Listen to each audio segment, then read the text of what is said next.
Got a nice text from Rod about almost lunchtime that he'd gone in and he was already back home before lunch and was resting and plans to be back tomorrow at 6 a.m. to join us for our Wednesday edition of Hook 'em Up. So Rod will be out again today. We've got some great guests to come your way. Our buddy Mike Craven will join us in the back end of the show to hang out with us. But Ty Henderson is back at the Horn headquarters holding things down at on the banks of 360 there. What's going on, Ty? You all good this morning? Yep, well rested, feeling good. Well rested. Got a trip starting good. tomorrow, so. Yeah, you are out starting tomorrow. So Rod's going to return tomorrow. By the way, I think Rod's going to return tomorrow. I did talk. We had our station meeting yesterday, Ty, and several people who have had their wisdom teeth extracted were concerned that Rod wouldn't be back. That maybe that he might feel okay, but can he talk for 5 hours starting tomorrow? We'll see.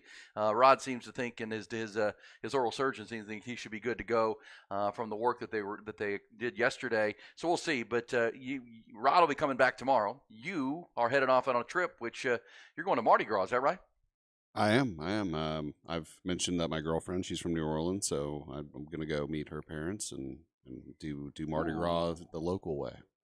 Oh, so you're going to be in NOLA for Mardi Gras into, when's Fat Tuesdays? That's coming up next Tuesday, right?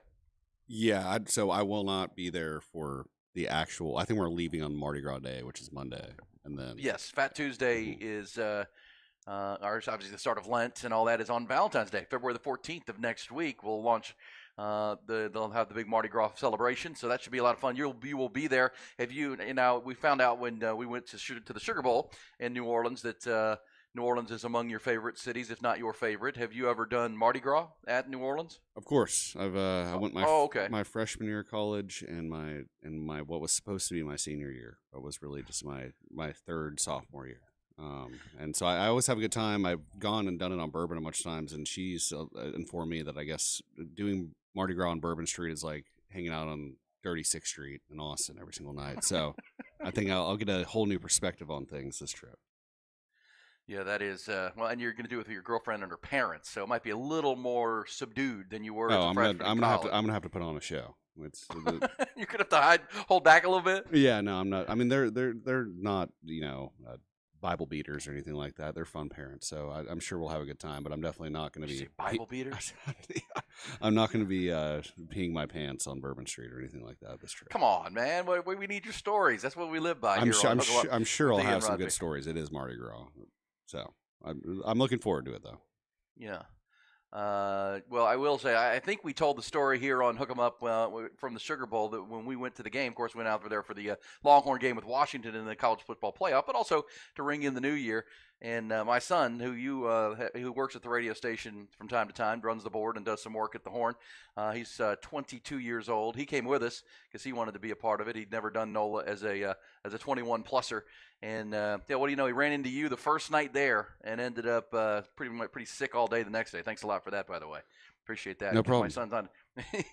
I said you must have run into Ty. You're not feeling very well. He did text me on New Year's Eve too, so he must have not had that bad of a time. He had a great time, but he learned his lesson from you, just like funneling hurricanes his way. He didn't even know what was in it, and he didn't eat. So, but he had a good time. So he got the Thai treatment. He got the Thai treatment, which locked him up in the hotel room the whole next day as we were getting ready for the New Year and the Sugar Bowl and all the way down there. But Ty headed back tomorrow. Our man Brock will be in the house tomorrow to crank this thing up, and Rod will be back. But we got a lot to do today, as we said. Let's start the show as Rod always does, rightfully, by thanking those who serve. We get up every morning, talk sports, and have a good time with you. All those who get up and listen and are going to serve. A first responder, out there running into trouble as it happens. Also, doctors, nurses, teachers, all those that get up and serve our community. We thank you so very much each and every day. And as we always tell you on the text line, 512-447-3776, if you'd like to give a shout out to someone close to you who's in a service position and you'd like to get them a shout out here on Hook 'em Up, we will certainly pass that along who doesn't get the credit that they deserve. We will certainly do that. 512-447-3776. Big first hour coming up. Bottom of this hour, we'll check in with our buddy Ari Temkin of SiriusXM's Big 12 today on Sirius XM covering the Big 12. And we'll also obviously talk Big 12 basketball. Another upset last night we'll tell you about here in the headlines. The Longhorns right in the mix. I mean, how do you sort this thing out? Ari will help us with that as he covers the conference on a conference-wide basis on the daily at Sirius XM. So we'll talk to Ari coming up. Also have some What the Facts. We'll hear from some of the conversation from Super Bowl opening night last night in Vegas. Let's start the show with the headlines. But first, I woke up to this. I don't know if you saw with the country music star Toby Keith has died overnight, 62 years old. I was just talking to Eric Rains about it here in the studio. Yeah, I'm sure Eric Rains had some stories. I mean, Toby Keith, of course, Longhorn fans will know him as an Oklahoma fan, but still he is a legend in country music, only 62 years old. Had a diagnosis of stomach cancer, I think, over the summer. But according to his family, he passed away peacefully last night, surrounded by his family. Fought with grace and courage. Please respect the privacy of the family at this time. But Toby Keith passed away. What did Eric Rains have to share? Of course, Eric Rains, the chief over there at Coke FM, country music, part of our sister station there. What did E. Rains have to say? He mentioned, he's like, did you see? And I was like, oh, I hadn't even thought, because I knew he was sick, but I didn't realize it had gotten bad.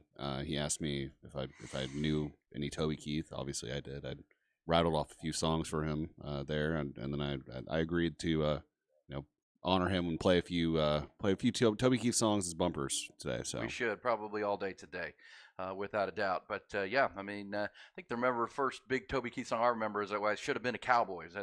Should Have Been a Cowboy was his big hit that really launched him, topped the charts, one of the most played songs of the 1990s, if I remember correctly. And yeah, the last time I saw Toby Keith in person, not in person, but just saw him. He was looking quite skinny and didn't look great, obviously battling stomach cancer. What a terrible, that terrible disease. And, it surprised me, though, when I woke up and saw that this morning. I have a core memory of being in my uncle's truck when I was probably in late elementary school, early middle school, and him putting on As Good As I Once Was and saying, this is how I feel. This is how I feel now. So he's a lyricist, I will say that. He does a great job. All right, so we'll tell some stories, your Toby Keith stories this morning. Of course, born in Clinton, Oklahoma. Was a football player growing up, and used to see him on the Sooner sidelines quite a bit. Saw him at the Texas OU game a couple times, going covering that event. So very sad news to start the morning with Toby Keith passing at the very young age of 62. All right, let's get to the other headlines, trending topics to start your Tuesday morning. Top Gun Rentals and Lawn Equipment bring you the top news, and it starts with the Super Bowl, of course. And, the Chiefs and 49ers in Vegas now held their first on-field workouts yesterday. Kansas City is the home team for Super Bowl 58, so they're practicing at the Vegas Raiders' state-of-the-art brand-new practice facility. The 49ers, meanwhile, are practicing over at the UNLV campus. Early yesterday, reports surfaced from 49ers players that their practice surface they were working on a little bit soft and as they went through their walkthroughs. But last night, 49ers coach Kyle Shanahan at the Super Bowl opening night said his team does not intend to alter where or how they will practice this week. They'll make do over at UNLV. NFL Commissioner Roger Goodell announced yesterday in Vegas at his State of the League press conference that the Philadelphia Eagles will host the league's first ever game in Brazil, week 1 of the 2024 regular season. Game will take place on Friday night, September the 6th at Corinthians Arena in Sao Paulo, Brazil. That hosted multiple games in the 2014 World Cup. Their opponent and kickoff time will be announced at a later date. In college hoops, another upset in the Big 12. Kansas State guard Tyler Perry scored 8 of his 26 points in overtime as the Wildcats took down 4th-ranked Kansas 75-70 on Big Monday in Manhattan. That was the 300th all-time matchup of the in-state rivals, and the Wildcats get the win there. 4 games on that Big 12 schedule tonight, including one right here in Austin. Texas plays host to 15th-ranked Iowa State. It'll be the Longhorns' 6th straight game against a ranked opponent. They've gone 3-2 so far in the brutal Big 12 stretch. Game tips at 7 o'clock tonight. We'll get a full preview of that one. That'll be at the Moody Center. Also tonight, Houston hosts Oklahoma State. BYU's at OU, and in Waco, big win in 13th-ranked Baylor hosts 23rd-ranked Texas Tech. Yesterday, Texas guard Max Abmas was named the Big 12's Newcomer of the Week by the Big 12 for the 3rd time this year. He helped spearhead the Longhorns' big win in TCU on Fort Worth this past Saturday. The graduate transfer from Oral Roberts is now 13th all-time on the Division I men's career scoring list with 2,955 points. He went past Danny Manning on that list this past Saturday. He's now just 18 points behind the great Oscar Robertson. Also from Texas Hoops, during a Zoom availability yesterday, Longhorn head coach Rodney Terry revealed that former Texas guard and 3-time EuroLeague champion Doge Balbe has been working with the program since he retired from professional basketball in December. Balbay played 3 seasons for the Longhorns. You'll remember from 2008 to 2011, he was one of the best defenders in the Big 12 and all of college basketball during his career. Texas says Balbay does not have a title and is not an official member of the staff or athletic department, but is coming to work with Terry's program in a support capacity. One score from the NBA last night, Mavericks topped the Joel Embiid-less 76ers in Philly, 118-102. And from baseball, the Kansas City Royals and their young shortstop Bobby Witt Jr. have agreed on a new 11-year, $288 million contract extension. This becomes the largest contract in Royals franchise history for the 23-year-old Texan, who is entering just his 3rd year in the league.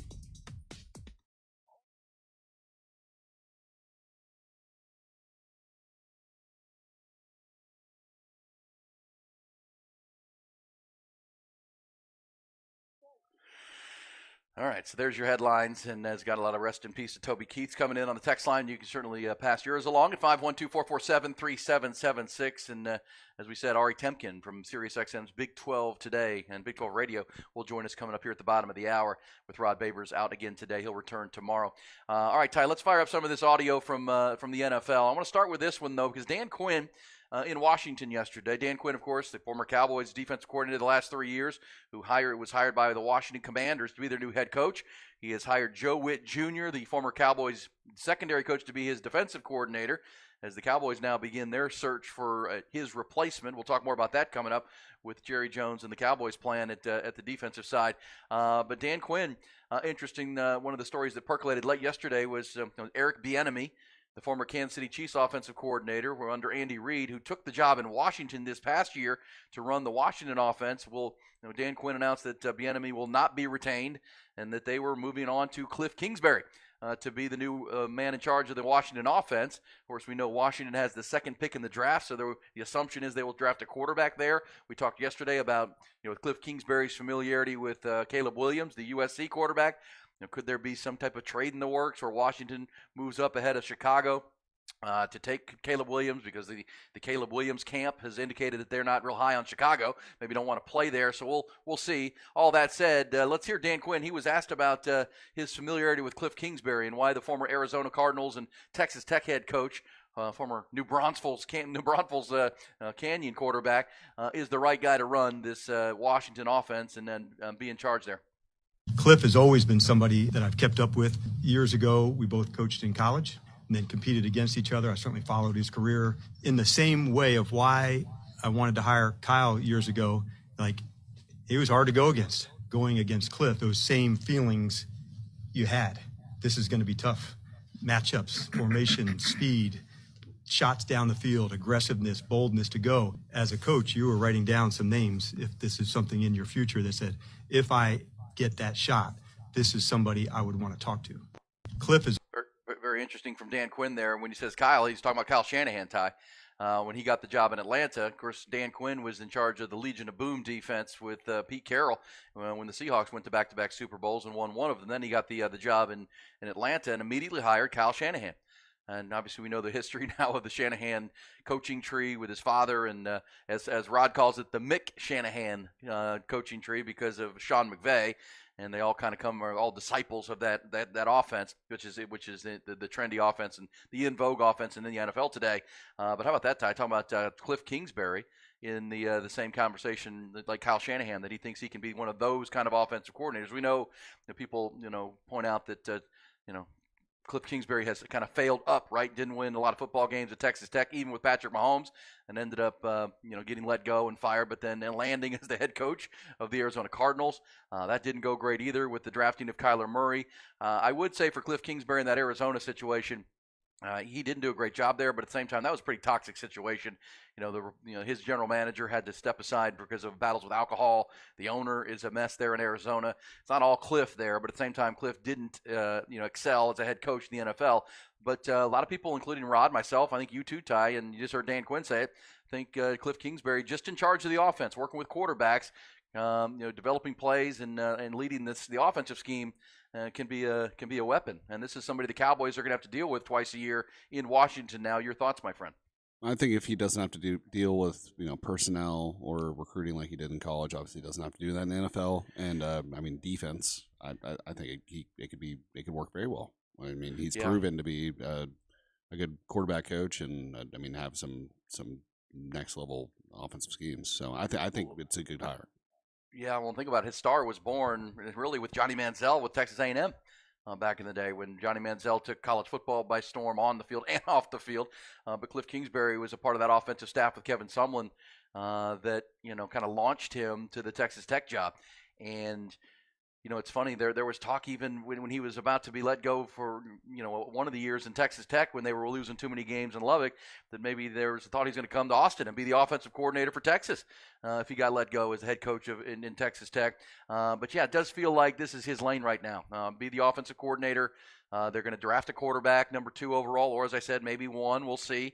If it's Caleb Williams, you already knows Caleb from the time at USC. This past year, if you weren't aware, Cliff Kingsbury was the special assistant to head coach Lincoln Riley there at USC, working specifically with the quarterback. So, he is a quarterback guy, played quarterback himself. And, yeah, I think just in charge of that side of the ball. And, like Kyle Shanahan was when he got to Atlanta with Dan Quinn, let Dan Quinn run the defense and the team. Joe Witt Jr. will run the D. And those two could work pretty well together if they get the quarterback pick right. I mean, obviously that's the key. They got to get the right guy at that spot. They do have Sam Howell there, the other young quarterback out of North Carolina. Interestingly, if Caleb Williams goes number 1 to Chicago, the second pick is likely to be Drake May, the quarterback from North Carolina. So you could have 2 Carolina signal callers there. Or some people like Jaden Daniels there, Ty, the LSU Heisman Trophy winner. And I know you're high on him. I mean, his stock has soared since winning the Heisman, and the folks are going back watching the tape, watching the film, watching his development as a passer and a runner. Really a dynamic player. Which one of those 2 guys do you favor, Drake May after Caleb Williams, Drake May or Jaden Daniels? I think Drake May is a Justin Herbert kind of guy. I mean, big. It's funny, if you saw the pictures of him, and I mentioned this yesterday, that he was at the Carolina basketball game Saturday night. There they played Duke, of course. It was the big primetime game, and Drake May was there, and so was Sam Howell. How much bigger do you look than Sam Howell? Oh my gosh! I mean, look Sam like Howell's a smaller quarterback. But. Yeah, they're standing next to each other in a picture I saw, and the angle could have been a little quirky, but I mean, he looked to be a foot taller than Sam Howell. I mean, he really did. He towered over the current Washington quarterback, and so we'll see. But yeah, we'll see Cliff Kingsbury now in Washington. So if you're a Cowboys fan, that's what you're dealing with. Cliff Kingsbury, Dan Quinn, his familiarity with the Cowboys roster now. We know in Philadelphia, the Eagles have added Kellen Moore to run their offense, and along with Vic Fangio to run the defense. Cowboys, meanwhile, obviously need a defensive coordinator at this point, and we'll see. They're expected to interview the likes of Mike Zimmer this week, Mike Vrabel. It's possible Ron Rivera, of course, reports that he interviewed yesterday. So Jerry Jones promising a home run hire. A couple other thoughts from the NFL and Super Bowl Saturday night, or Super Bowl opening night last night that they had. I wanted to play this from Kyle Shanahan. This is interesting because we've told the story and we've actually played on this show the Jed York audio. Jed York's the owner of the 49ers, and he told the story last week that Kyle Shanahan, a couple of years ago, told him that Brock Purdy might be their best quarterback. And this is when Brock Purdy was the third-string quarterback, Mr. Irrelevant, drafted with the last pick of the 7th round of the draft, last pick of the total draft. But they already had Jimmy Garoppolo and Trey Lance as their quarterbacks, and he drops the knowledge on his owner that, hey man, this Brock Purdy kid might be our best. And we played yesterday. John Lynch, the general manager, said his jaw was on the floor because it's not something you say to the owner who's invested big money in Garoppolo and they gave up a lot of draft picks to get Trey Lance. I don't think the owner wants to hear that. Let's hear somebody obviously asked Kyle Shanahan about that last night at Super Bowl opening night. Here's how that went with Kyle Shanahan talking about his early impressions of his now starting quarterback. Well, it's funny to hear Jed say that because it wasn't the smartest moment I've ever had. I mean, when an owner comes in after training camp practices and is like, hey, how's the quarterback? And what he means is the starter or the second. And you in irritation go, I don't know, but our third guy's the best. Like, that's not what he wants to hear. So that's why he remembers it very strong. But that was just more, Brock was so good right away with every rep he got. He was always the same. And he only got a couple of them. So it was easy for me to say, because in his few reps, he was the best. But if you know that for a fact, I mean, then you do what you do right away. But he was the best, but you ease that on. And every time he got a little more reps, it was the same as when he got 2. And so when it was all said and done and he got a lot of playing time, it was like, oh, this looks exactly like what I told you when I was irritated. And he only had 3 reps. And I said, no, he's the best, but That's what was so real about Brock. That's why after his 7 games, his rookie year, even when he got hurt, we knew what we had because he'd been that way in practice every day, and it was the exact same way in the games. All right, so Kyle Shanahan spotting that early that Brock Purdy had something going. Speaking of Brock Purdy, can we hear this, Ty, as well? Brock Purdy was asked, and I think with the Brock Purdy debate has become a rage. Is he get what I find interesting with the Brock Purdy debate, and we talked about it a lot yesterday in our 8 o'clock hour. The kind of almost the vitriol around Brock Purdy that we can't just call him. Is he a game manager? Is he whatever his role is? But it's also like people. I mean, I root like heck for Brock Purdy as an underdog. I mean, this is the last pick of the draft. Normally, we root for guys like this that are a great story. Instead, there does seem to be a lot of disdain for Brock Purdy for whatever reason, and people are trying to give him too much credit. I think he's really, really good. You just heard Kyle Shanahan, his coach, who's one of the better developers and identifiers of quarterbacks in his league, say pretty early on he separated from our other quarterbacks who were making a lot more money than he was at the time and getting a lot more reps. But here's Brock Purdy, just humbled to be where he's at and be a part of this football team in this run. I mean, the bottom line is, like, life isn't about you. Like, that's what I believe, being a part of something bigger than yourself. You get wrapped up in getting all the glory and the fame and the status. I feel like that's a shallow life, and that can fade away pretty quickly. So for me, it's obviously, yeah, we're playing the Super Bowl. I'm very honored and thankful. I want to win a championship for this organization, but more than anything, I'm trying to just serve my guys on this team well and love on them well, and the whole organization and everyone in my life. That's how I view it. So. All right, pretty humble perspective right there. Nice to hear from Brock Purdy. He's not going to get caught up in the moment. And he was asked, Ty, that do you need a new name? Do you mind being called Mr. Irrelevant, because that's his nickname because of being the last pick of the draft? And he said, no, I'm good with it. I'm good with Mr. Irrelevant. You guys can go talk to the other guys, the stars on this team. I'll just sit over here and talk. Obviously, the biggest star last night, Ty, and we'll hear this later, was Travis Kelce, obviously. I mean, rarely does a tight end become the throng of media, right? It's usually the quarterbacks and Patrick Mahomes, obviously. But, man, last night, if you saw some of this coverage on NFL Network, because of his girlfriend and because of what's going on, everybody wanted to talk to Travis Kelce last night. Oh, I'm sure. I'm sure. Did he talk ball or did he talk about his girlfriend? Well, that's the thing, right? It wasn't that, because it's not even just the NFL media. Obviously, it's the Entertainment Tonights and the TMZs and everybody. Because Travis Kelce was not at the Grammys on Sunday night to see his girlfriend win a couple more Grammys, including Album of the Year. So we'll hear Travis Kelce talking about that. That's got to be distracting, right? Like for the team. Yeah. And not just him. It's got to be the most distracting for him, but the team. Well, look, I'll say this. I mean, a lot of people, including you, said it was distracting during the regular season when they weren't playing great. But obviously, in the last during the playoffs, he's been outstanding, and I think he's a pro's pro enough to be able to handle and compartmentalize what goes on during the week and then the actual game. But obviously, yeah, I mean, Travis Kelce is the focal point of this game for the Chiefs. I mean, if you're the Niners, your game plan has to be, we've got to do a better job than the Bills and the Ravens did early on Travis Kelce, and we've got to make somebody else beat us. It can't be him. Make one of these receivers, make Isaiah Pacheco beat us. We're not letting Travis Kelce beat us. We'll talk about that as a strategy and a game plan. And as we sit here this morning, 6:25 on a Tuesday, the 49ers are still 2.5-point favorites in this football game, and except all signs point towards the Chiefs, and never bet on Patrick Mahomes as an underdog in a big spot. But they still remain almost a field goal favorite in this game on Sunday. We'll take your thoughts. Coming back, though, we'll talk some Big 12 basketball. Man, there's outside of football and the big game, there's not a more scintillating conversation in sports right now than what's going on in the Big 12, top to bottom, night by night. And there are 4 games tonight, including Texas. So we'll talk to our buddy Ari Temkin from SiriusXM's Big 12 Radio, his thoughts on this wild conference and the upset last night of his Kansas Jayhawks by K-State, the Longhorns' chances in this conference. We'll talk to Ari coming next here on Hook 'em Up with Ian Rodby.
Aaron Hogan, Rod Babers, Hook 'em Up, 101.9 AM 1260, The Horn.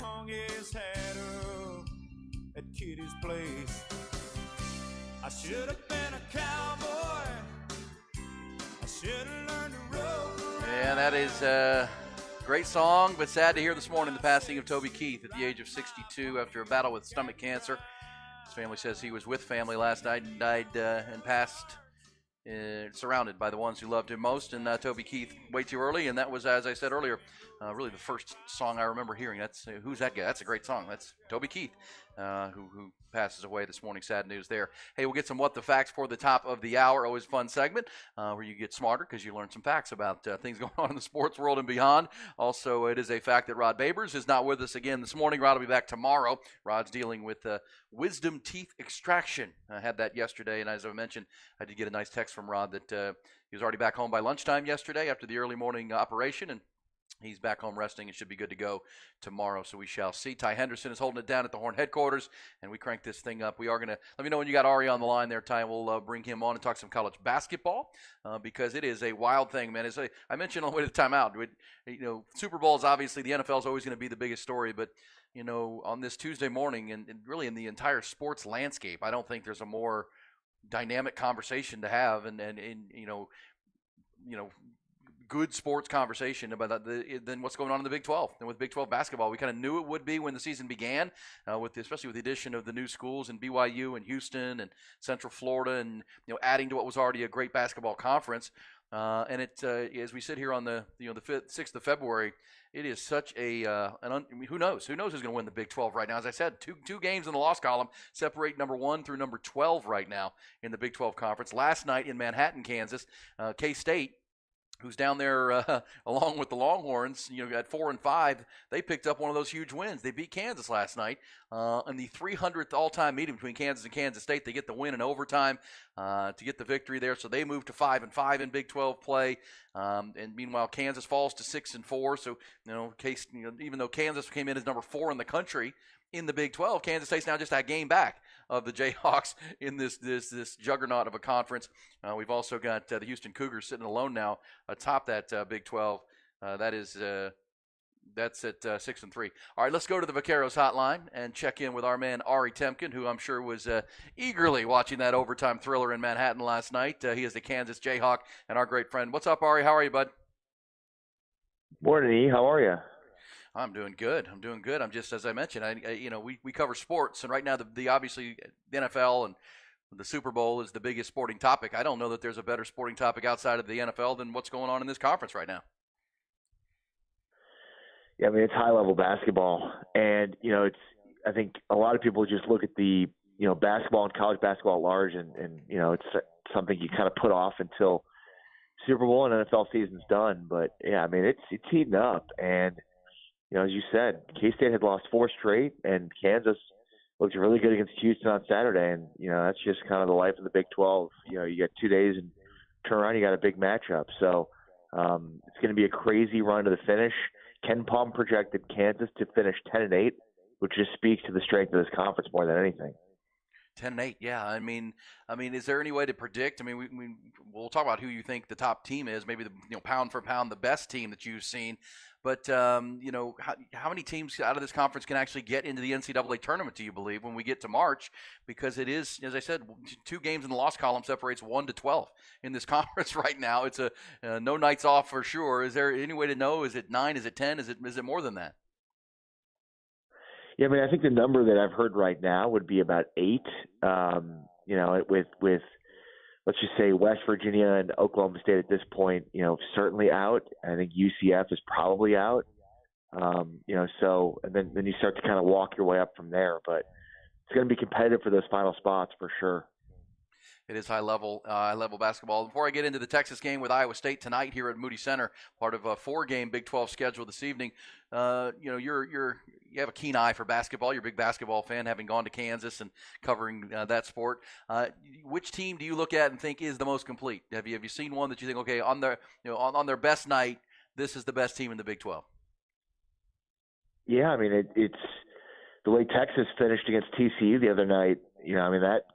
hard to argue against that. I mean, I think Houston has played as well as anybody in the conference, and then they slipped up when they go to Lawrence, like a lot of teams do on Saturday. But I mean, I think from a defensive perspective, Houston and Iowa State are probably at the top of the conference. UCF has been a very elite defensive team.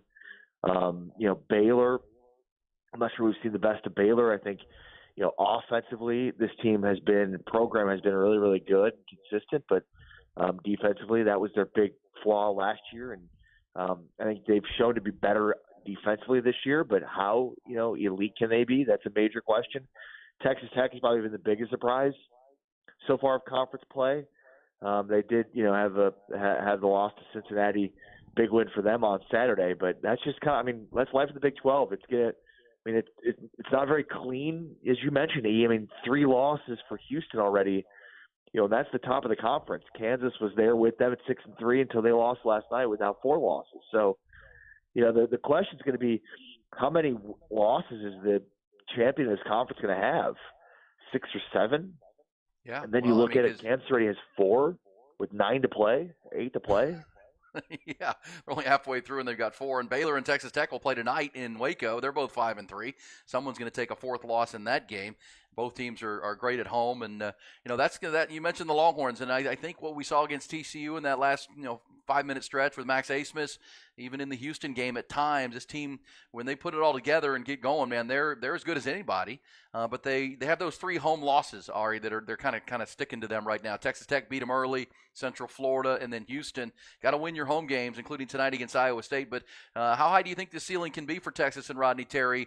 Because one of the things I've talked about with our audience is, having to insert Dylan Dessou into this lineup right before conference play began was a real challenge, because he's such a focal point of what they do, and they didn't get to work together with all the new players, until they are almost into conference play. And I would guess that's part of the reason they started 1-3 in Big 12 play. They are starting to figure it out, and what we saw at the end of that TCU game, that's a team that can win a lot of basketball games right there, with Max Abmas making plays and playing good defense with Dylan Mitchell on the one end. And, as far as offensive firepower, Dessou and Abmas might be the best offensive combination in the conference. Yeah, what we saw with Abmas, on Saturday was everything you thought you would see this season. It was 64-64, and he went on an own personal 9-0 run that basically won the game and put the game to bed with that, with that drive and layup, and then the 2 consecutive threes he hit. It was incredible. I think a few things with UT. First off, you start with their interior. Shedrick just getting healthy now has been a huge difference maker. He's the type of player you can't really look at his box score to figure out the kind of impact he's having in a game. He's active. He's keeping balls alive in terms of offensive rebounds. He's on the glass. He's blocking shots. I think you're not really sure what you're missing until you see how good of an impactful player he could be. And I think, with Dessou and Shedrick out for such a large portion of the beginning of the season, there's no question that's the reason that they struggled so much in the beginning of their schedule. And now that they're healthy and to your point, now starting to figure things out, about who they are and how to play together, suddenly they're starting to figure out who they are and be the best version of themselves. But they're tough to figure out because they're so up and down. They lost those 2 games, then they come back. They have the 2 big wins, and so you're feeling good. And then they lose to BYU and Houston in back-to-back games. And Houston's a tough one. That's not going to be an easy win, and any road game is going to be tough. And BYU shot lights out, and that's a tough one to account for. And then they come back and beat TCU. So if the pattern holds, they'll have a win tonight, and then have a disappointing loss to West Virginia. So hopefully that doesn't happen. But Iowa State's a really good team. They're a different team at home than they are on the road. They're a much better team at home, as most teams are. And it's an elite defensive team that's playing really good basketball right now. So it should be a really fun game tonight. There's a lot of good games tonight in college basketball, but this is the best one. Yeah, Iowa State, we mentioned. Baylor plays Texas Tech tonight, and then Texas plays Iowa State 100 miles down here in Austin from Waco. And Iowa State and Baylor played a wild game on Saturday with the technical fouls and, throwing Scott Drew out of the game. Baylor was comfortably in control of the game, and they almost lost it because of the officials. And Mack Rhodes, the AD at Baylor, was irate about the officiating. That was crazy. So both teams terrible. Come in.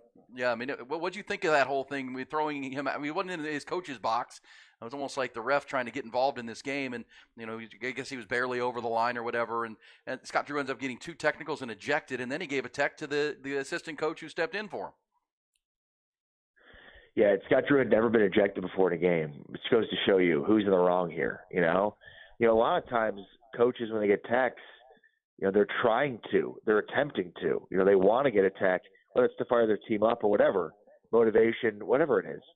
And in this case, and Scott Drew said this after the game, like, I wasn't trying to get thrown out. You've got Shaka Smart, literally, and my co-host on Big 12 Radio yesterday, Matt McCall, former coach, said this. Like, you got Shaka Smart out there, like, defending, closing out on shooters during the game, and he's throwing Scott Drew out for getting a little bit outside, like a foot outside the coaching box. It's ridiculous. It felt like it was officiating that was trying to show up the game. And, you never have Scott Drew complaining after games. But the fact that he did, the fact that Mack Rhoades said something, you never have a winning team complaining about the calls after a game. Rarely. It's usually a losing team that complains about calls. The fact that it was the winning team shows you how bad and poorly officiated the game was. It was crazy ending. It was Iowa State, Momcilovic, really good offensive player. He hit a 3 at the buzzer that he banked in that would have won the game, except that it came about a tenth of a second too late. And this was on the heels of Keyshawn Gilbert for Iowa State taking a shot, basically in the same spot on the opposite end of the floor at halftime, the halftime buzzer. So, to your point, it was a crazy game on Saturday, and it could have gone either way, but I obviously went the way of Baylor. And, Scott Drew getting tossed for the first time ever in his career. Think about that. Yeah.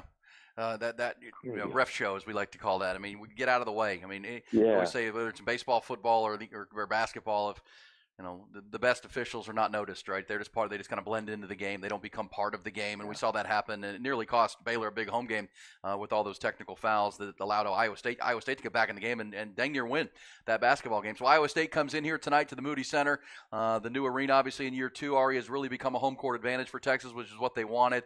I'm imagining with a 7 o'clock tip, it'll be a pretty raucous crowd and good student section tonight. You mentioned Iowa State's different on the road than at home. What are the keys for Texas to get a win tonight and build on what they did in Fort Worth on Saturday? Yeah, they've got to get good offense. Iowa State is so elite defensively, and they have been under T.J. Otzelberger. And, they're not as good, I guess, as they've been the last couple of years, and I'm talking like top 5 defense. But still, that's the part of this team you have to really look at first. The other thing is this is a much better offensive outfit than what we've seen from Iowa State within recent history. They've just got a lot more scorers, and Curtis Jones and Keyshawn Gilbert and Momcilovic, who's their primary scorer, along with Tamin Lipsey, their point guard. So a lot more offensive upside for this team. They do struggle a little bit in the interior, so I think that's where Dessou has some advantages there, going up against Robert Jones on the inside. But defensively, that's where they hang their hat. It's still a really good defensive team, despite, again, not being at that top of the top level, but still being a really good defense with a lot more upside to go this season. So, different playing them at home than on the road. No question about it, and that's why we said Texas with 3 home losses. You got to protect your home floor in this conference. It is so close, and the home road splits are. Texas has got 3 quad 1 road wins, which is incredible, right? At Cincinnati, at Oklahoma, and now at TCU. But they've got the 3 home losses. They've got to protect that floor tonight at Moody Center and get a win and set up a matchup with West Virginia coming up this weekend. Because if they can win tonight, Ari, they get West Virginia Saturday. They can all of a sudden they're on a little 3-game win streak before they head down to Houston next week. Yeah, no, and look, it's they've been so up and down, and I think you mentioned this earlier. Like they're just trying to figure out who they are, and that's kind of where we are in college basketball today, where every team is just trying to figure itself out on the fly because of the transfer portal, because rosters are turning over so quickly. So, I think there was a quick reaction, myself included, with this team after a 2-game losing streak, and suddenly we've seen now the best version of themselves. And that's, what we've seen here is really good with Dessou as an interior threat, with Shedrick helping him out as well, kind of doing stuff that he doesn't do best, as active, athleticism in the interior, plus with A. Smith and then Tyrese Hunter. That's a great interior, inside outside option as you can possibly have. So this team obviously has a much higher ceiling than I think we thought after they lost 2 straight. Agreed. And you throw Dylan Mitchell into there, and I think Dylan Mitchell's the key because he's kind of a he's not a three, but he's not a four. He doesn't have the offensive game to play the wing, but he's so dang athletic that he can become around those guys you just mentioned. Just that if he just plays defense and rebounds and makes that his focal point and uses athleticism, he can be an absolute factor game by game. He's got to stop turning the ball over, but man, he's got that NBA skill set, at least athletically, that he can use to help with this basketball team. All right, fun game tonight. 7 o'clock tip from Moody Center. That's a great point, E, by the way, on Mitchell. That's a great point on Mitchell, E. And I'll say, I mean, the first half of that game against TCU, he was phenomenal. You know, the second half was about Ace Smith, but the first half was all about Dylan Mitchell, how good he was. He was, and when he goes, they go. I think you know what you're going to mostly get from Asmus and Dessou as far as the ball goes through them and your offense runs through them in a two-man game. But then if Dylan Mitchell steps up and does 13 points, 11 rebounds, and 2 block shots like he had against TCU, that's the Dylan Mitchell that can help you win a lot of ball games. All right, Ari, thanks so much, my friend. Appreciate you doing that, talking some Big 12 basketball. It's Sirius XM. Big 12 radios where you'll find Ari this morning and every morning. We appreciate him joining us, former colleague of ours and a great guy. Thank you, Ari. Appreciate it. Anytime. Be well. Take care, E. All right, there you go. Yeah, he's one of the best, and yeah, he's bumming because his Jayhawks got beat last night. He's a Kansas guy, graduate, and they lost at Kansas State last night, and that's life in the Big 12. We'll come back, let's and what the facts. We'll reset the headlines at the top of the hour, including the Super Bowl, including all of the Big 12 conversation. Let's keep it rolling here on a Tuesday. Hook 'em up with Ian Rod B.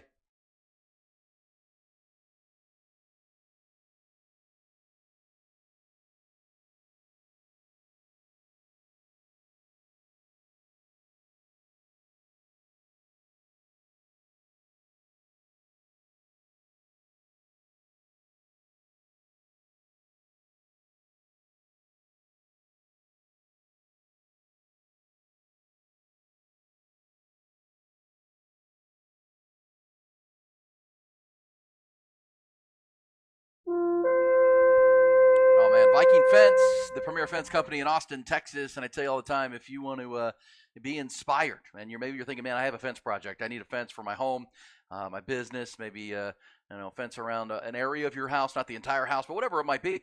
Go to VikingFence.com, go to the website, and go to the very far left of the tabs at the top, right under the Viking Fence logo. And you'll see something called the Idea Gallery. I love this part of their website. And that's where at the Idea Gallery, they've curated the galleries of all the types of fencing that they are capable of doing and have done and provided over the last 50-plus years. And you can scroll down. So whatever your project is it an iron project? It is a wood project for your home or business? Maybe it's an automated gate of some kind that you need. Whatever that project is, go to the Idea Gallery, and once you click on whatever your project is, you'll just be amazed. And scroll down at the decorative work that they do, the designer work that they do. I mean, you just think fence, and it's just a necessity that you need, right? It's a utility to keep your dogs in, or perimeter security at your house or business. But man, once you look at that Idea Gallery, it's like, well, no, that's the fence that I want because that looks amazing. That actually beautifies my house. It's an accent piece to what we've got going. It really does, and they do unbelievable work. Go to that Idea Gallery. You'll be inspired around your swimming pool, around your backyard, your home. It is just amazing what they do, and it's all with the highest quality. It's all with that Western red cedar that's milled in their own on-site cedar mill, the longest warranties in the industry. It's the total package, folks. I promise you, from design to install, no one does it better and at a higher quality than our friends at Viking Fence. And here we are in 2024, since 1972. Trusted and locally owned right here in the great state. They are the best. It's Viking Fence. For any fence need you have, any project you have, call them 837-6411. It's 837-6411, or go to VikingFence.com. Check out that great website. And remember, when you think fence of any kind in Austin, Texas, and beyond, always think Viking.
Aaron Hogan, Rod Babers, Hook 'em Up, 1019 AM 1260, The Horn.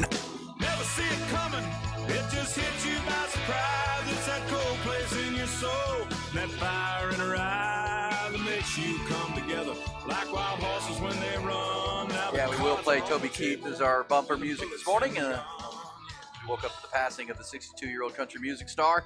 Sad to hear that, and good job by Ty to bring that. It's time for our What the Fact segment. As I said off the top of the show, it is going to be a beautiful day in Austin, Texas, without a doubt. So make some outdoor plans if you need to. It's 42 degrees, looked crisp this morning, but man, we'll rise up to about 67 degrees, bright sunshine, should be great. And then there's clouds coming in tomorrow and into the weekend. So this will be your sunniest of the days. So get outside, eat lunch outside, whatever you need to do. That is a fact as we get you rolling here. It is also a fact, I don't know if you saw this, Ty, that the Kansas City Royals have inked a 23-year-old shortstop, Bobby Witt Jr., to an 11-year, $288.8 million contract. So they believe in their former second overall pick out of Colleyville Heritage High School. Of course, has a famous father, and he becomes the largest Royals contract in history for a 23-year-old, locking him up ahead of time. Don't want him to ever get to free agency, but knowing that this kid's going to play above his age, I thought that was pretty interesting to see out of baseball. We've seen the Astros and the Braves do this quite a bit, where if they believe they have a young star, they get him locked up for the long haul. Astros did it with Jose Altuve, Yordan Alvarez, Alex Bregman, which is a smart way to go if you can get the player to ink into that security. Braves have done it at a very high level too, but Bobby Witt Jr., the second overall pick in the draft when he came out, getting that 11-year deal. What are you doing at 26, Ty? He's 23. He just inked a $290 million deal. Nice for him. Clearly, I need to be doing more. Yes, clearly, me too. I'm 51, but that's crazy. That's 23. He's got 11 years of $300 million coming his way, guaranteed, no matter what happens. Because we've also seen the other side of that, Ty, where what was it? The San Diego Padres gave the big money to Tatis Jr. Yeah, and it hadn't gone well, right? He had a motorcycle accident, had some other issues, and if he can get his distractions under control, I still think he could be a very good player. I can too. I mean, because there's no doubt about the talent with Tatis, and because look, when you're giving somebody that kind of money, I mean, it's got to be maturity, right? That's your question: are they mature enough to handle that? And I mean, it was the steroids first, and then the accident, like you were saying. I mean, it seems like it's something new every month with him. Yeah, young and mature. Well, the worst is Wander Franco and the Tampa Bay Rays. Oh yeah, well that's a whole different animal. But yeah, when you have a talent like that, you do want to lock them up and make them a kind of a career, someone who plays their entirety of their career in your uniform, because they're going to be that good. But the Royals have done it with Bobby Witt Jr. All right, how about this, Ty? You're a gambler. This, according to ESPN's Dave Purdom, Americans expect to bet $23.1 billion on Super Bowl 58 in some way, right? Whether you're playing squares games at home, the shotgun board, or you're actually gambling and wagering or doing the underdog fantasy thing, whatever you're doing, $23.1 billion. And here in our What the Fact segment all week, Ty, I'm going to give you a fact on what bets I think are going to hit here. Can I give you one? Sure. Can I give you one? I'll give you one on a Tuesday. So when you break these down, right, you're looking for those bets you can make. How about if you're going to underdog fantasy, George Kittle higher than 49.5 yards. George Kittle higher than 49.5 yards. And here's why. Let me just say why. The Chiefs play man coverage at a top 5 rate. So a lot of man coverage, right? Top 5 in the league, which, San Francisco will be anticipating. And Kittle dominates man defense this season. He averages more than 22% more yards per game against man than zone. He's like the opposite of Travis Kelce, because Travis Kelce thrives against zone coverage because he's just so smart and aware of how to find the pockets in his own defense and settle down in it, and then his quarterback finds him. George Kittle, because of his athleticism and overall speed, dominates man defenses. Chiefs play at a high rate, and all of Kansas City's linebackers rank outside the top 50 in coverage this year. So I'm going to take my first bet of the week is George Kittle over or higher than at underdog fantasy, 49.5 yards. How about that? I'll consider that when I'm placing my wagers. I'm definitely going to place probably upwards of 20. I like to pick the Gatorade. I like to have. I mean, I like to have it national anthem bet, coin toss, Gatorade, prop bets. Bet on the winner. This is my Super Bowl, and I haven't been betting the past few weeks too. So I've been preparing for this. Well, good. I mean, this is your week. But I was giving you specifically these bets, but also our audience can use them as they will. You're not going to hit them all, but what you're trying to do, especially with the highers and lowers and in-game stats and those kind of things, is look for edges, right? I mean, look, Vegas knows all these stats too, by the way. That's so when they're setting the line at 49.5. I mean, you're not going to, and you might beat it by a lot, but at the same time, but you're looking for those little advantages, and that would be one I would give you. George Kittle may be able to have himself a game against this heavy man defense, and it's a really good defense. We'll hear from Steve Spagnuolo talking about it. As I said yesterday, it's amazing how these two teams have flipped roles from 4 years ago when they played in Super Bowl 54.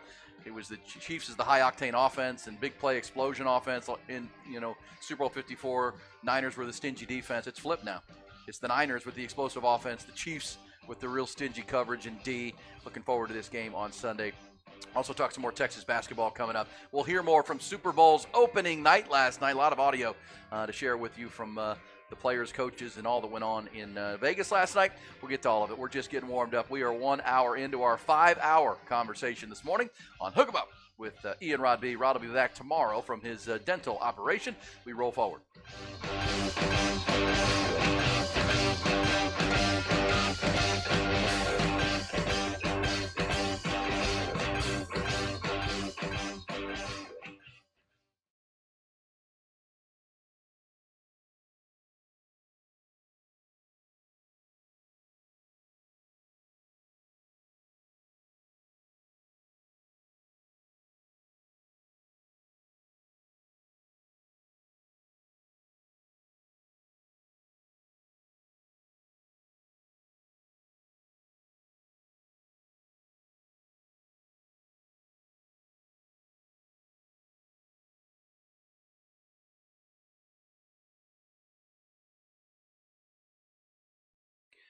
Underdog Fantasy, folks, underdogfantasy.com. As I just said during the George Kittle fact of the day and how you can use that. That's what you do, right? You go to Underdog Fantasy, the big game coming up on Sunday, your opportunity to, as we said, with the playoff offer they've had, to win up to 100 times your money during the playoffs at Underdog Fantasy by making picks higher or lower on in-game stats from the players you're going to watch anyhow. It's that simple. And you take the George Kittle thing I just gave you, plus a couple of others, and you go between 2 and 5 picks, players higher or lower on their in-game stats, and what do you know? If you go 5 for 5, you can win up to 100 times your money. It's simple. It's fast. It's fun. It's just an easy and completely legal way here in the state of Texas to have some fun on the big game and all the games you're going to watch, even beyond the big game Sunday. You can do it in the NBA and other sports as well. They have winners every day.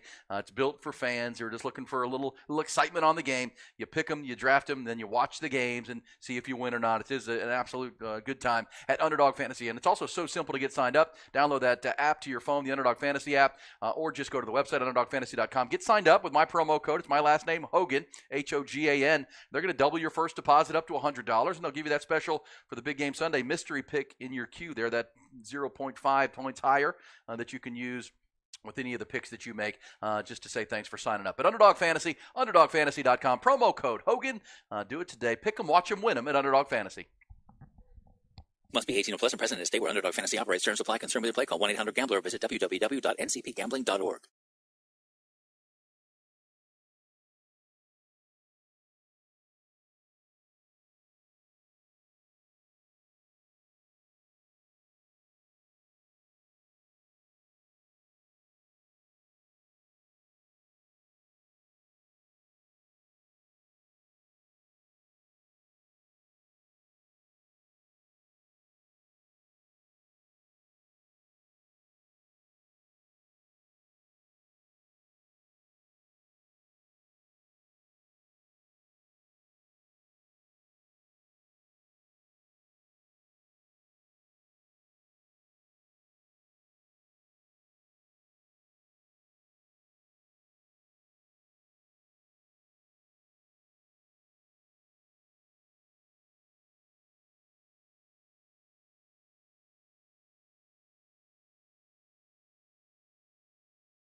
All right, second hour of our 5-hour Tuesday morning conversation here on Hook 'em Up with E and Rod B. We've got a lot to do. Ty's got apparently a girlfriend story he needs your help with.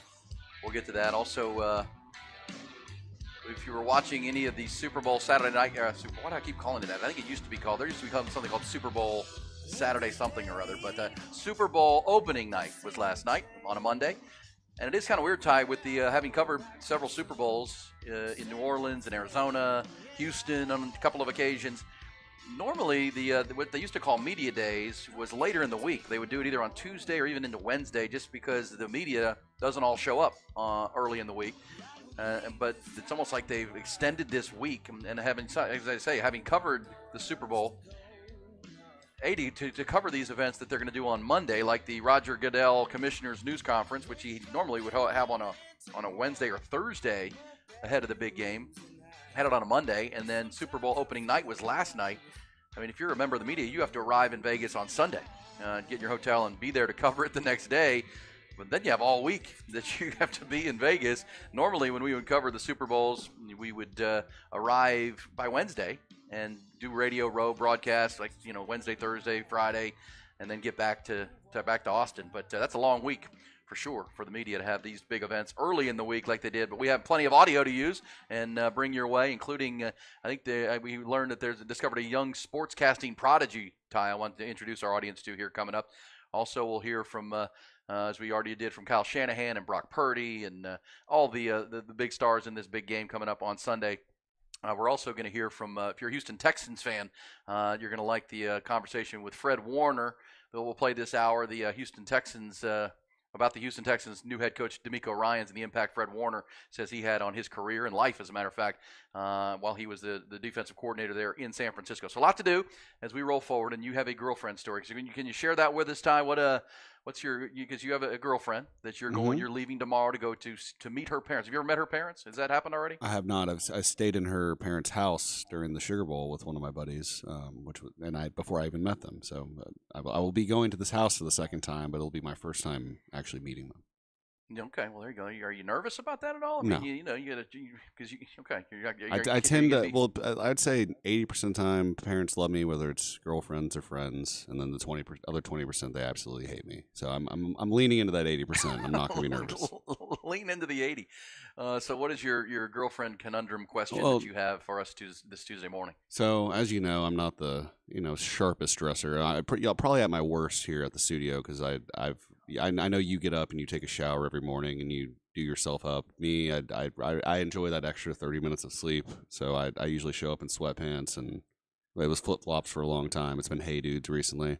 Well, she was like, yeah, we need to get you a few new pairs of pants and maybe some shoes and such.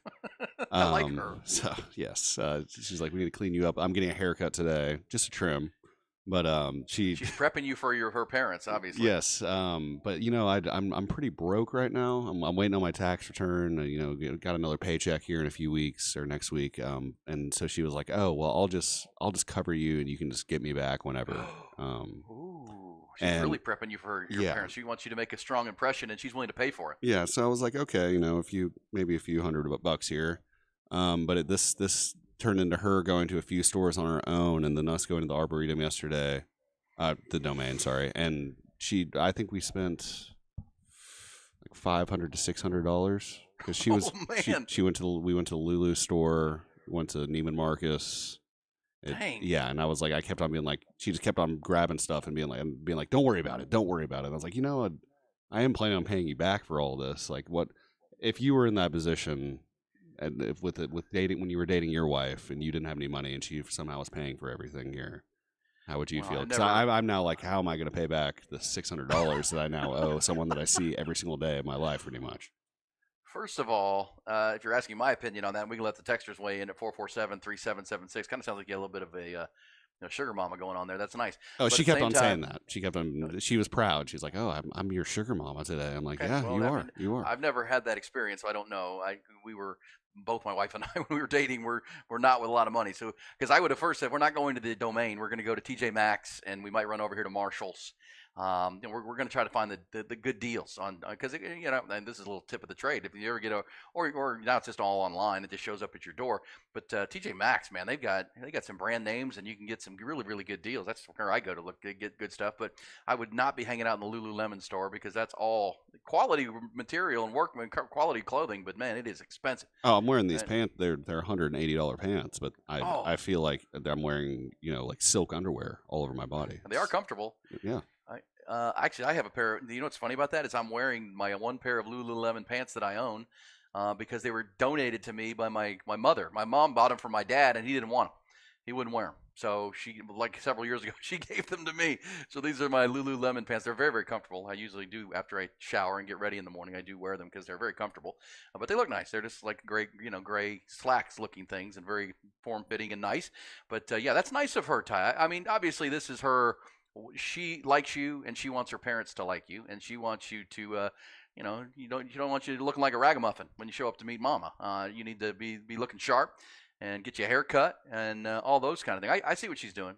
She wants you to make a good first impression with her parents. I get that. I know. I understand that. She's willing to pay for it. I'm just worried. Yeah. And she's like, oh, it all comes back around. So she's like, I'll buy this and you can pay me back for this. Because we bought 3 different pairs of pants and like 3 different styles. And then these tennis shoes from this brand that's from Finland. They're really cool, but they were like $250. And I'm like, I've never bought a pair of $250 shoes before.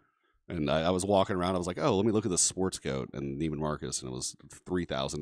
So I was like, where am I right now? It felt weird. It's the first time I've ever gone shopping though, and I was somewhat enjoying it though. So it was a good day. But I'm just a little worried about the check whenever it comes here in a few weeks. Well, it'll come down. You pay her back in increments too. We don't have to do it all at once, right? Just buy her dinners and buy her something nice, and over the course of a few months. Oh yeah, that's the thing. Valentine's $600. Day is coming up, and she keeps on saying she doesn't care about anything. She just wants to like hang out with me, and I'm like, well, you've set the bar pretty high here, and now I feel like I have something in mind, but I feel like I have to do something even more now that she's. Well, look at the text blowing up. She's a keeper, buddy. Marry that girl, Ty. Ty, if this ends up in marriage, that's your and hers, vice versa, which is a good thing. This says, Ty, bro, that means you're dang near engaged, which is kind of true. This says, Ty, save the tags and return them when you get back home. You could do that. Or you just keep them because you do need some. You're 26 years old now. You do have to have some nice clothes, right? I know. And I've gotten a little bit fatter in the past few years, so all my nice stuff does happen. Doesn't really fit me. That's right. Well, but when you do go to TJ Maxx or Marshalls, those are the kind of the.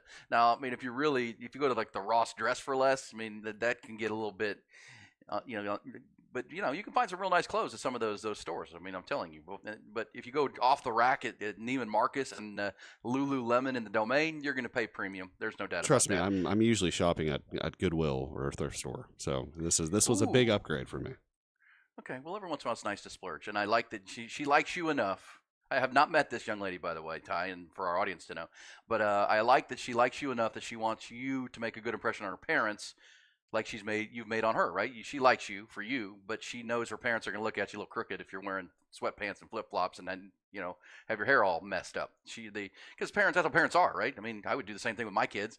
You just want to look at somebody who's buttoned up and looks like they're heading in a good direction, which you are. But you got to look the part, right? I mean, as a communications major from St. Edward's University, Ty, 91% of communication is nonverbal. 91% of your communication to other people is nonverbal, not what you say. I know how you look, how you appear, how you act, all those things, body language. That's all communication. So that's obviously what she's looking for. So good for her, and she paid for it. I like that. Yeah, she likes you, Ty. I know, man. I like her a lot too. It says pay back with favors. What kind of favors? Well, you never know. Favors is a broad subject or broad description. Oh, right? Maybe I'll hit all my bets during the Super Bowl. I'll pay her back and more. All the money you were going to spend on her, you put on gambling, and you lost it all. So that could probably blow up in your face. Hey, let's get to the top stories and the headlines. Then we're going to talk some Super Bowl, and we'll take your thoughts on Ty's day of shopping with his sugar mama. I love that. Let's get to the news. Top Stories brought to you by Top Gun Rentals and Lawn Equipment and their great new location there in Buda, Texas, USA, America. Let's start with the Super Bowl. And Kansas City Chiefs and 49ers held their first on-field workouts yesterday in advance of the big game Sunday. Kansas City is the home team for this game, so they are practicing at the Vegas Raiders' new state-of-the-art new practice facility there in Vegas. The visiting 49ers are over at the UNLV campus there. And early yesterday, several 49ers players reported that the practice surface, the field there, was soft, and they were going through their walkthroughs. 49ers head coach Kyle Shanahan originally expressed some concern, but at Super Bowl opening night last night, he said the team does not intend to alter where or how they'll practice this week. They're good over at UNLV. NFL Commissioner Roger Goodell, during his State of the League press conference yesterday, announced that the Philadelphia Eagles will host the league's first ever game in Brazil during week 1 of the 2024 regular season. That game will take place Friday night, September the 6th at Corinthians Arena in Sao Paulo, which has hosted multiple games, of course, and big games, including the 2014 World Cup. Their opponent and kickoff time for that game will be announced at a later date. In college hoops, another night, another big upset in the Big 12. Kansas State guard Tyler Perry, not the actor, the point guard, he scored 8 of his 26 points in overtime as the Wildcats took down 4th-ranked Kansas, 75-70 on Big Monday in Manhattan. It was the 300th all-time matchup between those in-state rivals. 4 games on the Big 12 schedule tonight, including here in Austin, where Texas plays host to 15th-ranked Iowa State. It'll be the Longhorns' 6th straight game against a ranked opponent. They've gone 3-2 so far. Iowa State's coming off that loss at Waco on Saturday. That game will tip at 7 this evening. Also tonight, Houston hosting Oklahoma State. BYU's at OU. And in the game of the night outside of Austin, it's 13th-ranked Baylor hosting 23rd-ranked Texas Tech. Both teams are 5-3 in Big 12 play. Also from Texas basketball, during a Zoom availability yesterday, Longhorns head coach Rodney Terry revealed that former Texas guard and 3-time EuroLeague champion Doge Balbe has been working with the program since he retired from professional basketball back in December. Balbe played 3 seasons for the Longhorns, you remember, from 2008 to 2011. He was one of the best defenders in the Big 12 and all of college basketball while he was here. Texas says Balbe does not have a specific title, not an official staff member, but he's coming to work with Coach Terry's program in a support capacity. One score from the NBA. Mavericks topped the Joel Embiid-less 76ers last night in Philly, 118-102. And as we mentioned from baseball, the KC Royals and their young shortstop Bobby Witt Jr. have agreed on an 11-year, nearly $300 million contract extension, largest contract in Royals history for the 23-year-old Texan.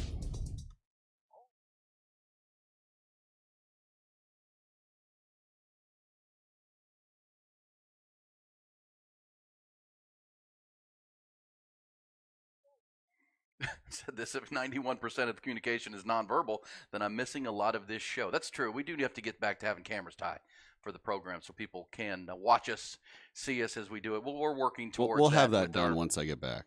The week I get back, we'll get that done. Okay, good. That's partly on me, I will say. Because, yes. Well, if you think about communication tied, a lot of it is nonverbal. I mean, the look on somebody's face, right? You know, their clothes and appearance sends a message when you see them for the first time, right? I mean, it just does. And body language is huge when it comes to communication. Just looking someone in the eyes when you're talking. Absolutely. And it communicates a lot of different things, right? But that's good. This is Academy is the man store. Yeah, Academy's got some good stuff. I do like Academy. She enjoys the finer things in life. I will say that. So I'm gonna have to figure out get a side hustle or something going on here. Side hustle. I like that. I need to get some more money. She's setting you up. I guess I've always been a bargain hunter growing up. I mean, because I never had money to. I've always told the story when all my friends were buying the designer sneakers, the Air Jordans, and the nice tennis shoes.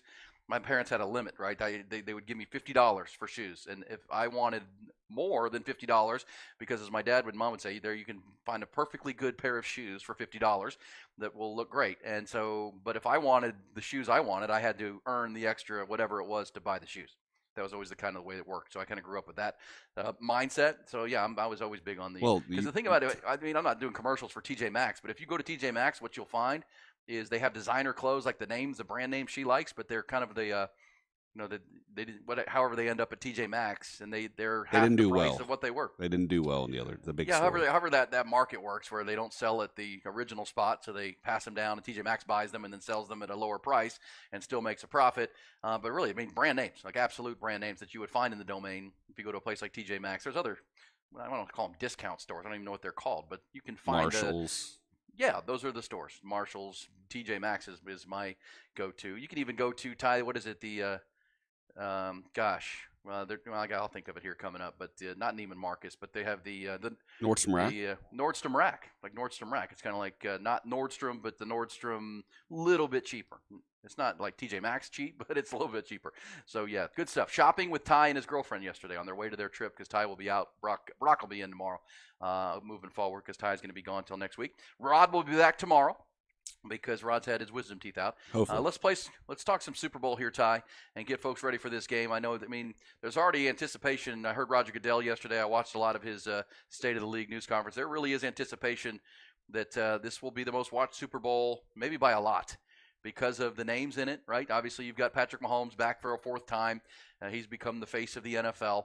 The 49ers are an all-time NFL brand with the Niners logo, just all the history of what they've done, and obviously the star power on their team with Christian McCaffrey and George Kittle, Deebo Samuel, and their head coach, and a rematch of Super Bowl 54. But then, yes, I know people are tired of the Taylor Swift thing, but you talk Taylor Swift, that's a big factor. That brings a lot of audience, and people want to know if Taylor Swift's going to make it from the trip into China or to Tokyo, to Japan, to have her concerts to be here. There's no question it's a factor. But I would say how big of a factor, we're not sure. Ty, the AFC Championship game set a record for viewership, right? Most views. Of course, Taylor Swift was at that game, but the rating for the NFC Championship game that did not include Taylor Swift with Detroit and San Francisco was right there next to it. It wasn't that big of an impact. But for a game like this where it draws so much casual audience and so many casual fans, I do think this has a chance to be far and away the most watched game ever and TV show by a long shot. Records will be set in this game. But let's hear Travis Kelce talking about his girlfriend Taylor Swift at Super Bowl opening night last night. He was asked about her night at the Grammys, where she won the fourth time she was awarded the best album. Also had another big Grammy. She won 2 more. And here was Travis Kelce, who was not in attendance at the Grammys on Sunday night. She's unbelievable. She's rewriting the history books herself. I told her I'll have to hold up my end of the bargain and come home with some hardware too.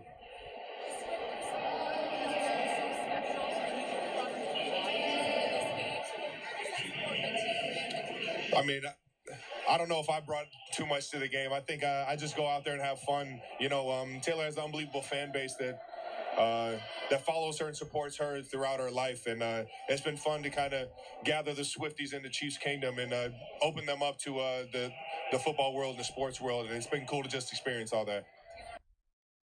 All right, there you go. There is Travis Kelce rooting on his girlfriend for the Grammy Awards. I thought that was pretty cool. And I wanted to play this, too, from Super Bowl opening night because it's one of the key factors in this game is going to be 49ers linebacker Fred Warner.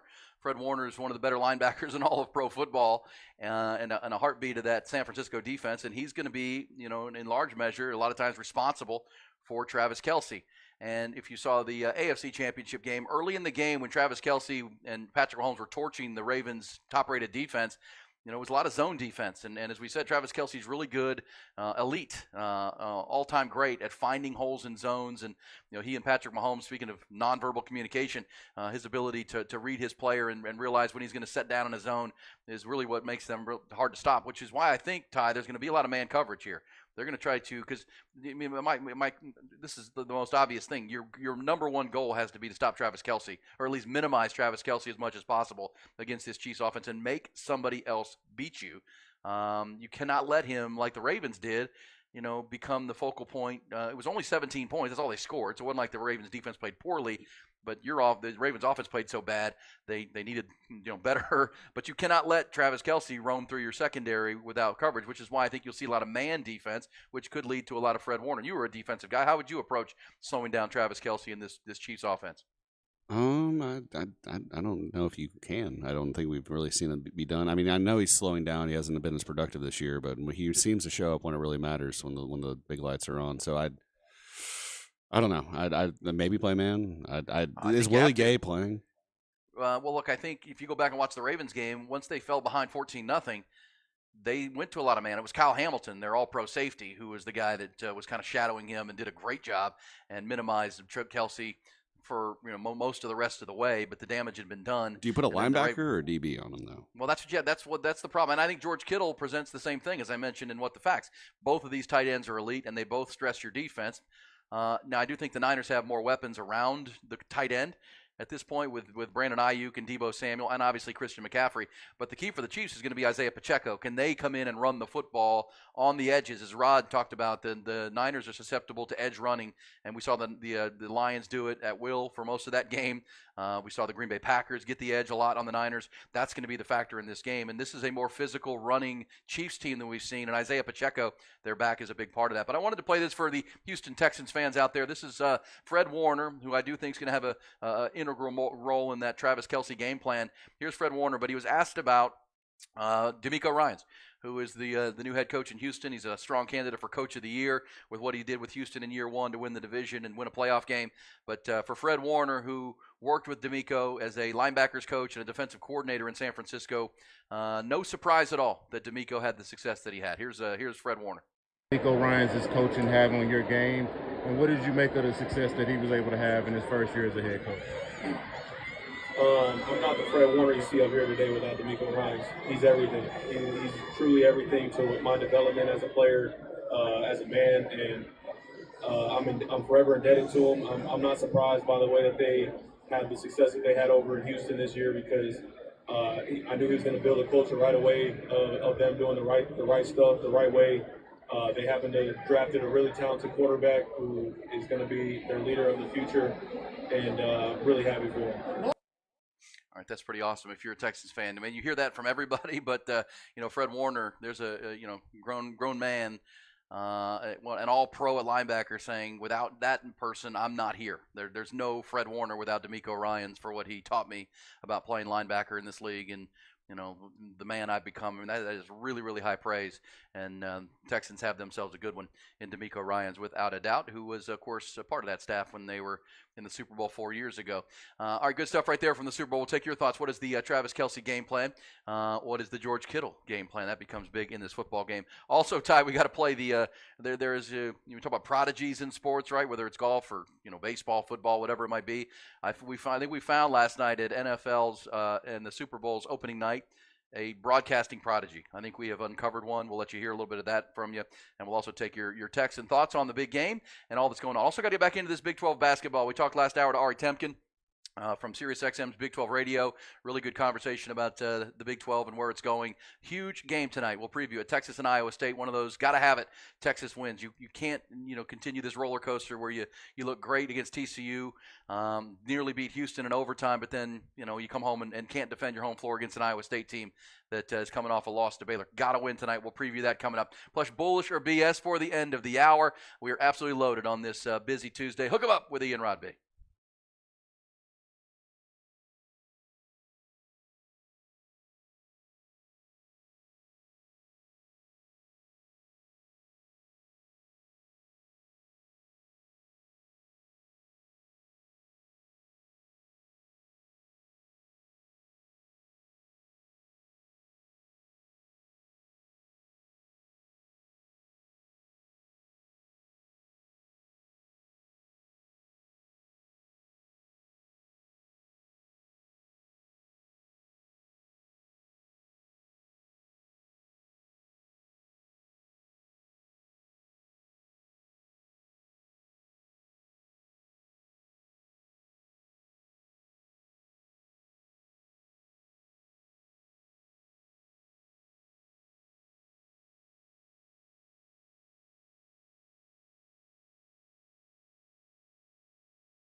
Aaron Hogan, Rod Babers.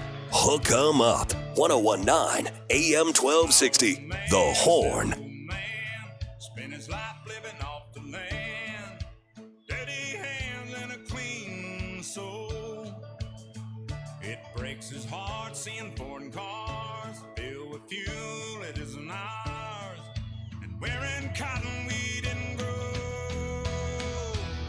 He's got the red, white, blue flying high. All right, it is a Tuesday on Hook 'em Up. That is now the late Toby Keith, who passed away overnight after a battle with stomach cancer. Sad news to wake up to this morning. No doubt Ty is bringing it back. This on the music track on our text line. We appreciate all the messages coming in. They're coming in by the droves here at 447-3776 on Ty's shopping conversation and the Super Bowl. This says, E is such a Swiftie. Yeah, I'm a Swiftie. Not really. I was looking. I have thousands of songs in my Apple Music, Ty, and I have one Taylor Swift song in all my songs. I probably got 2,000-3,000 songs. I have one. I think it's called Lover, and it was my kids' wedding song when they got married a couple years ago or a year and a half ago. So that's the one Taylor Swift song I have that I can put into a playlist or whatnot. So not really a Swiftie. I just I'm not bothered like a lot of folks are about her appearance at football games and the conversation surrounding her. She is she is the biggest pop star in the world right now, and superstar, and she does cross over into football without a doubt.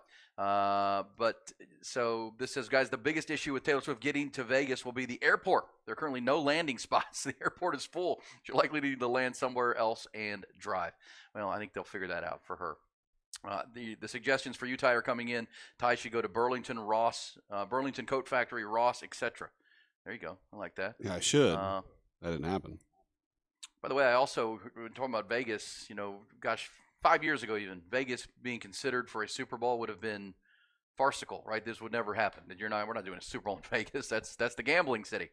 But even Roger Goodell yesterday was just blown away by so far what Vegas has done, and there's already talk in NFL circles that Vegas is going to be put on the short list of the Super Bowl rotation. I was in Vegas with my two sons when they had the draft there a couple of years ago, the NFL draft. It was great.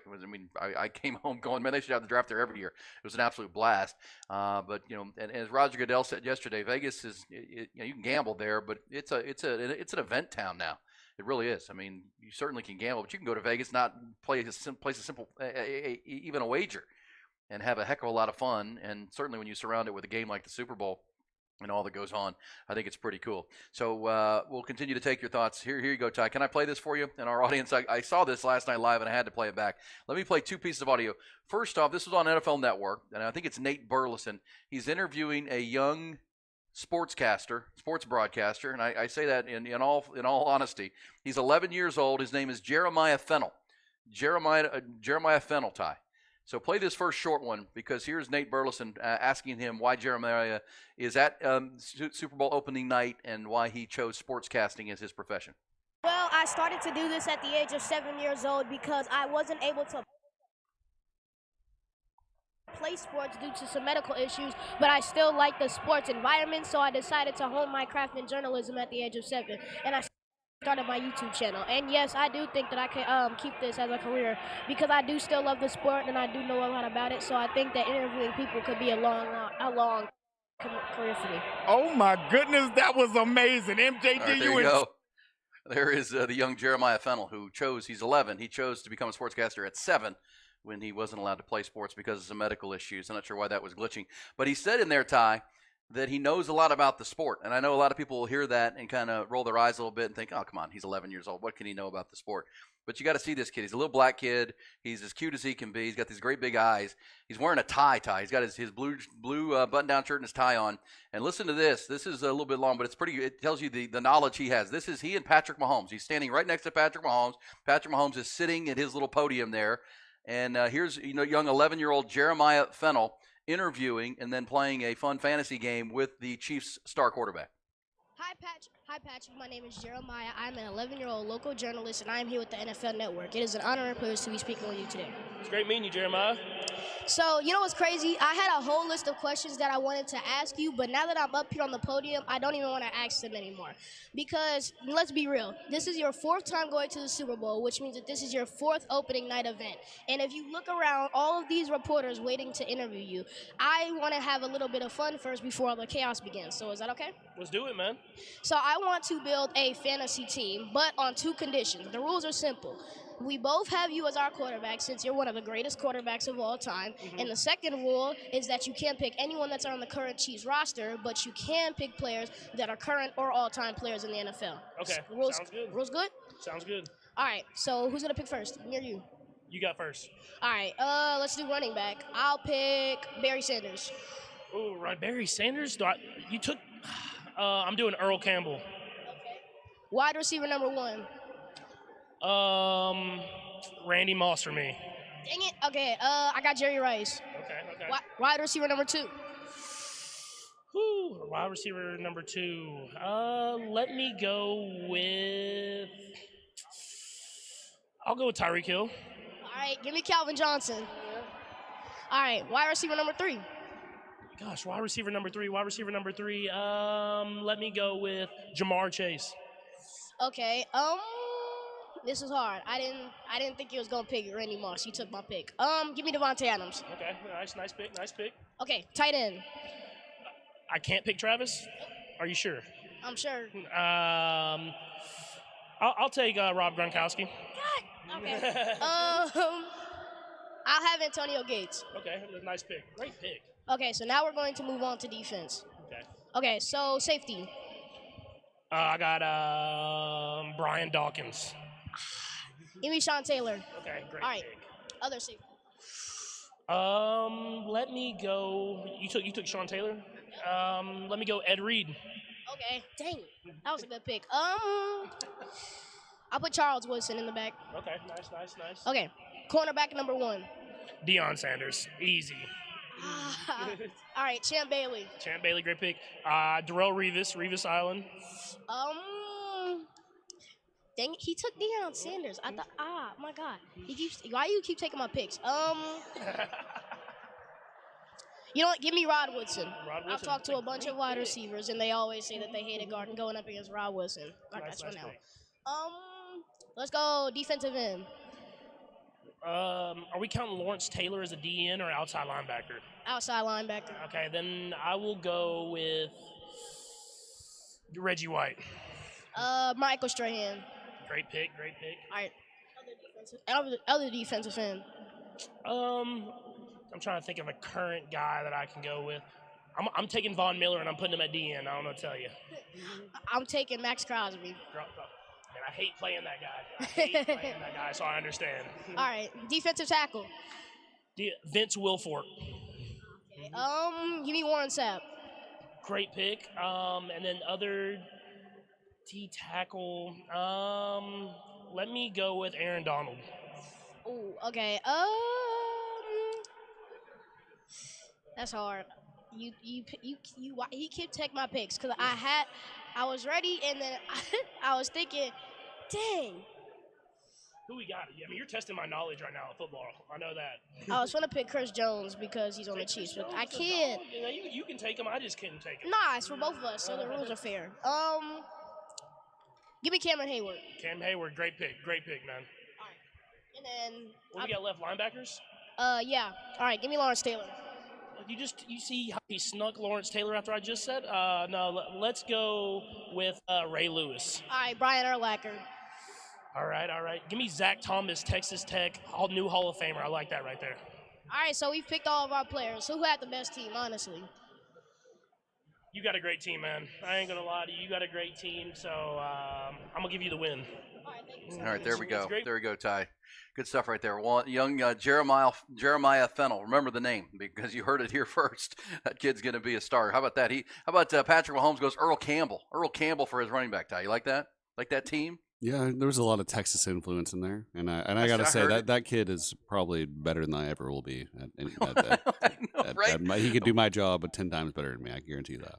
golly, he's 11, and he's like pulling out Champ Bailey. And then how about the little quote he had there when he said, I've talked to a lot of wide receivers who said they had a hard time with Rod Woodson, so I'll go with Rod Woodson. So it's he's a 11. humble brag by him right there. Yeah, that was shrewd. But yeah, I think a lot of Longhorn fans are excited to hear Patrick Mahomes taking Earl Campbell. That's a little off the nose, right? Who would take Earl? You're thinking best running back.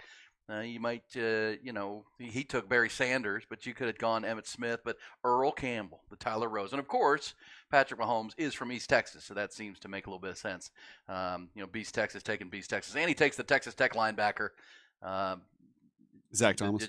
Zach Thomas just into the Hall of Fame. So pretty cool. That was great. And yeah, you got to go if you can find that video, it'll be going viral. That kid is 11 years old and has a lot of knowledge, and he's pretty smooth, Ty. How about the interviewing style? There's no stuttering. That's what I'm saying. That was better than anything I've ever done in my life, and it was on the biggest stage possible with the probably one of the could be the greatest quarterback of all time. Very impressive. Yeah. This says, Mahomes is basically from Tyler, so that makes sense. That's true. He's White House, Texas. There you go. But there was young Jeremiah Fennell, so remember the name. That could be a guy to keep an eye on. Also, Super Bowl coming up. We also have coaching carousels. We played it earlier, but Dan Quinn yesterday announced the hiring of Cliff Kingsbury. Speaking of Texas Tech, to be his new offensive coordinator. And we played the sound earlier, Ty, but bears repeating that Dan Quinn was asked about why Cliff Kingsbury. And it is interesting that when Dan Quinn was hired in Atlanta, after leading the Legion of Boom defense in Seattle to a couple of Super Bowls, and they won one of those, would have won two if they had handed the ball to Marshawn Lynch. He then gets the Atlanta head coaching job. And his first hire was Kyle Shanahan to be his offensive coordinator. And yesterday in Washington, while introducing Cliff Kingsbury, he said having competed against Cliff in college and then in the pros, he, like Kyle Shanahan, was always a guy I had a real hard time with. He makes it really tough on a defensive coordinator. And so when he got an opportunity, he was looking for somebody like that, and his choice was Cliff. And, that leads to, remember, if you go back to last Friday, everyone assumed, and all the reporting was, that Cliff Kingsbury was going to go to Vegas and coach the Vegas offense. And what do you know? It was Dan Quinn and the Commanders that come in and win that sweepstakes and bring him there. That's high praise, Ty, because we see what Kyle Shanahan has gone on to be. Right, he's gone on to be one of the best coaches, and he's trying to finish off a Super Bowl for the first time. But offensively, there's not many better than Kyle, and all of his coaches on his tree have gone on to be head coaches all over this league now. There's Dan Quinn saying that Cliff Kingsbury reminds him of a Kyle Shanahan. That's what the Cowboys have to deal with, is the Cowboys are planning to hire their new defensive coordinator, Ty, and they're going to talk to Ron Rivera, and they're going to talk to Mike Zimmer. That's what you'll have to deal with Washington, whoever they draft, and then Cliff Kingsbury twice a year. Dan Quinn and what they do on the defensive side in Washington. Meanwhile, in Philadelphia, you're going to be dealing with Kellen Moore, your former offensive coordinator, and Vic Fangio coaching the defense. And I think if Washington gets the right personnel in, the right quarterback, and I do think they're angling themselves to try to get Caleb Williams. I could see them trading multiple picks to swap to that number one pick, just with the Cliff Kingsbury influence there now. But no, I'm excited to see some of our former coaches go up against them, because I definitely was not the biggest fan of Kellen Moore whenever he departed, and I'm a little bit more scared to go up against Dan Quinn and Joe Witt's defense every year. I think the Washington already has a decent amount of talent on that side of the ball, even with losing Chase Young and Montez Sweat this year. So I think he could do something similar, like a turnaround wise, to what he did in Dallas in the past few years. Yeah, that is it's interesting, because look, Kellen Moore, the numbers when he were in Dallas were fantastic. Themselves. Yeah, they led the NFL in scoring like 3 times. But he never got it done when it was him and Dak, but it seemed like the play calling kind of went into a cowardly corner in the biggest spots. And that's the thing. Here's the thing. And that was going to be my point. Like, Kellen Moore's offenses in the regular season were great. Now, they weren't. Dak Prescott, had his big interception season. There was also a year in there when he got hurt. But the idea was Mike McCarthy was going to get the better version of Dak Prescott. And yes, this year, throwing the football, touchdowns, interception ratio, passing yards, CeeDee Lamb's emergence as one of the top receivers, you give Mike McCarthy a lot of credit. But guess what? Just like Kellen Moore, they both dealt with the same playoff fate, because you had to deal with Dak Prescott. That becomes my question. And I don't have a certainty on Kellen Moore. I will say Kellen Moore's numbers while in Dallas speak for themselves. I mean, the total points led the league. They ran the ball better with Kellen Moore. I think they spread the ball around a little bit better. And Mike McCarthy came in and did put his slant on it and bent on it, and they had a really good regular season offense, which is why I think it begs the question: is Dak, which I believe I've given my opinion to many times, that Dak is the bigger problem, right? In the biggest moments, he doesn't rise to the occasion. He doesn't rise and raise everybody's level. He actually shrinks to big moments and big pressure moments, and that there's no offensive coordinator that can fix that. They can't get out there and play. Kellen Moore had to deal with Dak on two back-to-back playoff appearances, and now Mike McCarthy had to deal with it this year when they got hammered by the Packers. So, that's where you are. But for Kellen Moore, we'll see. I mean, if you're a Cowboys fan, you're now hiring a defensive coordinator that is going to face Cliff Kingsbury twice a year with whatever Washington drafts, and then now Kellen Moore, who's your former offensive coordinator. So that has to be, because Jerry Jones is talking about hiring a home run hire. As Rod always talks about as a football theorist, you've got to hire somebody that matches up well with those guys, right? One of the reasons the Seattle Seahawks hired Mike Macdonald over Dan Quinn and over some others is they wanted someone who has a great grasp of that Mick Shanahan offense that Rod calls it, right? The Sean McVay, Kyle Shanahan offense. And Rod's giving you the numbers that Mike Macdonald, as the defense coordinator in Baltimore, did a great job of shutting down that offense and holding down that offense. And if you're in Seattle, you're going to face that offense 4 times a year. With the Rams and the 49ers, you're now in a Cowboy situation, same thing. You're going to now deal with Cliff Kingsbury and Kellen Moore as your primary divisional opponents. So you better hire a coordinator who's ready to handle that, and that's going to be the question. I don't want just a name if I'm a Cowboys fan. Ron Rivera, fine, but as Rod has pointed out, he hasn't actually called defensive plays in quite a while. He's been a head coach in Carolina and Washington. It's been a while since he's done that role.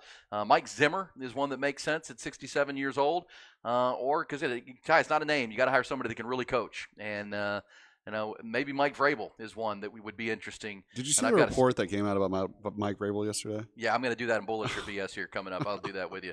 That'll be a topic. But yeah, Mike Vrabel, is he the guy who because look, Dan Quinn had lost his job in Atlanta after they got to the Super Bowl, and then Matt Ryan got old and things went south, and Kyle Shanahan left and he got fired.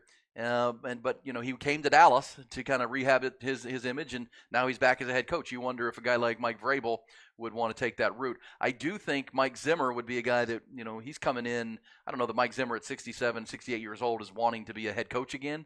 I think he would come in just to run the Cowboys defense and might actually be there for a while, Ty, running that defense for Mike McCarthy. So we'll see. We'll follow that, but that's what you're dealing with now in Washington and in Philadelphia. And I thought it was interesting that Dan Quinn compared his hiring of Cliff Kingsbury to his hiring of Kyle Shanahan when he was in Atlanta. We'll come back. We'll play some Bullish or BS. We'll put that Mike Vrabel report on the table. One of the sillier things you'll see. Also some other Bullish and BS conversations. We got a lot to do. It's a busy Tuesday on Hook 'em Up with Ian Rodby.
Aaron Hogan, Rod Babers. Hook 'em up. 1019 AM 1260. The Horn. I said I've been here a time or two. She said, hello, my name is Bobby Joe. Meet my twin sister, Betty Lou. All right, Ty is rolling on with the Toby Keith tributes this morning after his passing overnight. Sad to hear, 62 years old. I know that you and Eric Rains, our friend from Coke FM, our sister station, had a conversation about Toby this morning. I know there's a lot of stories out there about him and Toby Keith, only 62. But that's a good one right there. You said you grew up and listening to that car and that in your grandpa's truck. Is that right? Uncle's truck. Uncle's truck. All right. Yeah, that's pretty cool.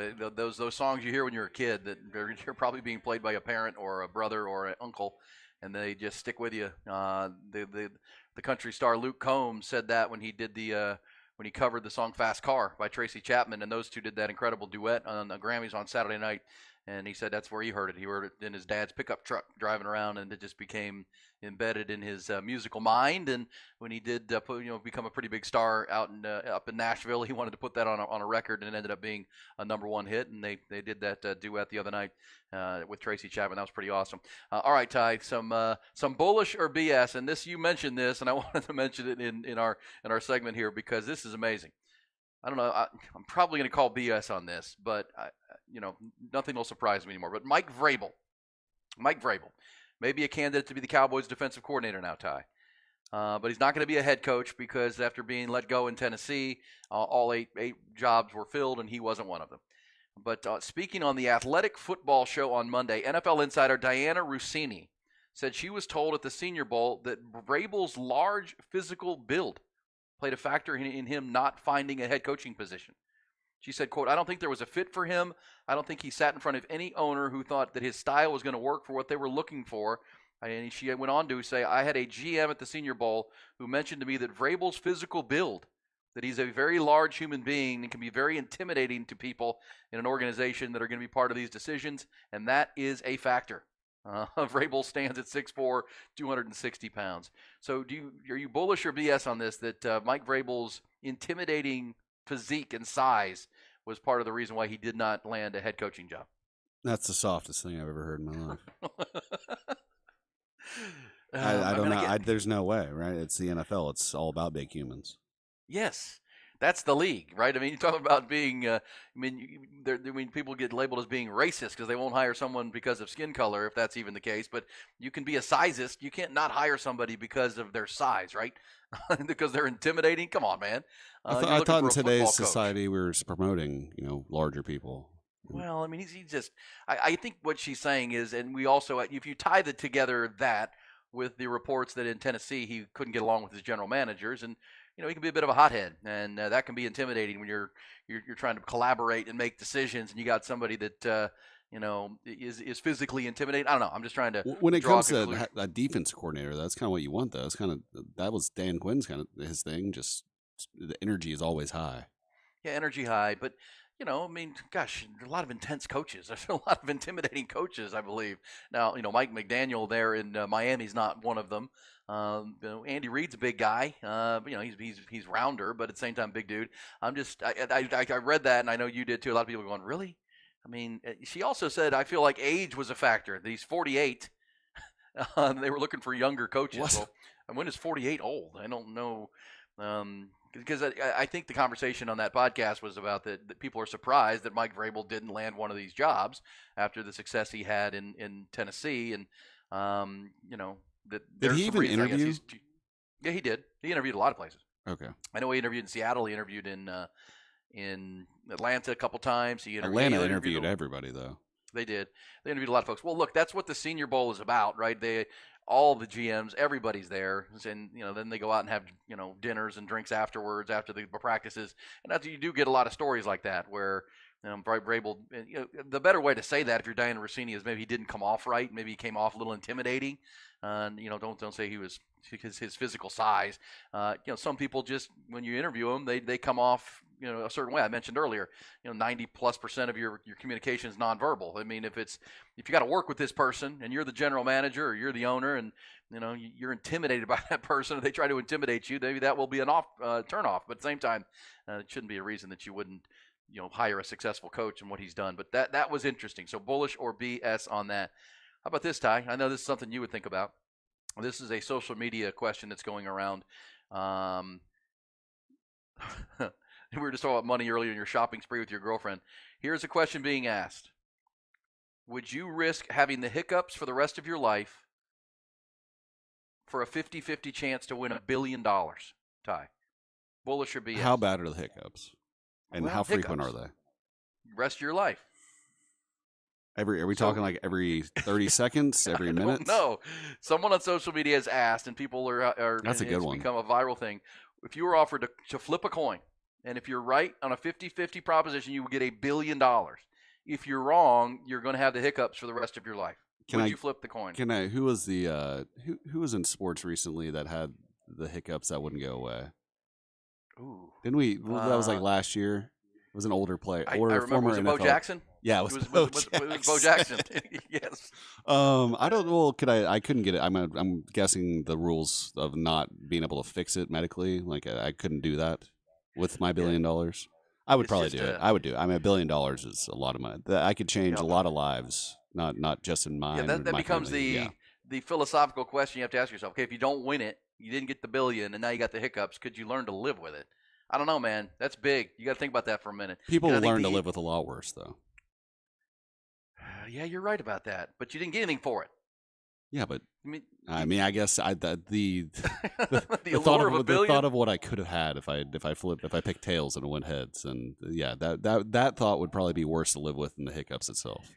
Well, 57% of people asked would take the chance and flip the coin. That's it. 43% said no way, not doing it. I would do it for sure. I think I wouldn't. I don't know. I mean, that's 50-50 is pretty good, though. I mean, how many chances in your life you're going to have a 50-50 chance to make $1 billion? I mean, what do you got? 25, 30 years left? I mean, you could if you got it and you had the hiccups, you could help your family. The hiccups are so damn annoying. The hiccups are.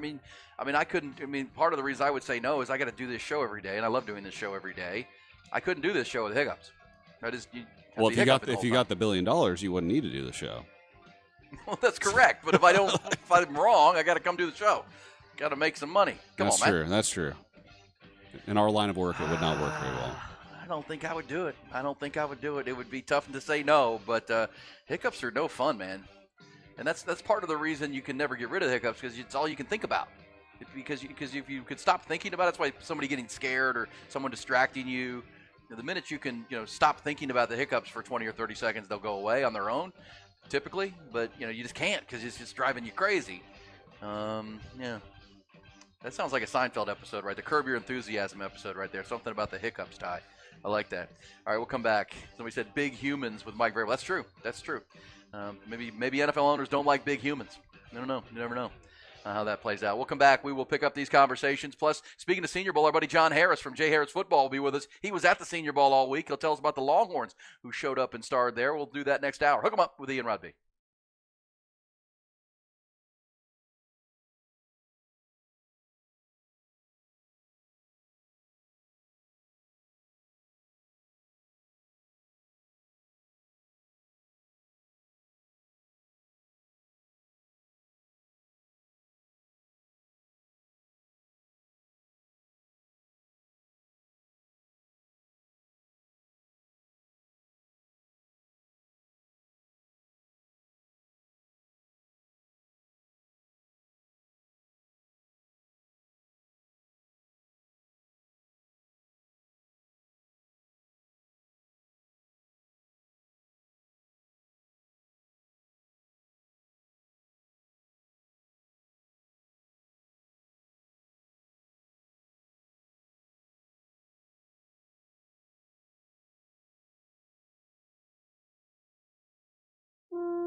Love telling you about Viking Fence, the premier fence company in Austin, Texas. We were telling you last hour about the Idea Gallery, where you can just be inspired by the fences. But one of the things I always say in our conversations about Viking is their use of the Western red cedar. It's the only type of wood that they will use for a fence project of any kind, whether it's commercial or residential. And, you know, I always say, well, people say, well, why Western red cedar? Listen, it's just a better and higher quality of product. That's why Viking Fence goes through the expense and takes the step to truck that in from the great Northwest of the United States on rail cars and mill it in their own mill to your specification. But it's just a prettier brand of wood, right? It's that timeless natural beauty. It's got that warm reddish brown hues that are, when you're building this around your home, you want it to look great. Plus, they can stain it and make it even look darker, and just a visually appealing and inviting ambiance you create in any space with that treated, unlike treated pine, which tends to have a more uniform, less distinctive appearance. Western red cedar, it elevates the aesthetic appeal, and it's exceptionally durable. That's 50 plus years in the market. They know that treated pine, a lot of times, which is a lot of fence companies will use, will twist and warp in the winds here of Central Texas. Not that Western red cedar. It's got exceptional durability, environmental sustainability. It's got natural resistance to decay and insects as well. It's just why that's all they'll use at Viking Fence, because of course they are all about quality, workmanship, and reliability. That's the answer to why always the Western red cedar. They got a plan for all of it and a reason for all of it at Viking Fence. 837-6411 is the phone number. It's 837-6411. Find them online at vikingfence.com. Look at that idea gallery and be inspired by the work that they do and have done since 1972. It's Viking Fence. 837-6411. Find them online at vikingfence.com. And always remember, when you think fence in Austin, Texas, or beyond, and beyond, always think Viking.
We're rolling. Take A. We're rolling. Take overdub. 5. Double tap.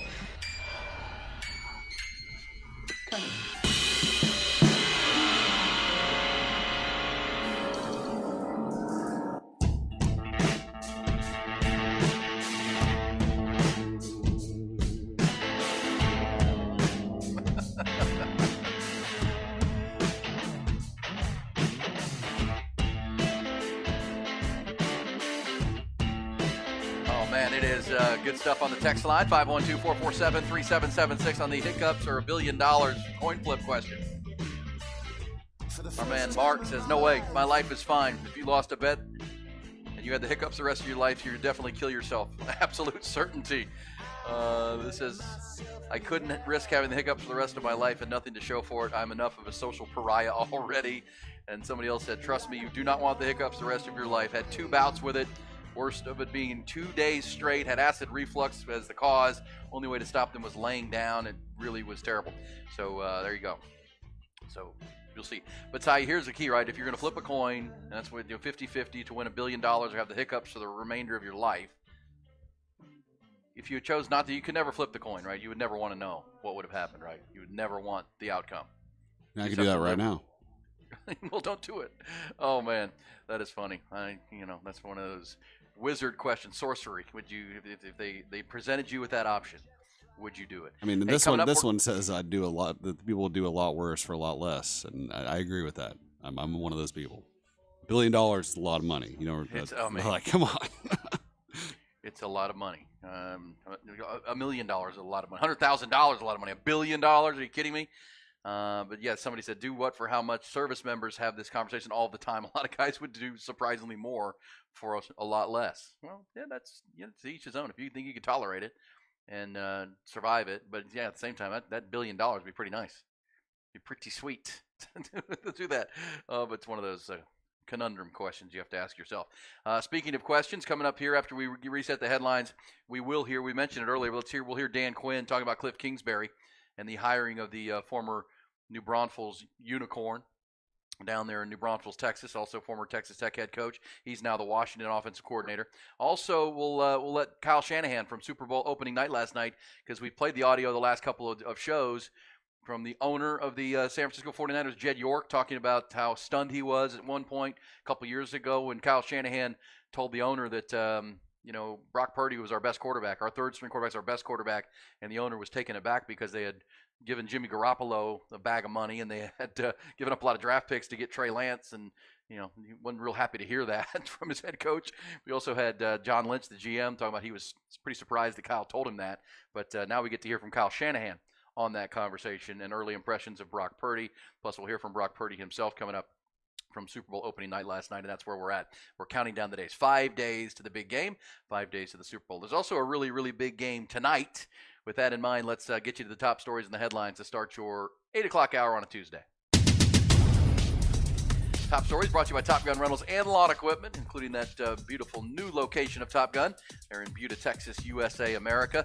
Let's start with college hoops. Another night, another big upset in the Big 12. Kansas State guard Tyler Perry, not the actor or comedian, he scored 8 of his 26 in the overtime session. Wildcats took down fourth-ranked Kansas 75-70 on Big Monday in Manhattan. That snapped a 4-game losing streak for the Wildcats and snapped a 2-game winning streak for Kansas. That was the 300th all-time matchup of the two in-state rivals. 4 games on the Big 12 schedule tonight, including one here in Austin. It's pretty big. Texas playing host to 15th-ranked Iowa State. It'll be Longhorns' 6th straight game against a ranked opponent. They've gone 3-2 so far. Game tips at 7 o'clock tonight. Also tonight at Moody Center, you have also outside of Moody Center tonight, you have Houston hosting Oklahoma State. BYU's at Oklahoma, OU, and then Waco, 13th-ranked Baylor hosting 23rd ranked Texas Tech. Both teams 5-3 in Big 12 play. Very big game there. Also yesterday, Texas guard Max Abmas named the Big 12's newcomer of the week by the Big 12. Third time he's won that award already this year. The graduate transfer from Oral Roberts continues to climb that all-time scoring list for Division I men. 2,955 points now. He passed Danny Manning on that list this past Saturday. He is now just 18 points behind the great Oscar Robertson. NBA last night, Mavericks topped the Joel Embiid-less 76ers in Philadelphia, 118-102. And from baseball, the Kansas City Royals and their shortstop Bobby Witt Jr. have agreed on a new 11-year, $288.8 million contract extension. It's the largest contract in Royals franchise history for the 23-year-old Texan who's entering just his third year in the league.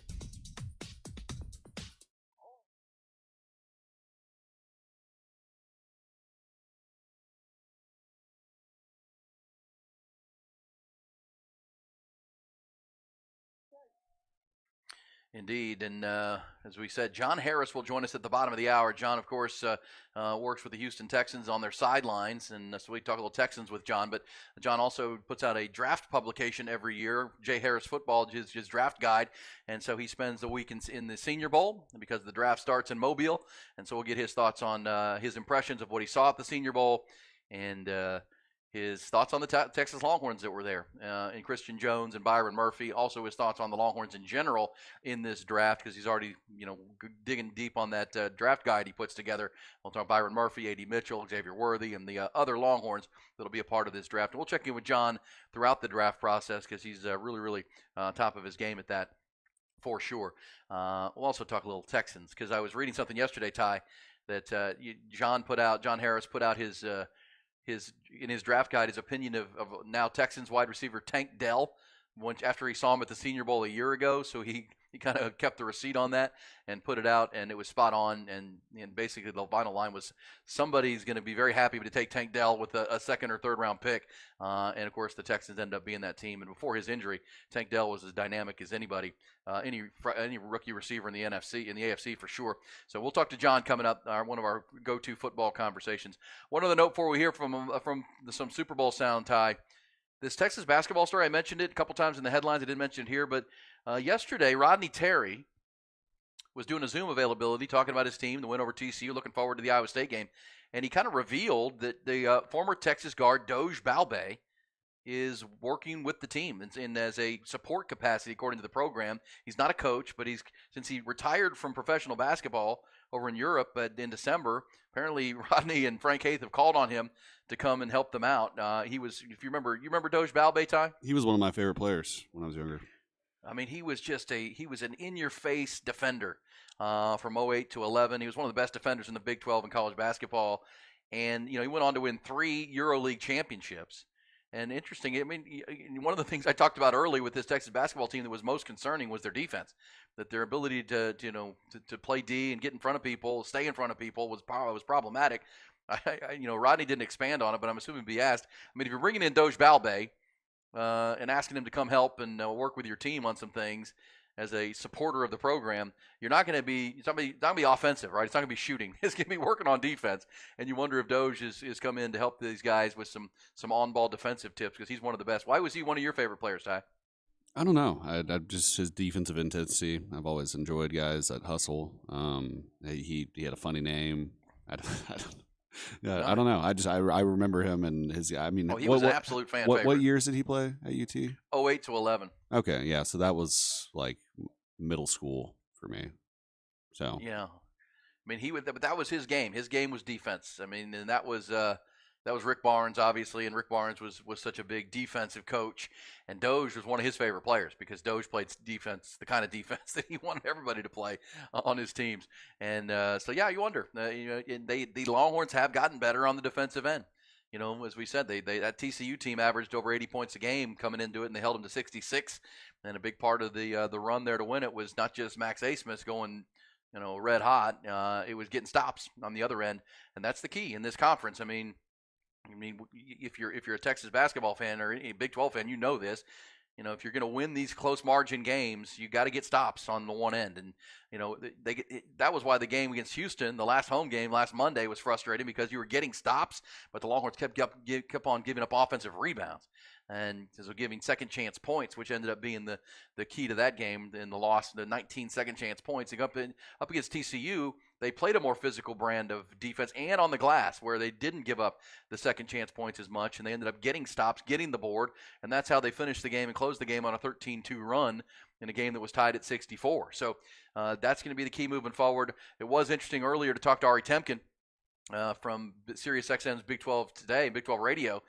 He said, when I asked him who's the best pound-for-pound team in the Big 12, he mentioned Texas as a team that, when they're going and as they continue to figure out their chemistry, can really play with anybody in the conference. I mean, they have talent where it matters, right? They have a great guard and 2 great guards in Tyrese Hunter and Max Abmas, who's how about that, Ty? Climbing the line. If he scores 19 points tonight, Max Abmas is going to go past Oscar Robertson, the Big O, legendary from Cincinnati, the Big O in total points as in a career, which is incredible, and good for him. So you got the offense you need. Now you have Dylan Dessou, working his way back and from his injury and really becoming the go-to guy in the post. And Dylan Mitchell kind of figuring out his role. And that's the thing that is, for Longhorn fans, it's frustrating to watch this team, but because they've had to figure out roles and define roles during the conference season since Dessou didn't come back until after Christmas. So you're trying to figure these things out. But, man, Dylan Mitchell, and he even talked about it after the TCU win, his role is defense, being aggressive, rebounding.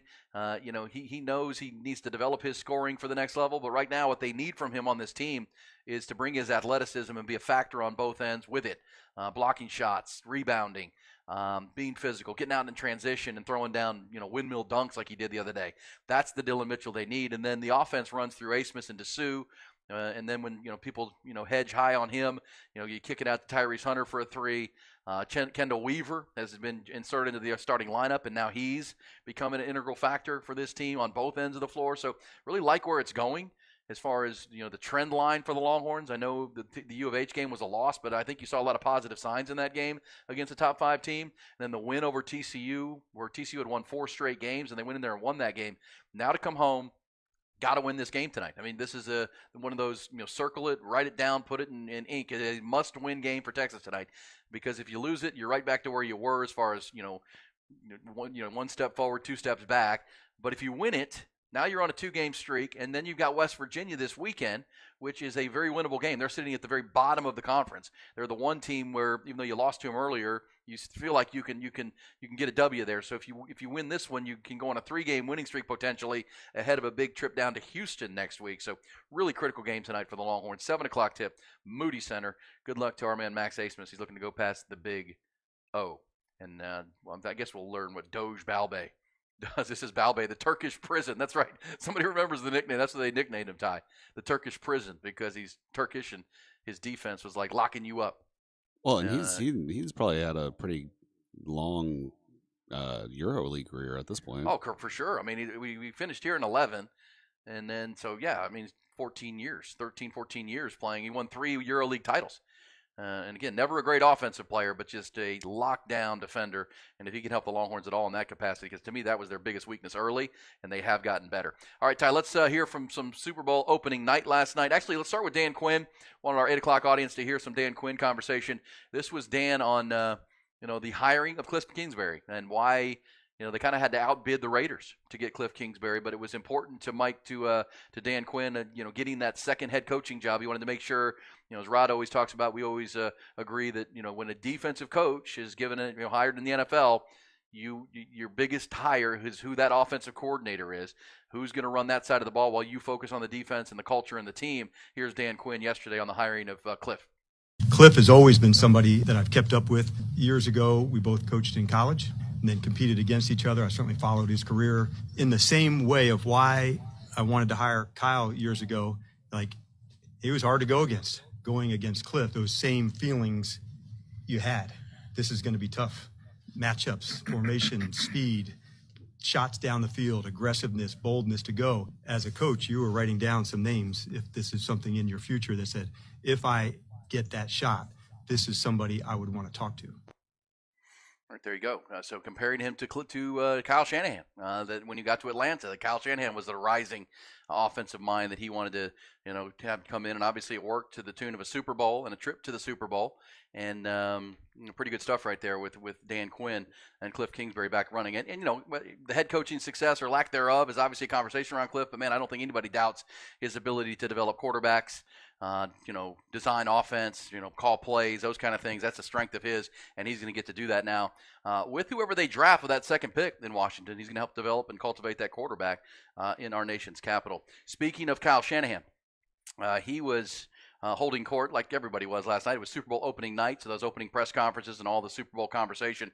And so obviously somebody was going to ask Kyle Shanahan about the conversations of the last week that Jed York, the owner, admitted that Kyle at one point a couple years ago said that Brock Purdy was their best quarterback, even though they had 2 other quarterbacks that were making a lot more money than Brock. Here's Kyle Shanahan when asked to expand on that, and now that Brock Purdy is his starting quarterback, leading them to a Super Bowl.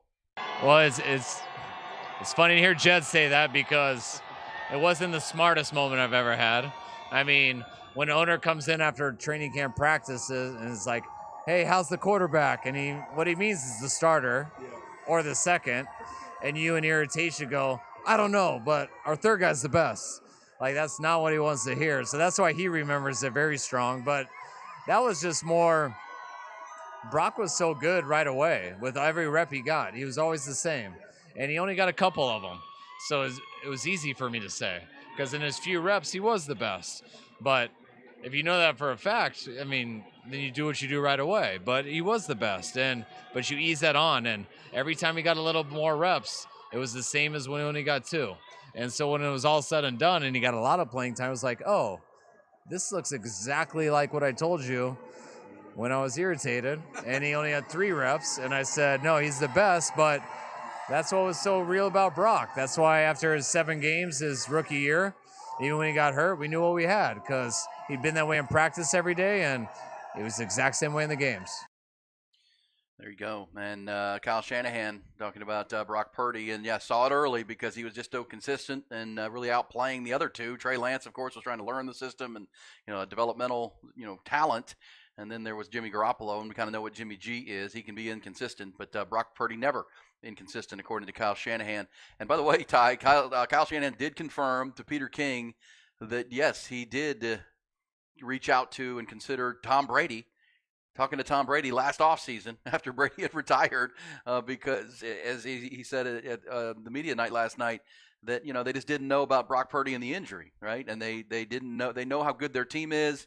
They know how talented they are in a lot of places. And if Brock Purdy wasn't going to be healthy, and, how that elbow surgery, how he was going to respond to that, all those things. And if there's a question, you keep looking. And so in his quest to win a Super Bowl, Kyle Shanahan did confirm that, yes, I did, reach out to Tom Brady. And, and why not, right? I mean, Ty, that's what it takes. If you want to win a Super Bowl, you got to make sure you have the quarterback position locked down. If there was going to be a question with Purdy, why not ask Tom Brady if he's maybe interested in playing for you? And if there's one team that knows you have to have multiple options, it's San Francisco 49ers. Yeah. Oh, man, that's people have asked the question, who is the most pressure on in this Super Bowl? I'd say Shanahan. I do too. I think that's the easy answer. I mean, Brock Purdy's playing with house money at this point. If he beats Patrick Mahomes head to head as a quarterback matchup, then that's legendary stuff. Mahomes is the best. If he loses this game, Mahomes is still the GOAT right now. I mean, he's the best quarterback right now of this era. But yeah, no, I mean, I think for sure. I mean, Andy Reid's a made man. This is about Kyle Shanahan. This is about finishing a deal. This is about winning this game. And we know this is a high-priced team right now, and they do have the rookie quarterback deal with Brock Purdy. But man, they've got a lot of good players. They've invested at left tackle, at Christian McCaffrey, Deebo Samuel, Brandon Ayuk, a lot of stars on defense as well, including Bosa and Fred Warner. So yeah, this is a year to cash it in and get that Super Bowl. Kyle Shanahan doesn't have it, and I'm speaking of Dan Quinn. I'm assuming that loss to the Patriots when they were up, 28-3 is still something that haunts him. You want to avenge that and get this win. And for him, Ty, health, right? Health has been a big deterrent for him. They've not gotten here as a talented team because of injuries at key positions, including quarterback. And 4 years ago, they ran into Patrick Mahomes, who rallied in that fourth quarter to beat them. Yeah, I agree with you. Kyle Shanahan, this is his one to win. And pressure there to finish the deal. Okay, so we'll hear more from Super Bowl opening night. We're also going to get a quick timeout, come back, we'll at the turn, get you some little golf conversation, and outside of that, then we're going to go behind the burnt orange curtain and talk Texas football with our buddy John Harris, who was at the Senior Bowl all last week, taking notes, rigorous notes, and watching the Longhorns. We'll get his thoughts on how T'Vondre Sweat and Christian Jones performed. We'll talk some Longhorn football and draft a Longhorn football coming back after we go at the turn.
Absolutely is. Always a good day to get over to Callahan's General Store and see my friend Charlie and the whole team there. Keep your yard looking like a golf course year-round. That's what our main partnership is with Callahan's, in addition to all the other things you can get there. But the golf tour of Central Texas is powered by Callahan's General Store and continues with our video of Great Hills Country Club, which is out now on all our social media platforms. Myself and our local pro, Omar Uresti, took a tour, made some big shots, and had some fun. Take a look at that full-length video. Go check it out at all our digital properties there at the Horn on X, Horn on hornfm.com, also on Instagram. It's the Golf Tour of Central Texas, powered by Callahan's General Store. Great Hills Country Club is our course here in the first of the new year. And Ty, it is at the turn, meaning we're halfway through our Tuesday conversation. And coming up, we'll have off the record for the top of the hour, and in the 9 o'clock hour again, 9 to 11, our man Mike Craven will join us and hang out with us. As we found out yesterday, Ty, Mike is writing a book. It's in conjunction with his job at Dave Campbell's Texas Football, but also Texas Monthly is involved in the binding and putting this book together. It's a 13-chapter coffee table book. And this past year, as Mike told us yesterday, he's big into synergy, right? And there are now 13 Division I teams in college football and 13 weeks in the college football season. So last season, during the fall, Mike attended a game at all 13 campuses on a different Saturday, and he's writing the book about it and just kind of telling the story of the 13 Division I schools and their traditions, their histories, and obviously they're very different. You go from everywhere from Texas and Texas A&M down to Sam Houston, who's in their first year, UTSA's in year 13. So pretty cool. But in it, he talks about the history of the programs. But he also, Ty, is going to include the 5 go-to restaurants in those areas and for those schools on game day or after the game.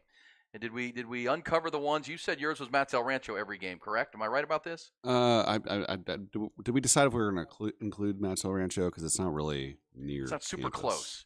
So it's a post game. It is a post game meal, though. Yeah, it's a post game spot because you're going to make your way down Lamar after the game's over. But for you folks, you can text us because Mike's going to be back in here and he's looking for assistance on that because the books he's writing it right now, so it's being written. He's got his working 5 here in Austin for a Texas and going home game, but he's willing to change them because he's not submitted it for publication at this point. So help us out with those.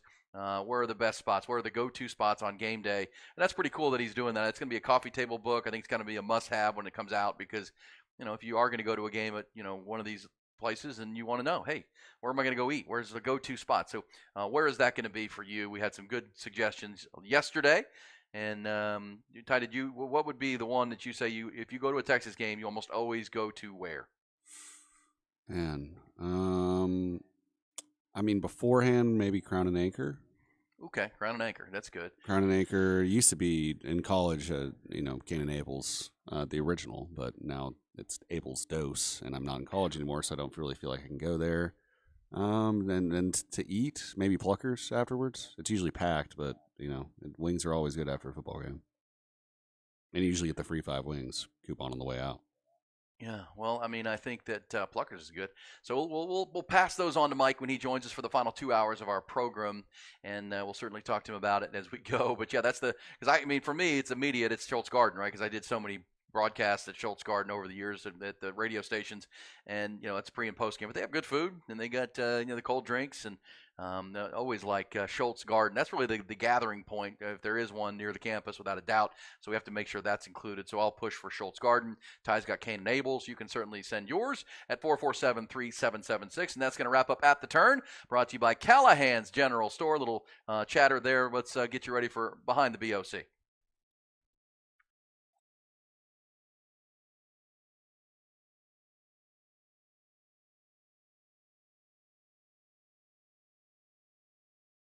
And they were all asking themselves the same question.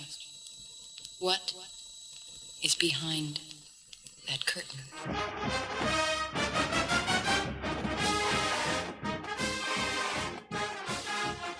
All right, it is Behind the BOC. Rod will be back tomorrow from his wisdom teeth extraction. But in Rod's absence, what better pinch hitter than our man John Harris? Sideline man for the Houston Texans for years and years. Also works at HoustonTexans.com, but also publishes a draft guide every year that is as good as they get. You can find him at J Harris Football on X/Twitter, and you can hear him on our conversation whenever we can get a hold of him and talk with him. He's our buddy John Harris. Hey, John, how are you? Happy New Year, my friend. Happy New Year. Yeah, it's been a while, Aaron. I hope you're doing well, and hope everybody in Austin's well. It's been a pretty exciting fall for those wearing the Texas orange. Yeah, man. Well, it was a good fall if you're a Longhorn fan, because you kind of turned a corner, and for you, suffering through some pretty miserable years with the Houston Texans. I mean, it's your job, and you show up and do a great job of it. But man, there were some tough times in there. But man, what a breath of fresh air! DeMeco Ryans, C.J. Stroud, and just this. It's hard to imagine the 180 that organization did, in a calendar year. Yeah, for it to be so immediate was shocking even for us. I mean, it started, with the decision to sign DeMeco, because, Mark Vandermeer and I would sit during kind of the period of not having a coach. We'd sit in the studio and we just kind of talk like, okay, we wouldn't even talk about DeMeco because we just didn't even think it was possible. It was always, this permanent plan B, like, okay, we all know DeMeco is the guy we want, but all right, we know that's not going to happen. So who's it going to be? And then I ended up going to the Senior Bowl, and I ended up driving there, I think, on a Sunday. And that's when things started picking up with DeMeco. And, I'm in Mobile, and I'm texting Mark, like, is this thing going to happen? Like, come on, man, this can't happen. Like, and I think that was just kind of the PTSD from the last 3 years. We just couldn't, it was the proverbial, we couldn't have anything good. And then, it's happening. First day of the Senior Bowl, I've got people coming up to me 1 year after, as I walk through the gates, people are snickering because I'm wearing Texans gear.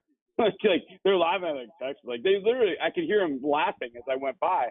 And I'm like, okay, well that's got to change. And now all of a sudden it's like, man, DeMeco, like, yeah, this is a great step. And then you just started seeing every single step seem to be right.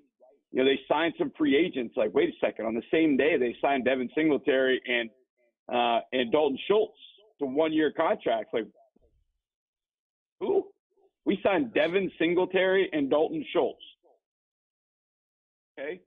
And then you obviously get to draft night, and CJ's drafted, and you have this, 20-minute period or so where we're debating what they're going to do with number 2, C.J. Stroud. We're reacting to having a young quarterback that I liked. Look over, and the producer is looking at us going, hey, they're trading up for Will Anderson too. Like, wow. So it was all this that was happening, but it's like, okay, now that was great. But now we have growing pains. We got a rookie head coach, rookie offensive coordinator, rookie quarterbacks coach, a rookie quarterback. Face the franchise defensively as a rookie. Okay, we're gonna 5 wins, 6 wins. Yeah, that'd be better than last year. We'll be much more competitive, etc.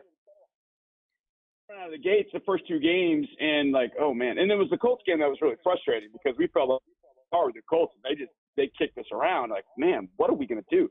And then all of a sudden the season changed in week 3. You had obviously some great offensive play, but you got a little bit of luck.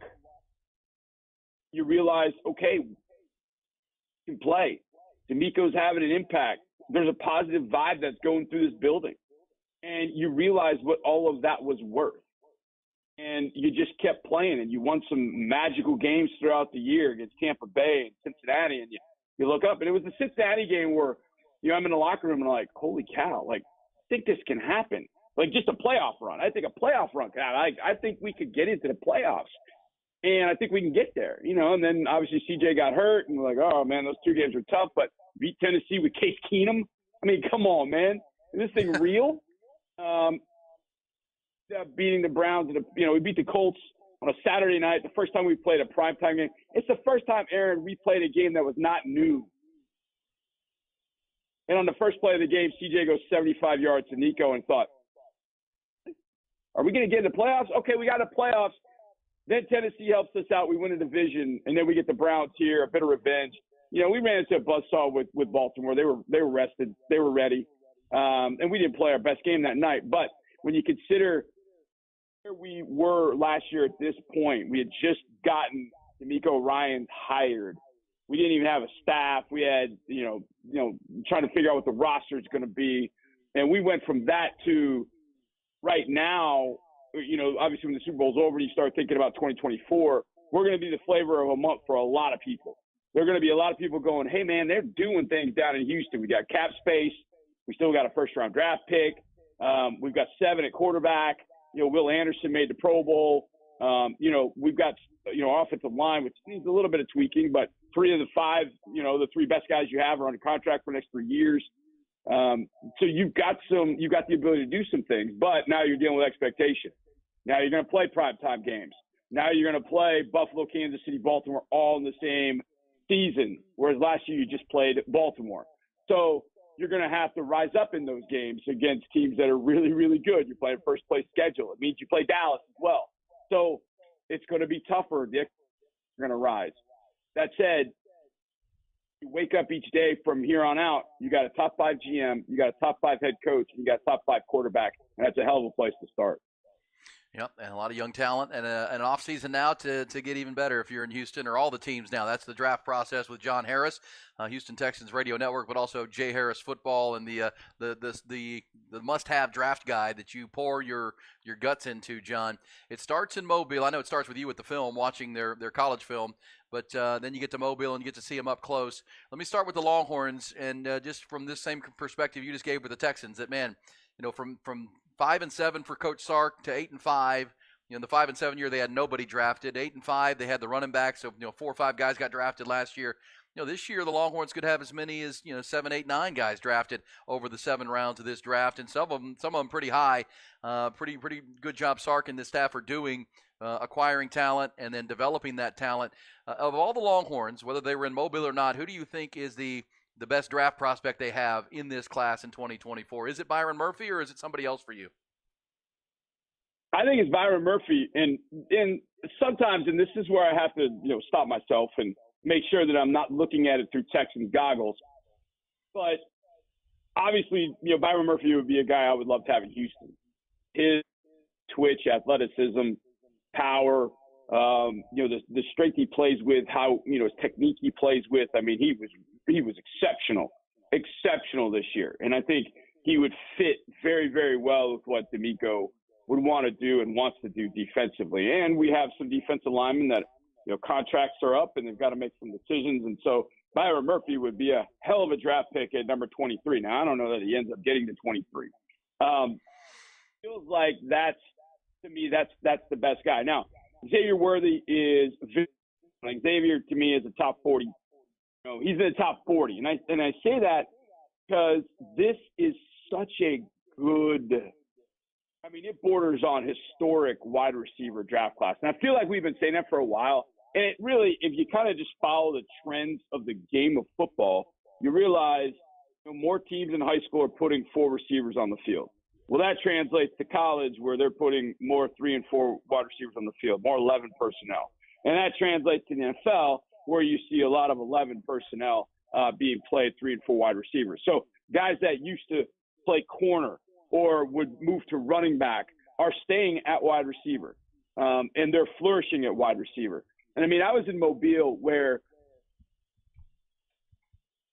at least a half dozen guys, I'm like, you come to Houston, you come to Houston, you come to Houston, you come to Houston. And I'm not, and those guys, I'm not even talking about Marvin Harrison Jr., Rome Odunze, Malik Neighbors, Xavier Worthy, Adonai Mitchell. I mean, I'm not even talking about those guys. Guys, I mean, they weren't even in Mobile. Jalen Polk, Jalen McMillan from Washington, the entire Washington wide receiver group. I'm just talking about Ladd McConkey, Roman Wilson, Malachi Corley from out of Western Kentucky. The guys that were at the Senior Bowl were fantastic. Yet, group that wasn't even there, of underclassmen that declared and guys that, know their top 10, top 15 picks and, didn't really need the boost in the Senior Bowl. This wide receiver class is outstanding. So that's why I think Xavier, I don't want to say in any other year because the receiver class has been pretty good, but in a lot of quote unquote normal years, Xavier probably is in the top 20. Last year, he's probably in the top 20. He probably goes maybe a shade after JSN, but you would debate Jordan Addison and Xavier Worthy all day long. So he would have been in that mix. But now it's in this group. So that's why I think Byron Murphy ends up being the top-ranked corn. I think Worthy's right there. Mitchell's going to be interesting. They're at the Senior Bowl kind of talking to some guys about some scouts about players and such, and talking about these receivers. And when Mitchell's name came up, talking to one scout, and he just kind of looked at me like, "What? Like this?" And I said, "What?" And he was like, "I don't know. There's something about Mitchell." And I thought, okay, that's kind of odd. We'll keep an eye on that. But again, and Mitchell ended up here in Houston. He'd fit perfectly right in between Tank Dell and Nico Collins. He would be the perfect fit in this offense between those two. Longhorns are come with a lot of ammunition to the draft, and I haven't even brought up T'Vondre Sweat, who was in Mobile to do the weigh-ins, and he walked by the scale and just waved at it like, "See ya." So he didn't even weigh in. He just decided, what you see is what you get, sort of thing. And then he went out on the field, and there were moments of, what did he just do? He just took Bo Limmer and broke him in half. Like, is Bo Limmer okay? Can he get up after that? And Sweat had a few of those moments, but he also had a couple of those moments where, why is that guy blocking him as effectively as he is on this play? And so there's kind of an Albert Hainsworth vibe you get a little bit with T'Vondre. Like, they're dominant. They're dominant moments when T'Vondre wants to be dominant. And where T'Vondre has to get to is probably about 340, 345, because I can promise you that it was not 345 at the Senior Bowl, or he would have stepped on a scale. And he still dominated at 365, 370, whatever he is. But he got himself to 340, 345. And the reason I know he can get there is because he was a defensive end in high school at 255. That was the first I ever saw him, was that when he was at Huntsville, he's playing a playoff game here at NRG Stadium. And I said to, a couple of the recruiting guys I was watching with, like, "Hey, who's 44? And they're like, "Oh, that's T'Vondre." Who T'Vondre was. "Oh, he's going to Texas." And I was like, "He's good size, 255, right?" Yeah, he's about 255, 250, somewhere in there. And then he gets 2-3. So I know that 340 is in, he can get there. And if he does, I think T'Vondre can end up being a 3-down player in this league and be a really good one, because his power and athleticism are freaky level. So Longhorns are going to have a really exciting day one, day two. All those guys that we just mentioned, guarantee are going to be drafted Thursday, Friday. That before the end of day two, you're going to have those guys in particular drafted. And that is going to be an indication of where this program is going, that there are 5-star players going to Texas, and Sark is getting them there, and then he's developing them. And that is the biggest thing. Once you get the recruits, it's a matter of, can you develop them? And that is absolutely what he's been able to do with those prospects there. And that, if I'm an NFL scout, I keep going back, because I know that I'm going to get a well-coached kid, I'm going to get a pretty disciplined kid, and I'm going to get a guy that knows football and has been developed with great coaching throughout the years. That's what I want in my program. That's what I want in my organization. And I think it's just going to continue to happen. And it's just going to be this big snowball that rolls downhill for Sark at the University of Texas.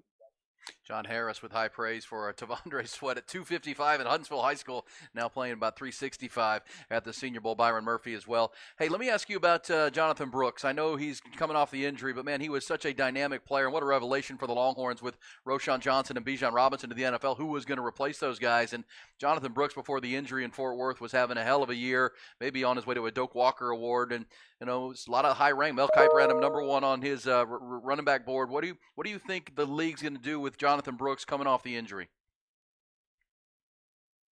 It's interesting you say that, Aaron. I was going through my notes for the Senior Bowl last night, and when I got to T'Vondre, well, it actually wasn't T'Vondre. I got to Austin Booker from Kansas, and I remembered something that a buddy of mine told me. He said, I had watched the Kansas-Texas game, but we were on the road that week, and so I didn't get a chance to watch it, study it. And so we were talking about Austin Booker, defensive end, outside linebacker from Kansas. And he goes, "Hey, go watch the Texas-Kansas game and watch Austin Booker give Kelvin Banks all he can handle and Christian Jones all he can handle." And they did. That was legit. Like, Austin Booker, number 9, long arm, skinny defensive end, outside linebacker, was all over the place. He gave those tackles a ton of issues. But as I'm watching that game, I'm watching Jonathan Brooks closely, and I'm like, God dang it. It doesn't get hurt. RB1 board. I don't even know that it's close. Like I said this in Houston last week when I was on the radio. We're talking about, and with the Texans, there's, the running game was not good. And so do we reset the running back room? What are you looking at running back wise? And so the first thought is, well, okay, you draft one. I was like, love this draft class. I really don't. Who's RB1? Is it Blake Corum from Michigan? I like him. He's got great vision, but Will Shipley from Clemson, I'm not sold. Dylan Johnson from Washington, okay, he played pretty well in Washington's offense. He's got some things. Okay, man, he maybe. And then I'm watching Jonathan Brooks last night, and I was like, that guy is RB1. But the ACL obviously complicates things, and I just don't know exactly how teams look at that. And 32 different medical teams that will have 32 different medical opinions than Brooks, and how that shapes how the teams are going to look at him in the draft process. And that's where I'm up in the air. If he's healthy. In my mind, as I'm watching, he's running back one. I think he's got everything you're looking for. Just watching that Kansas game and seeing, the cuts he made, the different types of runs. I mean, there's kind of a Le'Veon Bell sort of pace, when he's running some of the split zone stuff that they were running, some of the inside, gap scheme stuff. It has a little bit. Now, Le'Veon got to a point late in his career where he'd run up the line of scrimmage and stop and wait and then go. It's not quite that. But earlier in his career, Le'Veon was patient, and that was probably where Brooks is. But there's that patience, and when he sees that, he has the vision. When he sees it, he goes. And I watched it last night, and I'm thinking, man, I'm talking to Aaron tomorrow, and I'm gonna say exactly this. And he's RB1. Don't know how they'll look at, and honestly, I don't know how I'm gonna feel about a guy with ACL tear. We drafted John Mechie in round 2 of 2022, coming off an ACL that he hurt in December. And, everything was kind of moving along, thinking, okay, Mechie's going to be available probably mid-season. This is great. He'll be back week 8, week 9. Well, obviously then he, was struck down by leukemia, and the story takes a whole different turn at that point. ACLs aren't the death knell for running backs anymore. So depending on what the severity of it was, and I know it's Bags, he tore an ACL, where he's going to be in his rehab, I think there might be a team or two that says, look, there are going to be other teams that won't or don't have opportunity to draft a running back. What happens for Jonathan, which actually might not be a bad thing, is there might be a team that's got a pretty solid roster already that they can maybe take a risk with Brooks, maybe in the second round and say, look, we'll wait for you. We'll wait for you. You're too talented. We'll wait for you. You come in our program. We'll get you rehab. We'll continue the rehab. We'll finish it, and we'll have you ready. Hopefully, by November, when guys start breaking down and get injured, you're going to be fresh, and you can pop in there and be a big part of and really bolster a good offense. And I would love for that to be here in Houston. I think we just need more immediate help right away. But there will be a couple of teams, I would imagine, that have an extra draft pick, that already have kind of a really stable offense, that they look at Brooks and say, hey, we can wait for him. You're going to get RB1. You're just going to get him in November, then September. And then years beyond that with a young guy, Jonathan Brooks. Great stuff, John. We could go on, and will in the future, in future visits, as we talk about all these Longhorns and the draft process into the Combine coming up end of the month. Appreciate you, my friend. Great to hear you. Thanks for the insights on and thoughts from the Senior Bowl. Absolutely, my friend. Good talking to you, Aaron. See you, buddy. All right, there's John Harris. Thoughts from the Senior Bowl on the 2 tackles, the 2 receivers, Jonathan Brooks. We'll do more with John as we get forward to the draft. Pretty good stuff right there. We'll come back. When we do, we go off the record. Mike Cravis joins us in the 9 o'clock hour for the rest of the show. We're rolling on. I took him up with Ian Rod B.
Oh, it is off the record. It'll be brief because of a long conversation with John Harris talking Texas Longhorns in the draft. But obviously, we woke up to the news of the passing of Toby Keith, and Ty's been playing some music of Toby. Our friend Craig Flowers is going to join us coming up before now and the end of the program. The Colonel, he has some great stories on Toby Keith, and a friend of his. Of course, he lives in Oklahoma now, Colonel.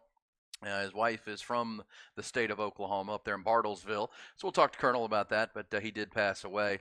Won't have time to get into this, but Ty, I don't know if you saw this, but we can't dive in too far. But a woman on social media has gone viral for bragging about sleeping with 22 guys in 10 days after a hard breakup with her boyfriend. How about that, Ty? Sounds about right.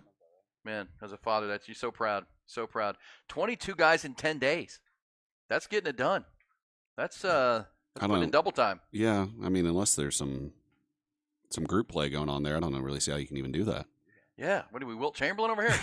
Yeah, man, 2 days. She had broken up and she was free. And wait, 2 days?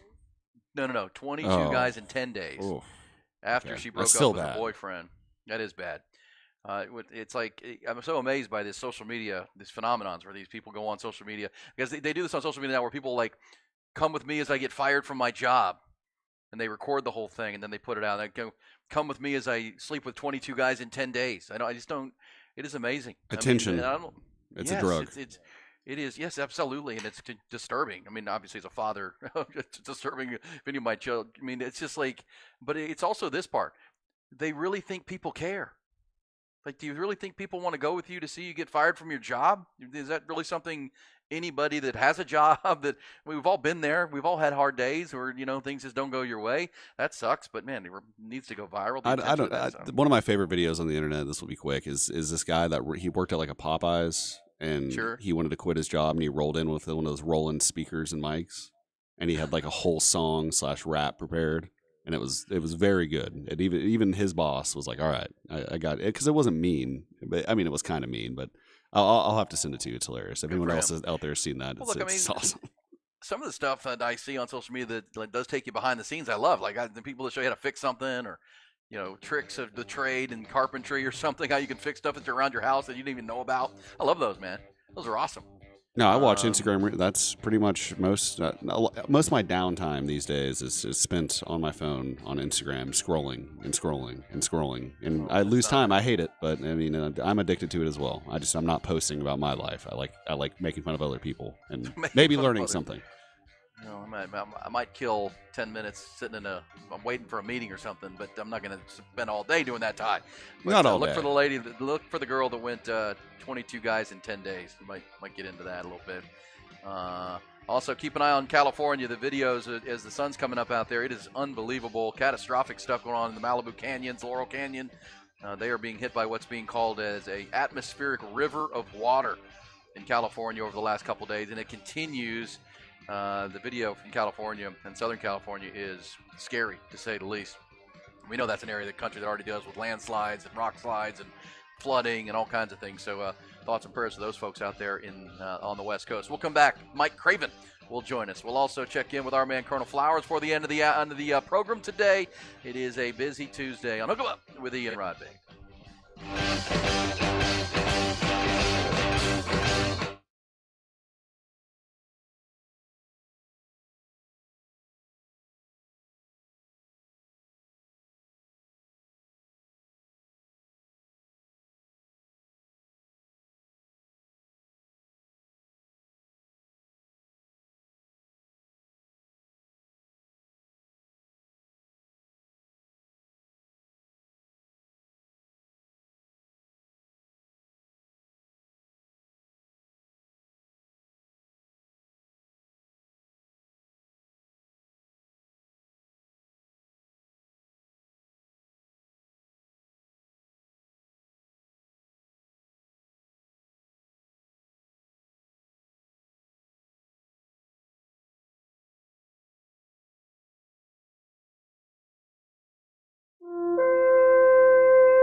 Rod Babers, RB, will be back tomorrow, he tells me. We'll see. We're crossing our fingers. He did give me a nice text yesterday about lunchtime that he had been taken home after his procedure yesterday morning to extract his wisdom teeth, and he was resting, and he'll be in tomorrow. But there were those who told me yesterday that they have been through that and will be surprised if he was able to talk without any pain and be able to do it clearly by Wednesday. We'll see. We'll see. Rod is a high pain tolerant guy. I think he'll be here. But can he talk? Clearly becomes the question that we'll have. But we are certainly crossing our fingers for our guy RB.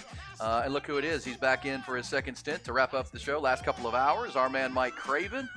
And Mike, during our At the Turn segment last hour, halfway through our 5-hour day, I asked again about the restaurants and spots you frequent on a Texas game day for your book that you're writing. And man, Posse East is the strong winner. Posse East. Posse East. I'll write that down. You must have gotten 8-10 votes for Posse East. And then Texas Chili Parlor that you already mentioned. Dirty Martin's, which you already mentioned. Yeah, but Posse East, man, strong. Ty, are you a big fan of Posse East? I mean, it's really small. I used to go there a decent amount, but I'd much rather go to Crown and Acre. I'll say that. Okay. But Posse East is a little bit of an easier walk to the stadium. Am I right about that? They're both like right there. Okay, good. Somebody says, "Oh gosh, 800 milligrams of Motrin, and Rod will be fine." A little Motrin, Rod, a little painkiller. Put some dirt on it. Yeah, Thread's a football player. Well, speaking of football players, we talked earlier, Mike, and I saw your tweet about this. The Diana Rossini report that Mike Vrabel turned off NFL owners maybe because he's too physically intimidating and imposing. What are we doing? Yeah, it's I find it great. Like, some of those things are awesome because they remind you that, like, you're not the only idiot in the world. You know, that there's like multi-million-dollar execs out there that are also just dummies, like your neighbor that argues with you about just the most ridiculous stuff. And so I'm not surprised. Like, I think a lot of these guys want to hire somebody they can be friends with. You know, and I think that's probably one of the worst parts of the hiring process in general, right? And that's why, you know, maybe not a lot of minorities get hired in the NFL and stuff like that. You want to hire the people you're buddies with, that you can go golfing with, that you feel comfortable and can hang out with. And Vrabel's a big, tough, no-nonsense guy who probably doesn't want to go hang out with the owners. He doesn't want to kiss babies and shake hands. He wants to coach football.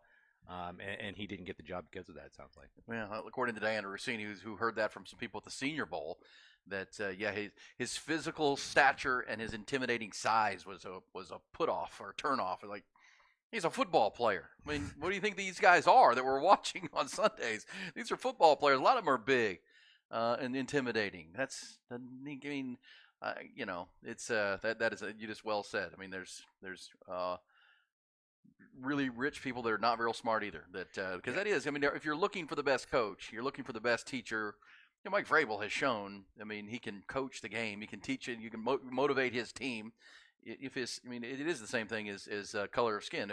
If that's a turnoff to you, then you're doing a bad job of your requirements for hiring people, because you're using something he has no control over. He's just a big, strong guy because he's a football player. But can he coach? Can he develop players, motivate a locker room, unite a locker room, and motivate grown men?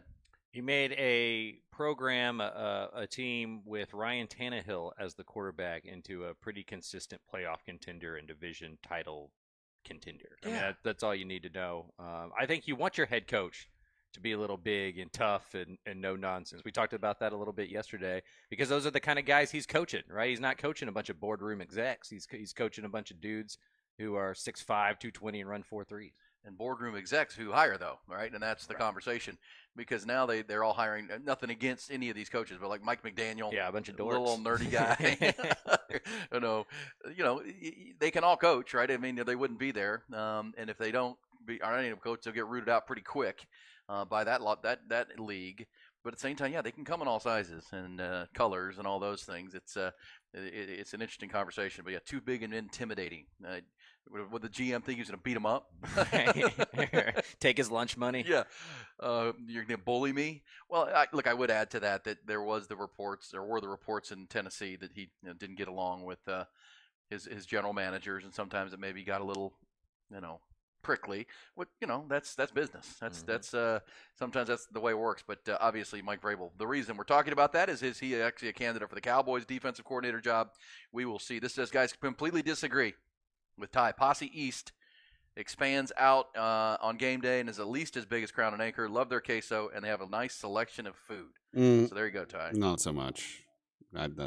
It's maybe half the size of Crown and Anchor.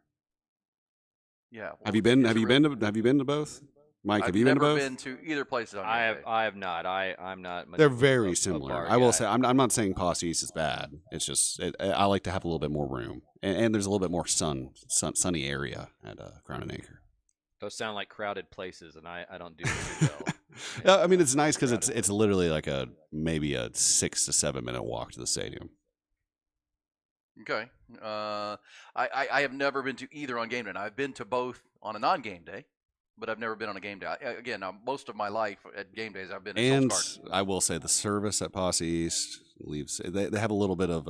I mean, have you all ever noticed the service at Texas Chili Parlor? How kind of their thing is bad service.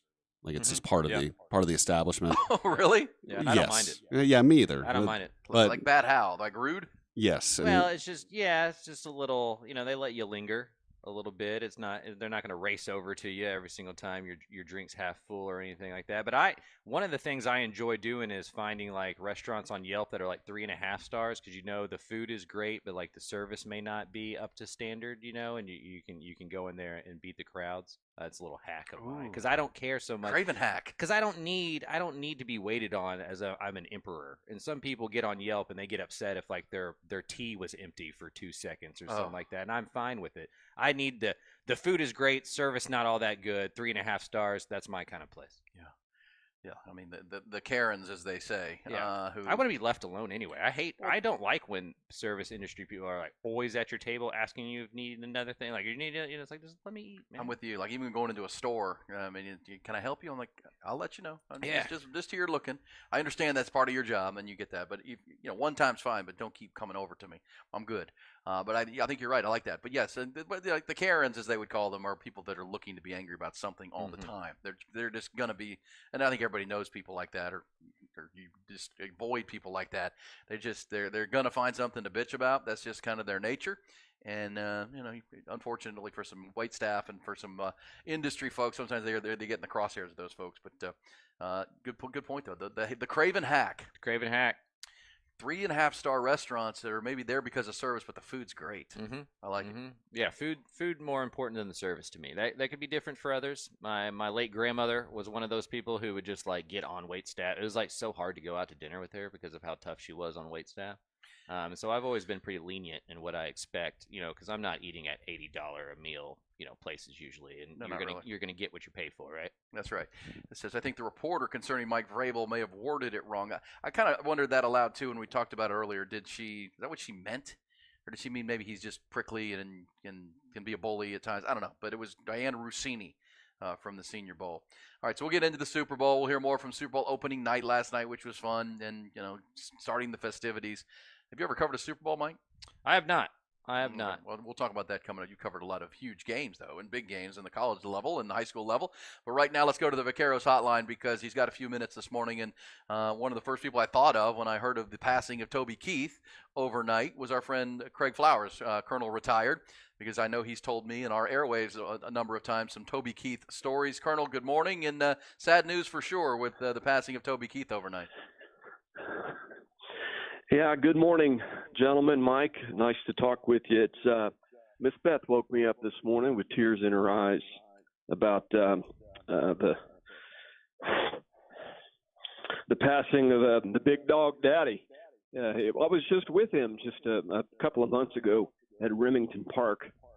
Just a remarkable man. We shared some light moments together, but we probably spent in total a day and a half together, but several of those hours were one-on-one. I thought I'd tell you a little bit about the man that maybe you didn't know.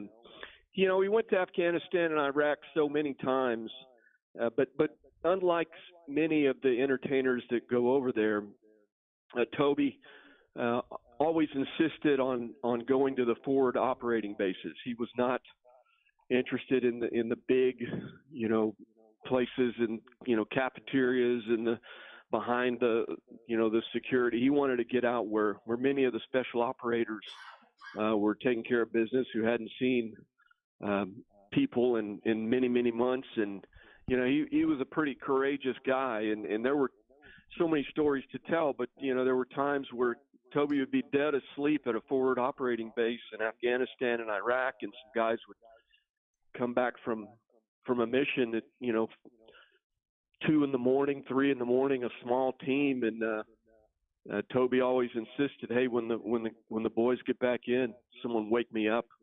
And they would literally, you know, knock on a piece of plywood that was kind of 4 pieces of plywood making a room for him where he slept on a cot, and they would wake him up, and he'd put on a bandana and grab his guitar and throw some water on his face and go out, and these guys would and literally sit around a little area with 6 or 8 special operators and just talk to them.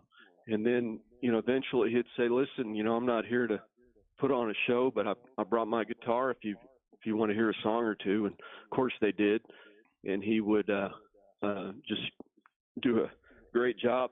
You know, that song, Don't Let the Old Man In, and he had to explain that on YouTube, what that meant, but he told us, I was with him at Remington Park. He's one of his best friends is Danny Caldwell, who owns a bunch of horses there at Remington Park in Oklahoma, and he had a suite, and he said, hey, when your 2 military guys get here, bring them over. So myself and another colonel went over to Toby's suite there, and Toby he had just ordered a big plate of spaghetti, believe it or not. He loves spaghetti with meat sauce, but he hadn't touched it, hadn't eaten a bite of it. He was sick, and we kind of knew that, you know, it had gotten in his blood, and it was just a matter of time. But he said, you know, I'm gonna, you know, good to see you again. And then he said, I'm gonna go do 3 shows in Vegas. Actually, it was 2 shows, and he said it'll be out tomorrow. I said, I think I can do it. And the shows were in early December. Well, those shows sold out in just a couple hours. So we ended up doing a 3rd show in Vegas.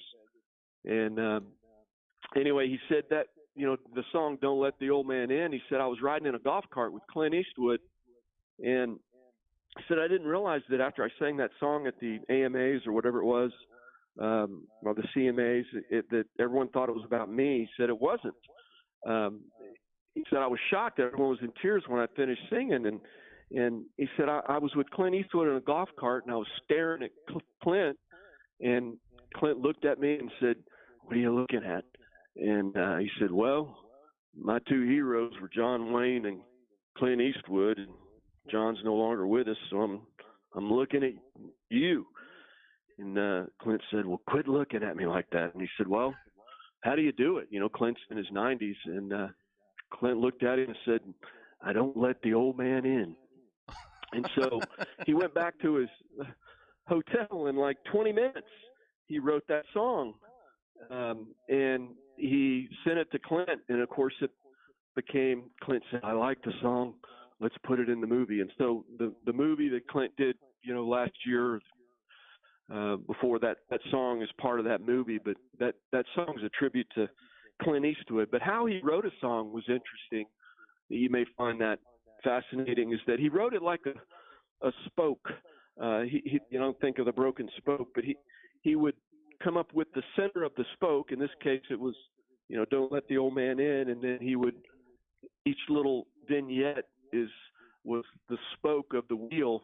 Then he would come back to the center of the spoke, and that was his tactical approach to writing a song. Just a remarkable guy. I had him at West Point at Eisenhower Hall, the 2nd largest theater on the East Coast, and whenever we had an artist there, I would give him a tour of West Point, Kenny Rogers, a bunch of others. And Toby was unique in that he had been abroad, you know, many times more than most soldiers, into, like I said, way off far places.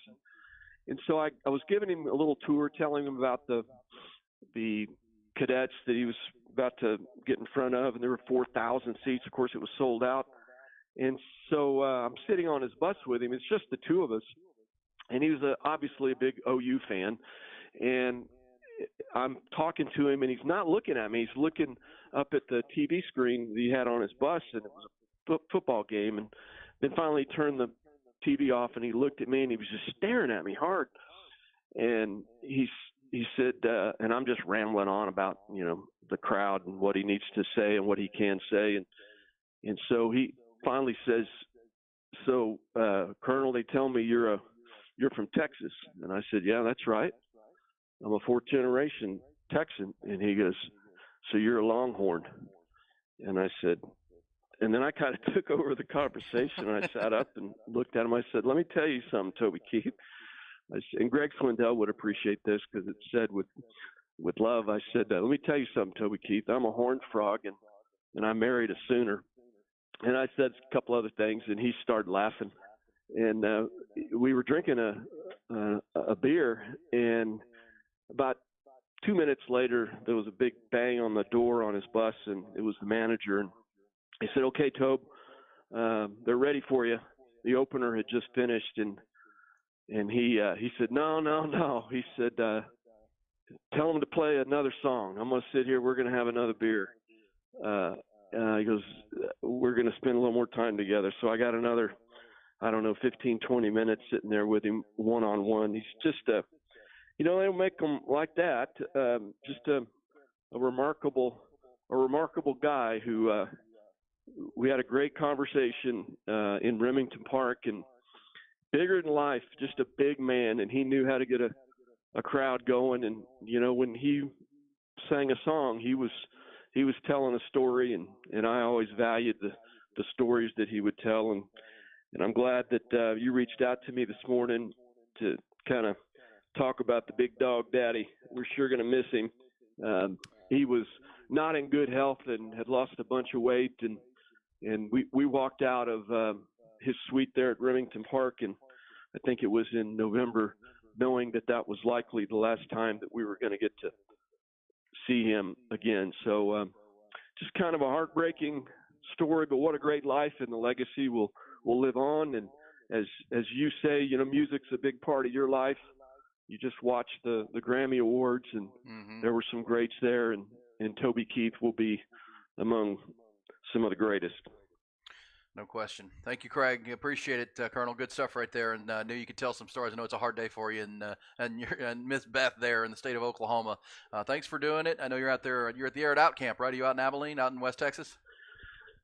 We'll head to Abilene with the great David Thomas and Cody Hodges this Friday. In fact, I tell you, we got to take care of ourselves, gentlemen. I know you're 50 now, and Alan Wardis just had a couple of stents put in out in Abilene, had some heart issues, but David Thomas, Cody, and myself are going to do a Air It Out Academy this weekend in Abilene, 25 of the top quarterbacks and receivers in the great state. And of course, we're up here in Oklahoma taking care of, my mother-in-law here, and but I'm probably 2 weeks out of most months in the great state. Was just in Round Rock speaking at a Texas high school baseball convention. So I'm in and around quite a bit. So appreciate you guys, but I always got the Horn app and always listening to you all. It's good to hear your voice this morning, Mike. We'll see you on the high ground. Thanks, Colonel. There you go, Craig Flowers with some good stories on Toby Keith. Just recently saw him in November, and I knew Colonel would be able to wax poetic on his good buddy, as he said.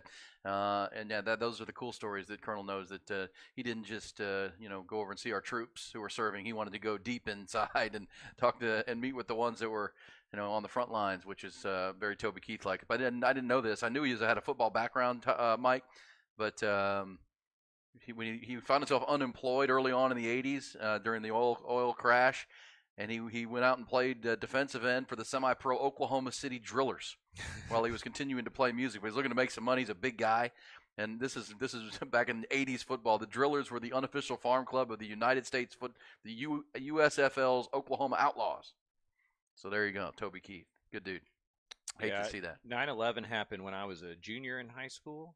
And so I had a decent amount of friends kind of go into the military, and they always talked about how important it was to kind of see some of those faces and some people that don't need to be there, don't have to be there, but they come over and visit them. So I know that that's important to those guys over there and women. Certainly is. And yeah, we woke up to that this morning. Sad to see it for sure. And Colonel Flowers from the high ground. Good to hear him, and good to have that conversation. Okay, so Mike Craven is here. He's got good conversations, and you never have covered a Super Bowl. I was mentioning earlier that having covered several, cover meaning Radio Row, right? You go do radio shows from the Super Bowl, and it's a lot of fun. You meet a lot of cool people, but it is interesting. I'm not sure what the strategy is with the NFL, because normally, the game's not till Sunday. So if you're going to cover the Super Bowl as a radio person, you try to get there by Wednesday maybe and do shows Thursday, Friday morning. Like even having been there, like Monday morning, there's nobody there. Like there's nothing happening typically. By Tuesday, more radio stations are showing up. By Wednesday, but you're a writer, Mike. So it's to have the Roger Goodell State of the League news conference, which is a big event for a lot of the media. Because you want to write the story, you want to ask your question about your particular team, because 32 beat writers and you covering teams, bloggers, you want to ask your question of the commissioner. The one time a year you get that opportunity, typically about what's going on in your market, and so conversations being had there, so you can your readers can get the commissioner's thoughts on X, Y, and Z. But they had it on Monday, and what I saw was it was invite only, which was interesting. Like I think they were trying to keep out some of the the deep blogger kind of people, I guess, for whatever reason. But to have it on Monday, I thought was a little bit weird. Because if you're covering, you got to get there on Sunday to cover the Monday commissioner's press. And now you're here all week. Yeah. Then they had Super Bowl opening night last night. Seems like it's. I guess they want to have people there all week long. I just know if I were you or a member of the media, to get there Sunday and then have to be there all the way until the game on Sunday and then file your story afterward. That's a long week. It's like the Sugar Bowl. I got there Tuesday for a game on Monday, and then there wasn't a flight out on the 2nd, so I stayed until the 3rd. So I feel I was there for a whole week in New Orleans, which isn't a bad place to get stuck. If you're going to be somewhere for a week, Vegas isn't the worst place. You're right about that. To be. I wonder how much the location played a part in that, but they do seem to spread it out more and more and more, and I think that's kind of the NFL's way of going to business, right? They've taken over 12 months of the calendar. They don't just stick. I think they try to stay in the news cycle as much as possible. So getting that out of the way on Monday gets them kind of a kickstart into the week, and then it can be more about the football as the week goes on. But yeah, it's a long business week for sure. It is, if that's your job. But I would say if you're, maybe it'll be good for the media guys that are out there, because now you have a week's worth of stories you can write because of that, having that on Monday. Normally they would do it on Wednesday or Thursday. I also know, having covered enough Super Bowls in Houston, New Orleans, Arizona, Thursday is the day that the musical talent shows up. Like they do a big press conference, and they do a big welcome the halftime performer, in which this year it's Usher. I've been there when Beyonce came rolling through with Jay-Z and Shakira and J-Lo. How about that one? Shakira, J-Lo. And there was also you see these big. What was Lady Gaga was one of the years she comes rolling in, so that's cool. But I will say my too long in Vegas story. I was what was the summer of middle 2000s, and my man Bucky and I we were calling games. I was doing play-by-play. He was doing color for Austin Wranglers Arena Football. Nice. And this is when the Arena Football League really took off. Like remember Bon Jovi bought a team, and John Elway bought a team, and Deion Sanders became a part. Never owned anything, but he was he was a face of the Austin team as they were trying to expand the league and grow the league. And so, they were trying to grow it like the NFL did. So we called the games. We played at the Irwin Center, had a great time with it, with good people. But then, like the NFL did, they sent us to the Arena Bowl. Like they paid for everything, because this is how the NFL began. They wanted people to come cover their Super Bowl, so this is where Radio Row started. They would pay and cover things, bring you out, make sure you have interviews. This is how you sell your league. And I know a lot of other leagues have kind of copycatted that, but that's really where it started. And the Arena Bowl did it, and they sent us out, or brought us out as the play-by-play color guys, and got there Wednesday to do shows Thursday, Friday, Saturday, and Sunday was the game. I just know by Saturday I was out of money. Because we'd have to get up at 4 a.m. to do our show in Vegas. And so you're done by 9 o'clock in the morning, and then what am I going to do all day? I guess I could go back to bed for a while, but that was back in. We had 3 kids. I didn't have a bunch of money. I couldn't. So I would just be walking around Vegas, and then so you couldn't go out to nice restaurants and all this stuff. But they threw it on parties. But that, to your point, and you came back from New Orleans after 7 days and got sick. Yeah, the flu. I had the flu. I'm really, this is going to sound bad the way I'm going to say that. I'm thankful Texas didn't win.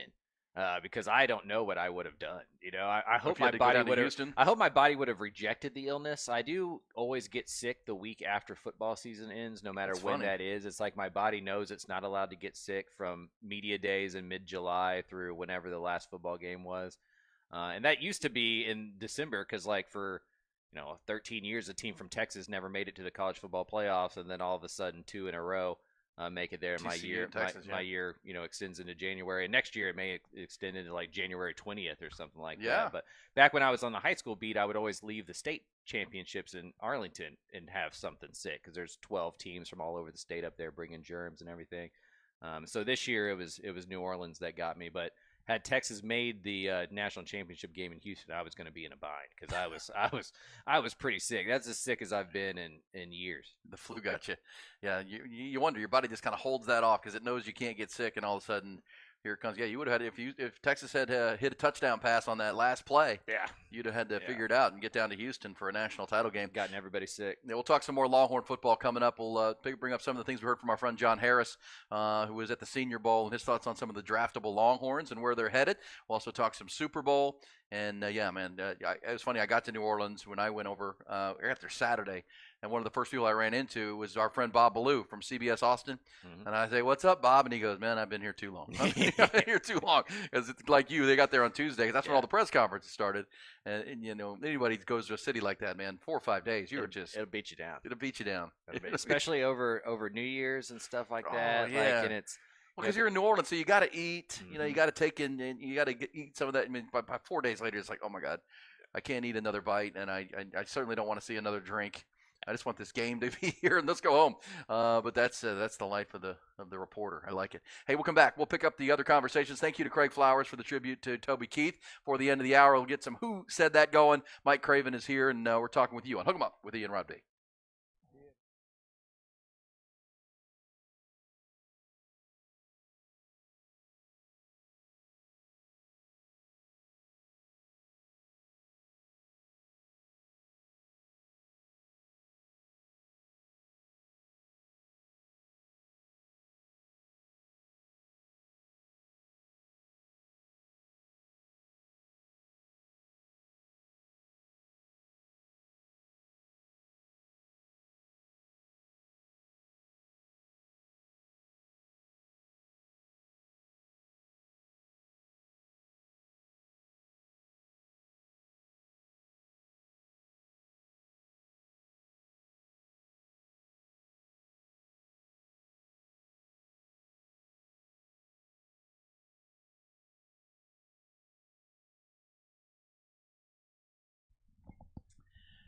Dr. Greg Eckert, folks, listen, we told you that Rod's out with the wisdom teeth. He discovered that he had some issues with his wisdom teeth last week when he went in for just his general dentistry appointment with our guy, Dr. Greg Eckert.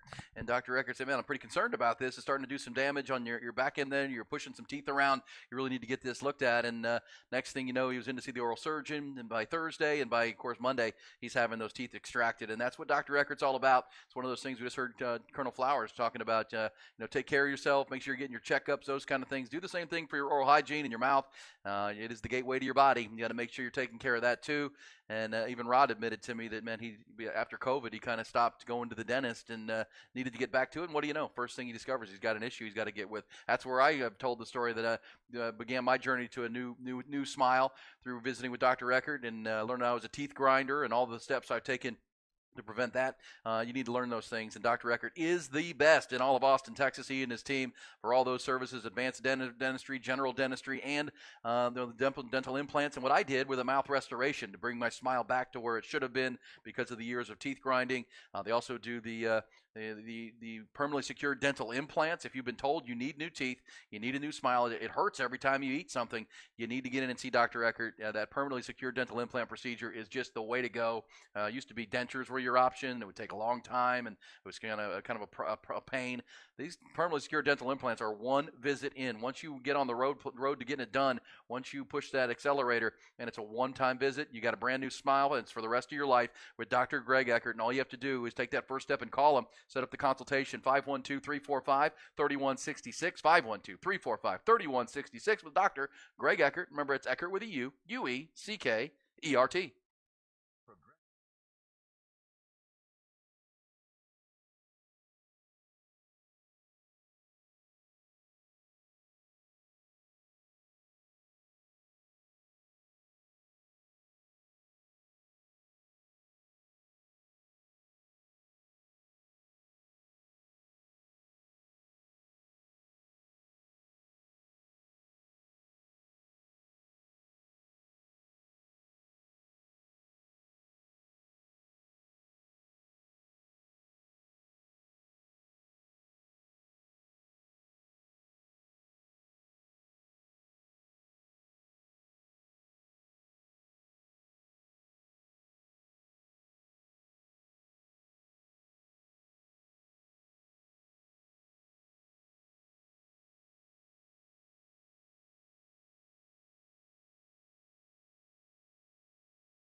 Toss 'em off as I get 'em done. Aaron Hogan, Rod Babers, Hook 'em Up, 1019 AM 1260, The Horn.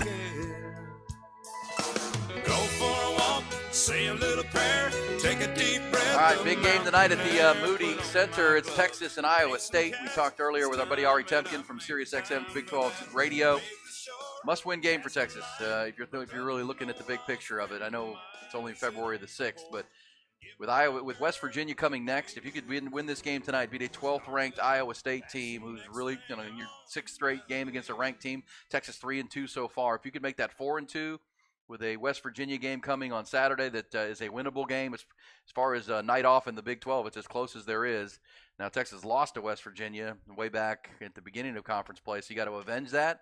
But if you could get to a 3-game winning streak, headed to that game in Houston, as we heard from we talked to Jerry Hamilton yesterday, the Longhorns, if they go 4-2 in this stretch, Mike Craven, you go from out of the tournament to the 6 or 7 line in the tournament with those wins. If you put another one on the board, now all of a sudden you're talking about climbing the ratings in college basketball, because that's what it's about. That's what the quad system is for. It's to reward quality wins and even at times quality losses to try to get the best 64 teams and then seed them properly. It's about who you've beaten, then who you've has beaten, Which I think is the way to do it. Yes. The big win, and I think we've seen it in college football as well in the playoff rankings. It's like who you beat, right? Like tell me the best team you beat, not necessarily if you lost to a team that maybe you shouldn't have along the way.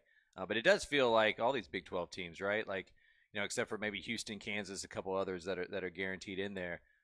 These next couple weeks and even the Big 12 tournament are going to decide whether you're a 6 seed or you're at home or in the NIT, and that's going to be a pretty big chasm between the two. Well, and I think one of the things for this Longhorn team, because they had the slow start to conference play and they were, getting used to Dylan DeSue being back as part of the rotation, if they continue on this trend and if they just get in the tournament, they're going to be a tough out because once you get to tournament play, what are you looking for?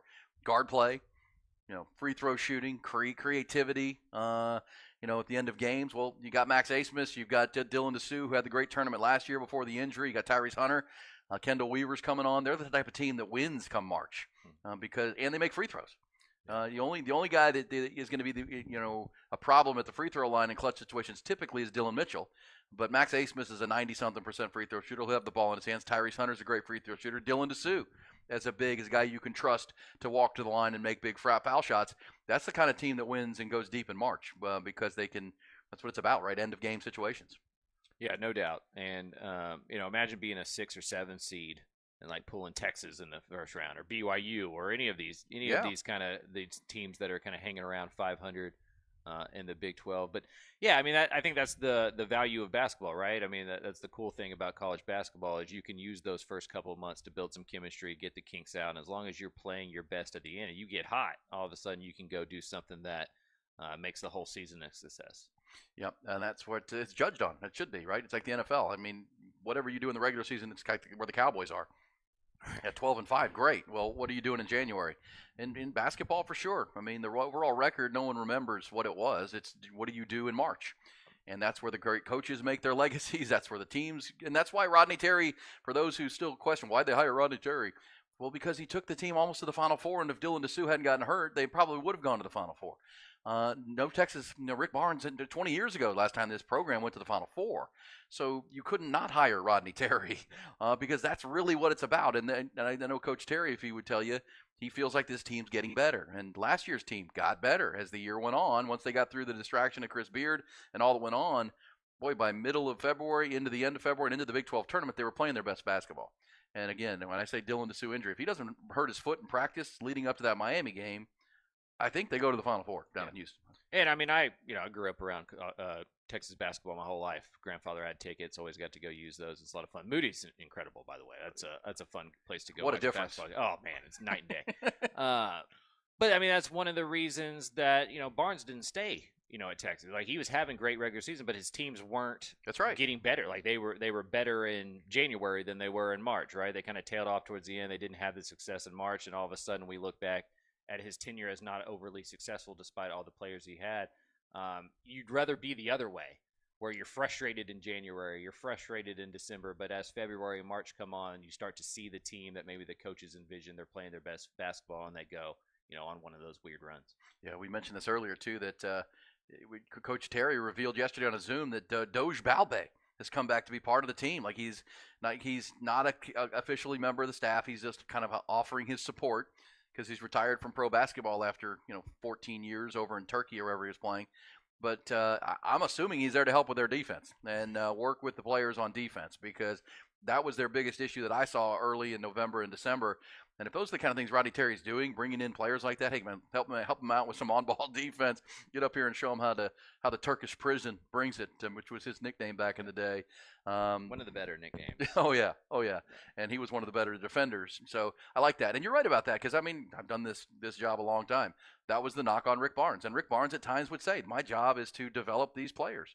My job is to demand that Kevin Durant rebound and work on defense and work on these things. He can't leave here not a better player," which is an admirable thing to say. But at the same time, the fans are saying, "No, your job is to hang banners. Yeah. That's the job." In March, yeah. Hang banners. And I think Rick Barnes struggled with that, because I do think his physical brand kind of wore his teams down. That by the end of the year, they were beaten up, and they'd get in the tournament, they'd have a hard time scoring, and they always had foul shot problems. And I love Rick Barnes to death, but there's just a style, and you're right. Rodney Terry's only got a 1-year sample, and so we have to see it. But that is true. That's what builds legacies in college basketball for coaches is March. And that was what Chris Beard was saying when he got here. I want to be a Monday night program. We want to be cutting down the nets on a Monday night. That's when they play the national title game. That's what the goal is now. And I think college football will become more like that with the 12-team playoff. That getting in will be easier for teams for being a part of it, like Texas. But at the same time, it's what you do when you get there. And this is the NFL. This is what the Cowboys are struggling with. Mike McCarthy has fixed the Jason Garrett roller coaster. They're winning 12 games a season. But it don't matter. What are they doing in January? Same with Lamar Jackson, and this is why, Brock Purdy, in a lot of people's minds, have already surpassed guys like Tua and Lamar, because he's already done this. He's put his team on his back and taken them to a Super Bowl. That's the goal. Whether that's fair or not, it really is how you're judged, and your legacies are built in this game. And obviously, Patrick Mahomes is already a legend because of what he does, and that legend keeps beating Josh Allen, keeps beating Lamar Jackson, and that's but that's the beauty of sports. Yeah, I find it reductive at times, right? I don't think any of us think Robert Horry is a better basketball player than Charles Barkley, or Eli Manning's a better quarterback than Dan Marino. But when things are even, right, you're gonna always take the guy with the championship. And I think as a fan, as you mentioned, you want your players to get drafted, and it's cool that Kevin Durant went to Texas, but you'd rather win championships, you'd rather win national championships, and you don't have to do either or.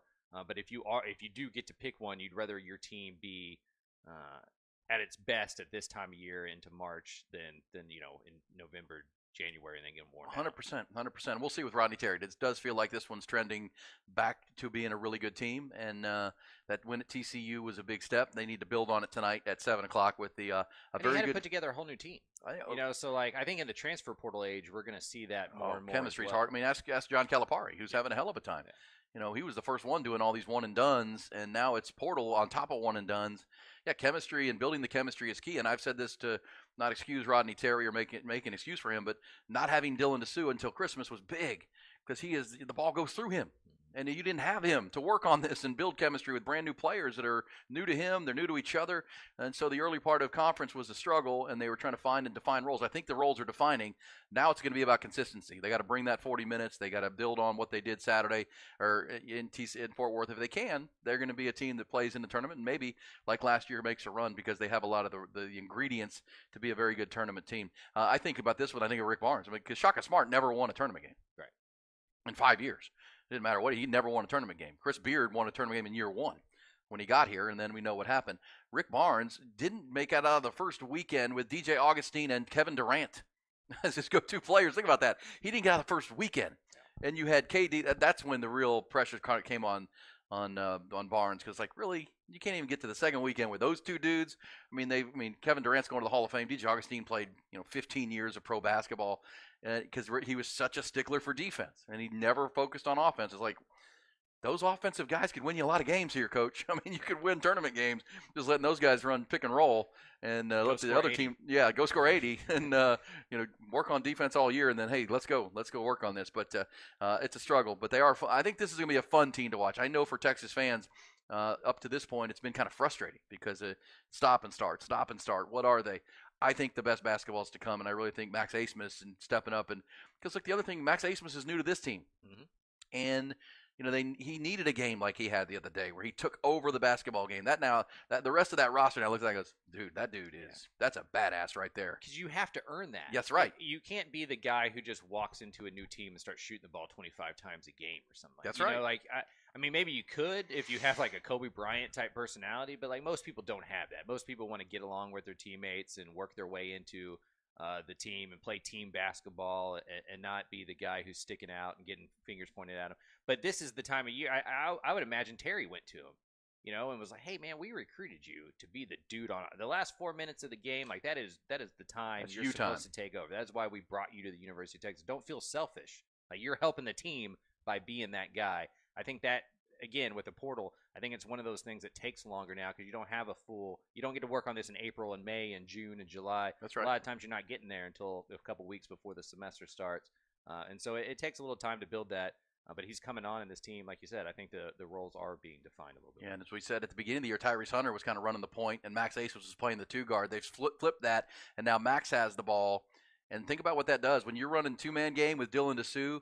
The defender's got a hedge on him 30 feet away from the basket. I mean, you can't lag, and so when you're setting that high screen, I mean, the defense has to be out there because he will come off of that screen from 27 feet and nail it. I mean, that's what he does, and that opens the floor. So now the floor spacing is better for guys like Tyrese and Dylan Mitchell on back cuts and Kendall Weaver and all that he's doing. You really like where that is, and that's really all the things they've been trying to. Okay, maybe we thought Tyrese Hunter was going to be with the ball in his hands. Now it needs to be Max and let Tyrese play off of him. But by the way, there's also the chemistry part of this. That Dylan Mitchell and Tyrese Hunter went to the draft process last year, and what they tell Tyrese, we need you with the ball in your hand. Well, so now he's got to swallow that and say, you know what, this is what's best for the team now. I came back to work on this.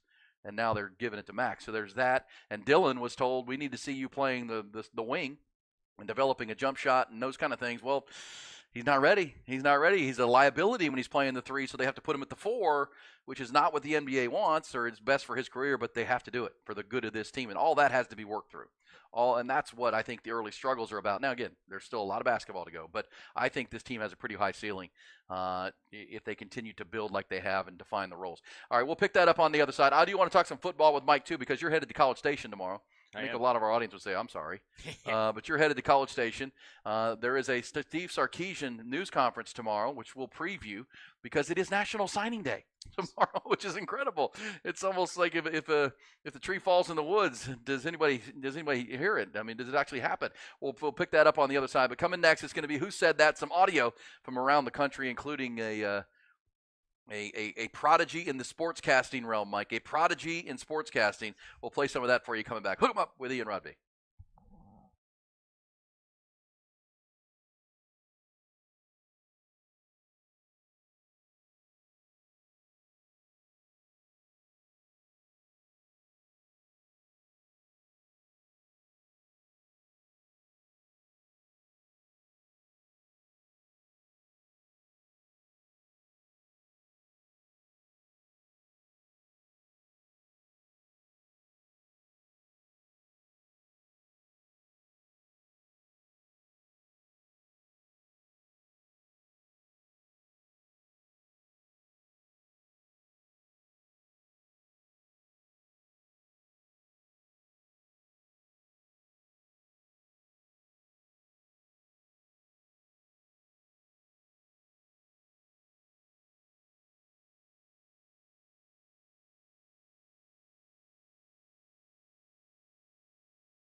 Who said it time? Some audio from around the sporting landscape, and who said it?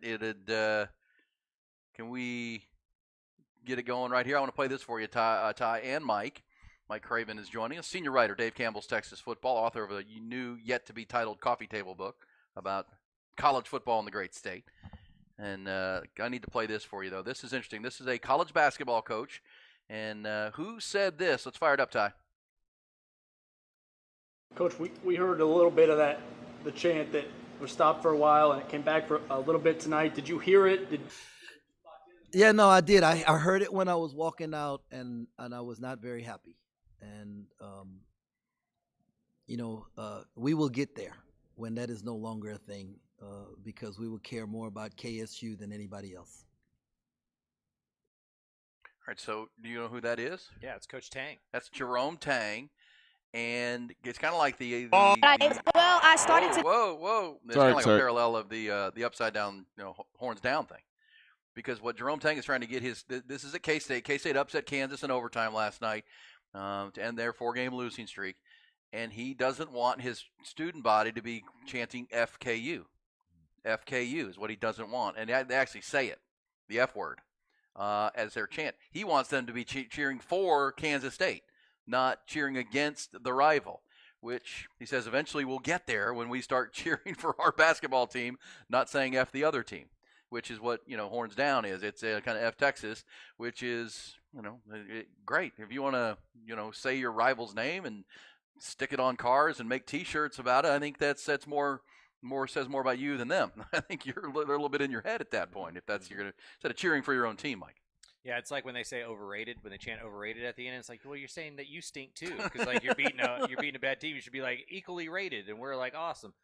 Yeah, I mean the horns down thing, it's gonna be fun to see like kind of how that still exists with like Baylor and TCU and Texas Tech. If we're watching a football game on a Saturday and Tech scores against Kansas and you see fans doing it, kind of like the way you see it now. So. Did you see Del Conte on Twitter had kind of talked about like thanks for the donation for the horns down shirts from TCU and so like I think it's good, like you got to embrace that stuff, just roll with it and use it as a badge of honor that teams are thinking about you even when they're not playing you, or thinking about you when they win a game rather than thinking about themselves for winning the game. Well, and it's going to sound like Austin radio, but I do believe most fans, because we do this show every morning, most Texas fans don't care. No. They don't care. They really don't. I mean, it's not a huge deal to do horns down. Now, I mean, and Rodney Terry took a lot of heat nationally because he got mad at the Central Florida players for doing it. And I'll defend Rodney, and I don't think he was as mad about horns down. He was mad about the timing, and he thought it was kind of poor sportsmanship, and he said so. I mean, it wasn't. They could have been flipping them off, or they were kind of taunting Texas in the handshake line, is what he thought they were doing. I do believe it was less that he was mad about horns down. I also think he was mad that his own team didn't react to it a little bit differently. But at the same time, I mean, that's what incites fights and things. When you're taunting the team in the handshake line, that's a problem.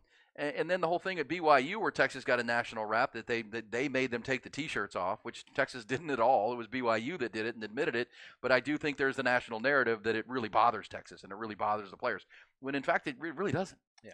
Well, I think what bothers Texas that I found is if players don't stay and do with their horns up for the eyes of Texas at the end of the game. That really bothers Texas fans, and rightfully so. That's a problem. What do you mean you didn't stay for the eyes of Texas? The horns down for the opponents. I don't think it bothers them as much.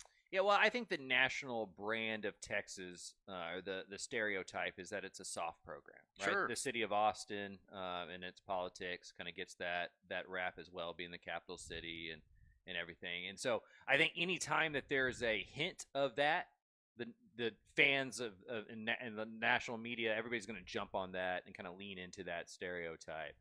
But like you, I mean, I know a ton of Longhorns, right? Grew up around it. I've never heard somebody really complain about it in a real way, other than in those situations where it's like blatantly in a player's face or something like that. All right, one other piece of sound I wanted to play. We played it a little bit earlier, but it's bears repeating. We may have found a young, prodigious sportscaster, Mike. Mm-hmm. Listen to this. This is 8-year-old Jeremiah. Make sure I get his name right, because he's 11. No, that's 8. He's 11 years old, and his name is Jeremiah Fennell.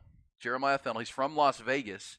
And listen to him talking to Nate Burleson from the NFL Network last night on when and why and how he chose to become a professional sportscaster at 11 years old. Well, I started to do this at the age of 7 years old because I wasn't able to play sports due to some medical issues, but I still like the sports environment, so I decided to hone my craft in journalism at the age of 7, and I started my YouTube channel. And yes, I do think that I can keep this as a career because I do still love the sport and I do know a lot about it, so I think that interviewing people could be a long career for me. Oh my goodness, that was amazing. MJD, you in trouble, bro. Right, I got one more question for you. He's coming for all our jobs, Mike. Now listen to this. This is a long 4.5-minute clip, and hopefully you can find it, but we won't play the whole thing. He got up on the podium and listened to him interviewing Patrick Mahomes and how good he is at interviewing. Hi, Patrick. My name is Jeremiah. I'm an 11-year-old local journalist, and I'm here with the NFL Network. It is an honor and privilege to be speaking with you today. It's great meeting you, Jeremiah. So, you know what's crazy? I had a whole list of questions that I wanted to ask you, but now that I'm up here on the podium, I don't even want to ask them anymore. Because, let's be real, this is your 4th time going to the Super Bowl, which means that this is your 4th opening night event. And if you look around, all of these reporters waiting to interview you, I want to have a little bit of fun first before all the chaos begins. So is that okay? Let's do it, man. So I want to build a fantasy team, but on 2 conditions. The rules are simple. We both have you as our quarterback since you're one of the greatest quarterbacks of all time. Mm-hmm. And the second rule is that you can't pick anyone that's on the current Chiefs roster, but you can pick players that are current or all-time players in the NFL. Okay, Rules, sounds good. Rules good? Sounds good. All right, so who's going to pick first? Me or you? You got first. All right, let's do running back. I'll pick Barry Sanders. Oh, right, Barry Sanders? I'm doing Earl Campbell. Wide receiver number 1. All right, there Randy we go, Moss, Ty. man. We're going to run out of time, but I will put that out, and I think everybody should go watch it. But they go all through all the positions, and this kid just nails it. And he's so calm talking to Patrick Mahomes. It shows pretty clearly he knows football. I mean, he rattles off all he picks Rod. At one point, he picks Rod Woodson, the corner, because he was mad at Patrick Mahomes for picking Dion to be his starting corner. And he said, well, a lot of the receivers that I've talked to say they had a hard time with Rod Woodson, so I'm taking Rod Woodson. Yeah. I'm like, this kid's 11, Craven. Yeah. I love that Mahomes picked Moss as his top wide receiver. I am a long time on the Randy Moss greatest wide receiver of all time train. Oh, he's best player at Jerry Rice, but at the same time, yes, there was never a receiver with the package of gifts. I just hope that there's a media business by the time that kid gets old enough to get a real paycheck. He's really good. Yeah, he can have my job. That guy's awesome. But yeah, he took, of course, the Tyler Rose from East Texas, and that's right where Patrick Mahomes is from. White House, not far from Tyler, correct? Yeah, about 40 miles. White House High. All right, we'll come back. When we do the fabulous 5th hour, we'll talk plenty of Texas football. Steve Sarkisian set to have an availability tomorrow. We will talk about that, and Mike's headed to College Station because the Aggies are going to actually have some news tomorrow on signing day, I believe. We'll talk about that coming next here to start off the fabulous 5th hour on a Tuesday.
Underdog Fantasy, folks, all playoffs long and all the way to the big game. You're going to want to be playing Underdog Fantasy. And here in the month of January into February, I mean, the opportunity to win up to 100 times your money with their playoff packages going on. It's just an absolute blast, and it's so simple. I can't tell you enough how easy it is to get in play, whether you're picking highers or lowers on these in-game stats. You're going to watch these games anyhow, number of touchdowns, number of catches, heck, all the way down to numbers of targets you can pick. So if you know so-and-so is going to be the favorite target of said quarterback, well, then you go high. They don't have to catch the ball. They can be incompletions, but targets is something you go higher or lower at Underdog Fantasy. And, of course, the key is you're going to win real money. If you go 2 for 2, 3 for 3, all the way up to 5 for 5 on your 5 in-game picks, you could win up to 100 times your money here in the playoffs. It's simple, it's fast, it's fun. If you get 5 picks right, you're here having a great day. It's an absolute blast, too, because you're going to watch these games anyhow. It just puts a little stake on the game and having fun. It's legal in the state of Texas, and it's so darn simple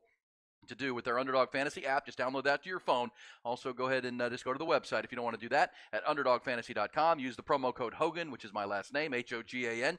They will double your first deposit up to $100 for all these games here in the playoffs all the way to the big game in Vegas. You're going to want to do it all the way through. At Underdog Fantasy, promo code Hogan, double that first deposit, and they've got a mystery for new customers, a special mystery pick of a 0.05 to use higher on any of your first selections there. That'll be in your queue at UnderdogFantasy.com, promo code Hogan. Must be 18 or plus and present in a state where Underdog Fantasy operates. Terms apply. Concern with your play. Call 1-800-GAMBLER or visit www.ncpgambling.org.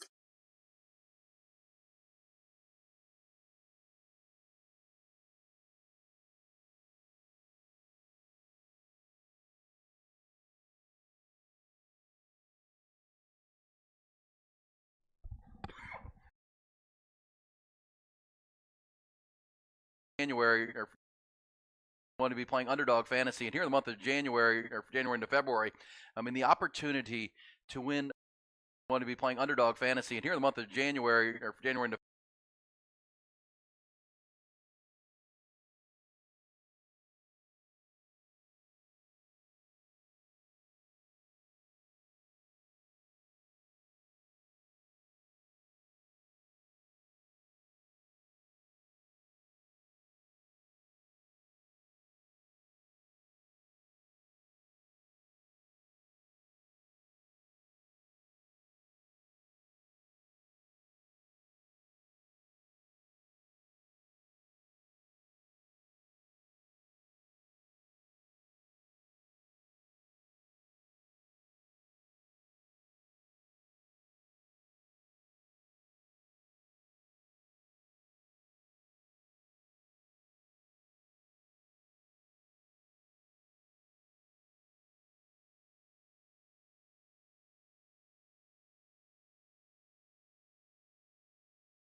My daddy served in the army.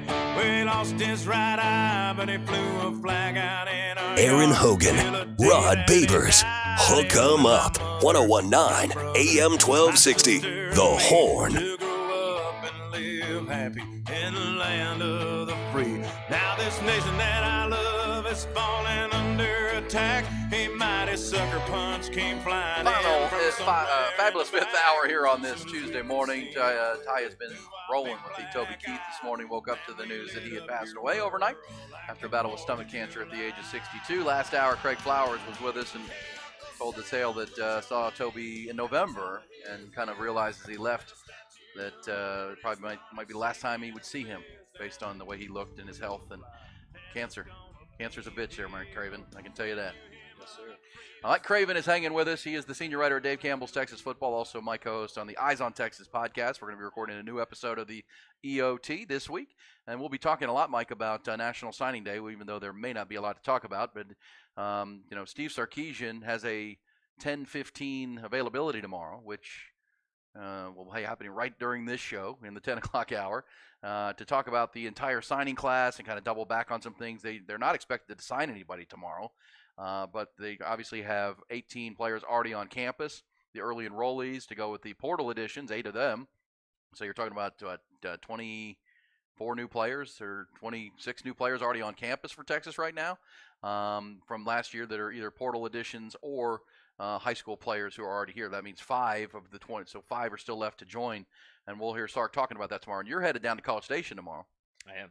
To cover, because it does feel like Mike Elko is his first National Signing Day, has more newsiness happening. Yeah, I mean, we saw Sark for a whole week at the Sugar Bowl. We've kind of done the Texas thing. He's been there for a few years now, so not as many hires in the staff. But, for Elko, it's not only the signing class, but he'll talk about why he picked Colin Klein as his offensive coordinator, why he went the way he did defense, what he was trying to do with the staff, what he's trying to do with the enrollees and the transfers. I think they have over 22 transfers, that are coming in. I think what's interesting about, I used to be the recruiting guy at the Statesman, so I worked at Rivals for a long time, so recruiting is kind of like my secondary love. And back in the day, I know I'm not that old, but back in the day, if you signed 22 players and 4 of them were early enrollees, that was a pretty decent amount of early enrollees, probably a couple quarterbacks or something. Now, out of the 22 players Texas has signed, 18 of them are already on campus, much less, waiting for that secondary signing period. So what we thought of as National Signing Day, 5-10 years ago is no longer National Signing Day. Early signing period is really National Signing Day. This is just for a few stragglers and some guys who maybe got out of their letter intents because of coaching changes. And for the state of Texas, the biggest story is Terry Bussey, the athlete at Timpson, who won a state championship there in the 2A level. He's been an A&M commit forever. LSU making a real run at him, and so that's going to kind of dictate the happiness or sadness in College Station tomorrow. What has been to your realm, since you cover, we cover Texas and here on the Horn, and a lot of Longhorn conversation on the daily, but Texas A&M, you cover all the schools in the state for Dave Campbell's. What has been the buzz for Mike Elko in his first month on the job, or however long it's been now? Yeah, I think it's been mostly good. I think the staff he's put together, just kind of football dudes that kind of go with that blue collar mentality that he's trying to bring. I think that's what Texas A&M fans want their football team to be. They want the defense, they want the wrecking crew, they want the smash mouth running game and the big offensive line. I mean, that's traditionally what Texas A&M football is about, kind of being the antithesis of maybe what Sarkisian's doing here in Texas with the fast and the fun and the exciting offense and stuff like that. They kind of want to get back to that R.C. Slocum style of football, and they talked about that during the process. I think that's why Mike Elko ended up kind of being at the top of their list in terms of replacements. And so I think so far so good. There's that honeymoon period, right? I mean, they opened the season against Notre Dame at home, and so they lose that football game, and he's going to figure out what happens in College Station when you lose football games, just like all coaches do when they finally get their first loss. But I think right now everybody's enjoying the staff that they put together, and I think he's put together a pretty excellent transfer staff. It didn't have a lot of stars. Like, they lost an Evan Stewart, they lost to Walter Nolan. They're not going to bring in guys that have those kind of recruiting or even the guys that have those kind of draft prospects. But they brought in a lot of really good football players with a lot of production at other places, and a lot of times have more than just 1 year of eligibility left. And I've always heard coaches talk about you recruit for potential, you portal for production. And they've portaled a lot of guys who have played college football that you don't have to guess whether they can handle it or not. They already have. Yeah, and so some of the levels, but what are they going to become? SEC competition time? That'll be the question for them as you develop. But yeah, if you can play football, you can play football. We're watching Max Asmus in basketball playing at Oral Roberts, but he's one of the best cards in the Big 12 too. Because if you can put the ball in the basket, you put the ball in the basket. And I do think it's interesting because Rod talks about this a lot, because Rod is a football theorist, self-proclaimed, but he actually is. He loves to study the theories of football. And I'm just reading a story in the New York Times this morning about Kyle Shanahan and his bunch formations, right? His condensed sets that Rod has taught us about for show after show, which is, essentially for years, the spread offense that was run was designed to create space. What Kyle Shanahan has been on the forefront of is condensing those sets and then using the empty spaces to create the leverage. And Rod talks about all the time in the bunch formations and condensed sets and things. It's just but you always want to be on the forefront of that, right? You always want to be. That's what a football theorist, as Rod says, does. And to Sark's credit, when Sark got here, he's admitted he studied the teams that were making the Final Four. Mm-hmm. How are they constructed? How are they built? What traits do they have? Well, they all had really good quarterback play. So let's rebuild our quarterback room. They had great big offensive and defensive lines, so the big humans. and and they had speed. They had speed everywhere, especially at wide receiver and then on the outside. And that's not like rocket science, but it is good to study what's winning and what's winning in your conference and what type of teams. And that's what he has set out to build at Texas diligently: big humans, speed, and quarterbacks. And Texas A&M would add one more to that. That's defensive-minded coach. Okay. Right? You look at the Kirby Smarts, the Nick Sabans. I mean, there hasn't been a head coach who's the offensive play caller win a national championship, I think, in 20 years. Maybe one. Maybe Jimbo Fisher, I think, is at Florida State, is the only one since the 2000s that's had a play caller be the head coach. And so it's been – now some of that's coincidence, right? Alabama, Georgia, like a lot of the places that win national championships, they have to have a defensive coach. But that was what A&M was looking for. That's why Mark Stoops' name popped out there, initially. They want a defensive-minded coach who can follow that same Georgia, Alabama route to success. And they think they found that with Mike Elko. Time will tell. But that's kind of – they were doing that same thing, trying to do an autopsy of, hey, let's look at the last 10, 15 teams that have won a national championship. What are some common denominators? One of the things that they found was a defensive-minded head coach. Well, to your point, I mean, Sark can't make himself a defensive coach, and he was hired, but he hired Pete Kwiatkowski. And, much like we heard earlier this morning, Dan Quinn, the new Washington coach, talking about why he hired Cliff Kingsbury. He said anytime I went against him, he gave me fits. I mean, he was hell to stop, much like I thought of Kyle Shanahan when he hired Kyle Shanahan in Washington. So Dan Quinn saying, I've always had my eye on Cliff if I could ever bring him, and now he's coming to Washington. And that's what Sark said about Pete Kwiatkowski, is that, whether I was, he was at Boise State or he was at Washington, whenever I went up against PK, man, that guy gave me hell. And to that point, you bring in a defensive coordinator who you really trust, and, the way the Longhorns have built this roster, it started with the offense. Let's be fair about that. Sark is an offensive guy. It started with the offensive line, started with quarterback, started with speed, and now, as Rod and I have talked about a lot, and it's time to get to the defense. And PK's being able to assemble the pieces he needs to run his defense. I think for the first couple of years, it was really using guys that maybe didn't fit what he wanted to do, so he'd kind of mold it. Now, go back to when he was at Washington. It was the 2-5-4 defense, right, or 2-4-5, however you wanted to do it, or 2-4-5. So two big, sturdy tackles who just hold the point. And then 4 linebackers that are hybrid players. They can do a lot of different things. They can edge rush.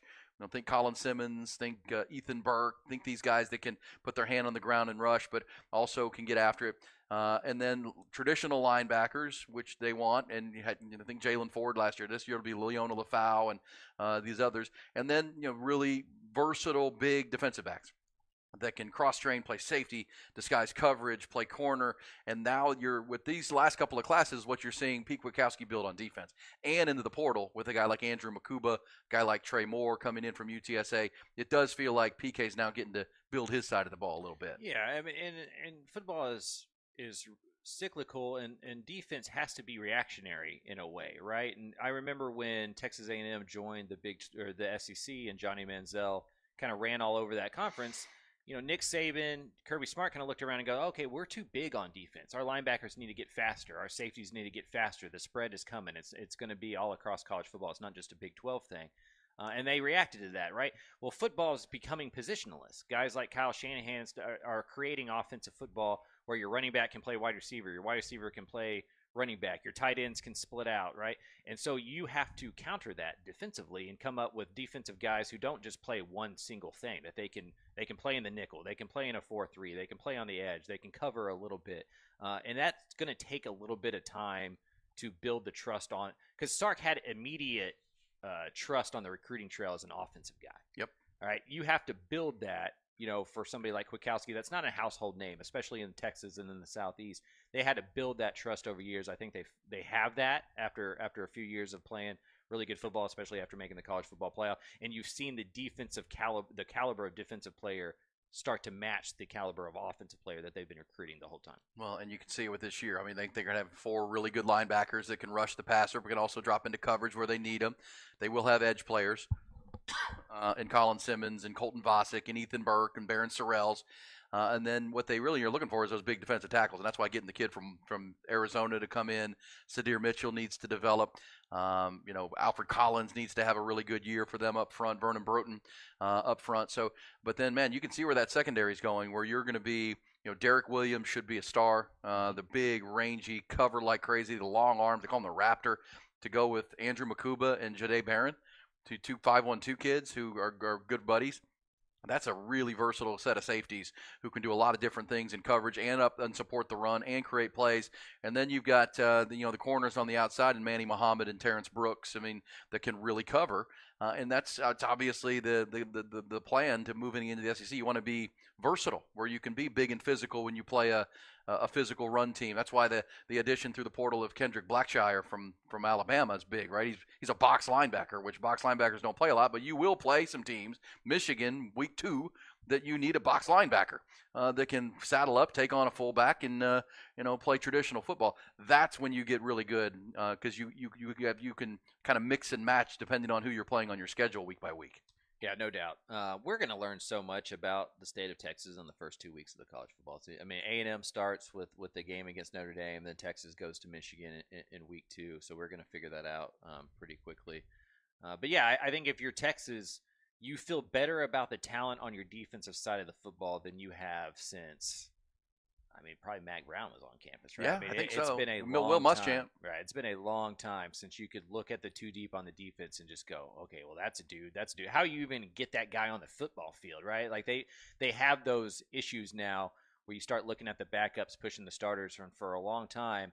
There wasn't a ton of depth to push those frontline players, and it's probably why they didn't perform as well. There's not as many guys behind you to kind of make you raise your game up a little bit. So I think Texas is finally getting into that on the defense. They've had this on the offensive side of the ball the last couple of years. I think finally on the defensive side of the ball, that young talent is going to end up being better than some of that older talent that was experienced and kept their spots, but now they're getting replaced by guys with much higher upside. Yeah, well, and I think to the secondary point, that was the frustration of all Longhorn fans last year was the safeties and coverage, and that's because they had safeties who were.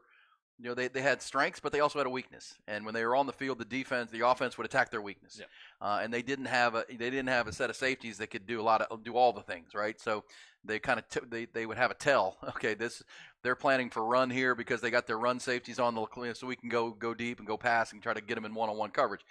This is what you're trying to disguise on the defense, and you're right. They do have more players pushing, and that's this is to your point of you recruit for the future, but you portal for you recruit high school for the foundation. You recruit the portal for needs and for production. And Texas absolutely did that. I know how many total portal players did A&M bring in? Do we know? Is it 15 or 16? Maybe more. I know Texas. Oh no, it's 20, 23, 22, 23, something like that. Well, because they had a lot of guys of their own into the portal. Mm-hmm. Like Texas lost 13 through the portal, but added 8, right. Which real good attrition for the Longhorns. But the 8 that Texas brought in, especially a wide receiver and tight end. They can be immediate impact. Because you're bringing in 3 really good receivers, and then Nyblack, the tight end, who's not JT Sanders, but he is a vertical threat in the passing game. This Texas, you just said it, the defense should be more versatile and deeper. The offense is going to be more explosive next year than it was this year, because Jaden Blue is one of the fastest running backs in this league. It's going to be he and C.J. Baxter. What a thunder and lightning combination that will be. I saw our friend Chip Brown had a report the other day from 24/7 Sports that one of the scouts he talked to, says that Jade Barron has a Jahmyr Gibbs kind of skill set, just with the outright speed. And so if you combine a big back and a little back, and then you've got speed everywhere, because last year with Texas in the receiving game, your one speed guy was X-Man, your route runner was A.D. Mitchell, and probably your red zone guy. Jordan Whittington was a running back out there. And then, JT Sanders became your really biggest matchup problem. Well, you're going to have 4 guys out there that can run, like really run. Like, okay, we're going to overwhelm you with speed. When you're going Matthew Golden, Bond from Alabama, Silas Bolden coming in from Oregon State, to go with Jonte Cook, and then you had Amari Nyblack from Alabama, the speed tight end. You mean that because defensive coordinators are terrified of speed. Oh yeah, terrified of speed. And if you can if you consider Jade Barron with the speed he's going to bring, that's a really fast offense with a really good quarterback and what should be an experienced offensive line. That's pretty scary. I think Sark has really put on. We've talked about this on the podcast before. I think Sark has really put on a masterclass on how to build a roster in modern football. Yep. With the portal. He's done it like the NFL, and I think some of the experience he had in the NFL around roster management helps him. Because you use the recruiting from high school like you use the NFL draft. and then you use the portal like you would use free agency to kind of just fix a couple of the spots that maybe you whiffed on the recruiting, or it didn't work out, or that guy transferred, or the guy you really think is going to be your next whatever is still a freshman or a sophomore and just hasn't developed quickly enough. You go get that guy to bridge that gap. You go get a Trey Moore on the edge to bring you instant production, while those other young guys like Colin Simmons maybe grow up a little bit and become 3-down football players. You're building the plane as you're flying it right now in college football because everything is so new. Nobody's had to do it this way before. But I think we're going to look back in 10 years and realize that Sarkisian was one of those coaches that got it early, that understood how to do it early. And Texas has benefited from having somebody in charge that has seen NFL rosters, that understands free agency, because that's all the portal is. If you start looking at the portal as if it's NFL free agency, in my opinion, it makes a lot more sense conceptually as a fan. Yeah, and as a coach, and you don't want to overuse it, because anybody that follows the NFL knows if you're overusing the free agent market, that means you're overpaying. Exactly. And that means you didn't draft well, because you're having to fill too many holes.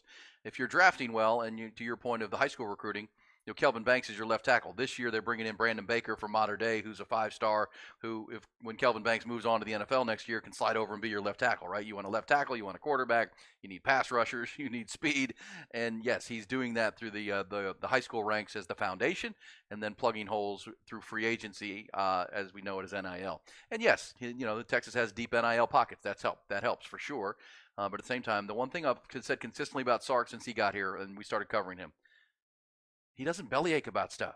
Like, I'm sure there are things about college football he hates, like a lot of people do, the Dabo Swinneys of the world, but he doesn't complain about it. I mean, there's just nothing you can do. You have to compete in this realm until they get it fixed, right? And I can say I don't like it, and he'll probably say it tomorrow with his press conference. He's got availability. But, I still have to work within it and maximize it to the best as we can as it's getting fixed. You said the plane is still being built here, but those who embrace it and are like, okay, I may not like this all that much, I wish it was different, but I'm not. I mean, Dabo Swinney to this moment has still not added a transfer portal player, not one. Yeah, like he's like just being adamantly stubborn about it. Well, is that what's best for your program? Because Clemson's already sliding, guys, and you're not adding any pieces when there's really good pieces available. And if you're a Clemson fan, you have to be driving yourself crazy because you're a program that kids want to go play in, because you've won recently.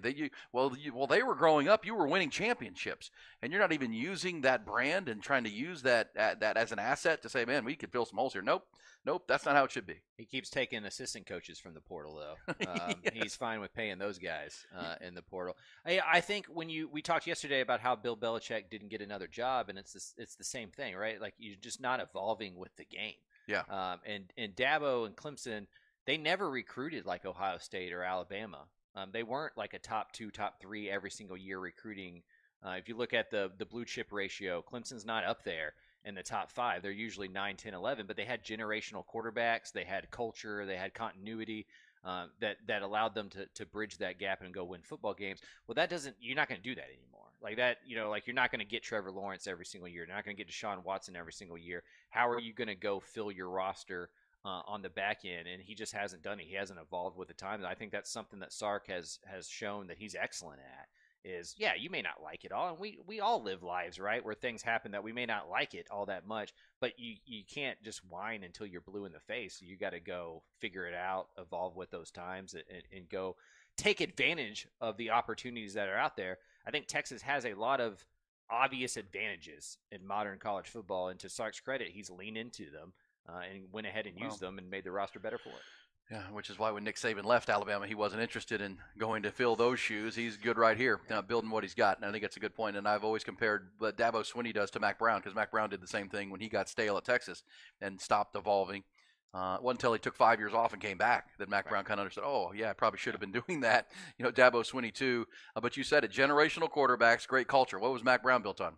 Yep. Generational quarterbacks, great culture, and talent for sure. It's not like they don't have talent. But, Vince Young into Colt McCoy into what was supposed to be Garrett Gilbert, and that was on the heels of Chris Sims and Major Applewhite. If you look at what Dabo did, he had Deshaun Watson right into Trevor Lawrence, and DJ Uiagalelei was supposed to be the next guy, and he wasn't. And he was not. And, Cade Klubnik has come in behind that, and everything else is sliding and now not attacking the portal. There's some college football. Tomorrow is National Signing Day. We'll talk to you about it, and obviously Mike will be down there at College Station, so be looking for his stories from Aggieland on what's going on with Mike Elko. We will also pick up the NFL conversation. Super Bowl is coming up on Sunday. We'll hear some of the audio from Super Bowl Sunday night, or Super Bowl Monday. What did they call it? The opening night, Super Bowl opening night? That was last night. They had the big festivities. We'll play some of the fun, good stuff. There was a lot of zany stuff, but we'll get to some of the meat and potatoes, talking football, including Kyle Shanahan talking about this Brock Purdy quarterback of his. Also, some other sound from the Super Bowl festivities. We're coming back. Hook 'em up with Ian Rugby.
Aaron Hogan, Rod Babers, Hook 'em Up, 1019 AM 1260, The Horn. Don't get busted singing Christmas carols.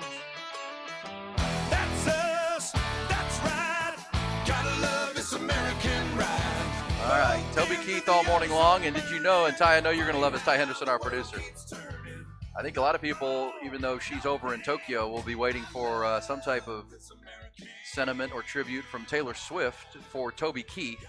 Because did you know that you could largely credit Toby Keith for discovering Taylor Swift? Well, that's who to blame, Ty. There you go. Obviously, she's a global megastar, but when she was an up-and-coming teenager in Nashville singing at the Bluebird Cafe, she was first discovered by then DreamWorks Records executive Scott Borchetta, who impressed with Swift's young talent. That's where Toby Keith came in. Toby left his former label DreamWorks Records and founded his own called Show Dog in Nashville, and it resulted in the closing of the DreamWorks label, but it provided Toby the infrastructure to not only release his own music but sign artists, and one of the young artists he signed was Taylor Swift as a teenager. There you go. So yes, she had. He was in. There's video out there of her as a just a 16-year-old kid trying to impress. And Toby Keith saw the talent and at least noticed that there's something there. And now, so I'm assuming, even though she's, I believe, in Japan, so time difference, I think we'll probably hear something from Taylor Swift on a tribute to Toby Keith. I'm always impressed with young people who have that kind of drive and understanding of what they want to do, right? Like, take your opinions of Taylor Swift off the table, but for a 16-year-old to have that kind of drive, to know what they want to do, to be performing, to already be working on that. Like, when I was 16, I had no idea. I just didn't want to get in trouble. I just wanted to get home from the end of the day. You know what I mean? Like, I was just trying to get by. I didn't even think about what I wanted to do as an adult or how to, like, go about finding it and stuff like that. So I always do. I love those stories of, like, people being just super young and just having that kind of drive and determination. Well, I did want to do this job when I was a kid. I mean, that was. Did you? Oh yeah. From when I was, teenager, younger even. I've always tell the story that I was the kid that would watch a baseball or a football game and then listen to the post-game call-in show. I loved the whole concept of that, of taking phone calls and talking about it. What'd you see? This is even before the internet, where you can immediately react to any damn thing you see play by play. Because that, I've really had a struggle with that, Mike, about because the digital folks want us to be live tweeting and saying things, and I like to wait till the game's over and then give my opinions on, because so much changes. I mean, so many times somebody will say a dumb tweet in the first half about, this guy really sucks, when he ends up winning the game for the team, because it's a long game. And that's, the story's not written. The book's not over yet here, y'all. But again, these day and age, you're supposed to tweet something very opinionated about every play that happens, which I'm like, calm down. It's just a bad play that happens in a game of any kind. But that was always me. So I grew up, and then, of course, I grew up when there wasn't even sports radio. It didn't even exist. There were sports shows. And I've always said, that's why I told my parents I want to do sports radio. Like, what is that? And then, I don't know. I guess I had a good understanding that it was coming, because there was, and I've always said, one of the things that taught me that yes, I could do this was when Dallas Cowboys training camp was in Austin, was when I was at St. Ed's. So I got to see it. I would see all of them, because really, especially in the state of Texas and the South, the sports radio began in Dallas with those Cowboys teams. That's really, if you want to look at, there were Boston and Dallas were the first, New York, of course, but really as far as sports cities, Boston and Dallas were the first two big ones.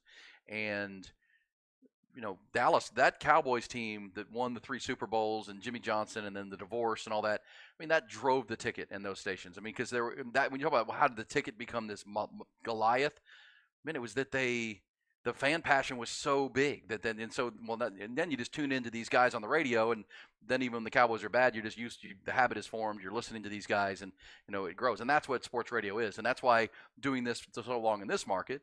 You ride the wave of the Longhorns. When they're good, they're good. When they're bad, they're bad. And man, when they're good, the casual fan shows back up, and the person that doesn't really listen when the bad times are there. But yes, I didn't have the drive of Taylor Swift. I'll tell you that. I kind of knew, and I caught some breaks, and found my way. But I did know that that's what I wanted to do, and fortunately, it worked out. Like a break, like being at St. Edwards when the Cowboys are training there, so I get to meet a few people along the way when I'm going to college that, hey, I used to see them set up their broadcast, tear it down, all that stuff. I used to watch. So, yeah, lucky that way. But you're right about Taylor Swift. I mean, got the young kid that was doing sportscasting at the deal. Yes. This kid already knows, man. Good for him. But, yes, Taylor Swift. There's clarity in there that I never had, right? And I'm jealous of that kind of clarity. I got into this out of luck. Like, I was out of college. I was substitute teaching out in Leander ISD. The old sports editor of the Round Rock newspaper when I was at Cedar Park. We played Round Rock schools 4 times out of every single year. He needed a freelancer to cover Hutto football in 2009. There you go. And I was like, I'll do it. It was like $35 a game or something like that. And then the sports editor left, and they were just like, hey, you want to be the sports editor? And I had been working for like 2 months. I was like, sure, I'll take it. And then 13 years later, here I am. Well, that's awesome. Yeah, and so and I have three grown children, 3 grown young adults now, who I've always had, because they don't. I knew what I wanted to do. They didn't. I had to be careful not to.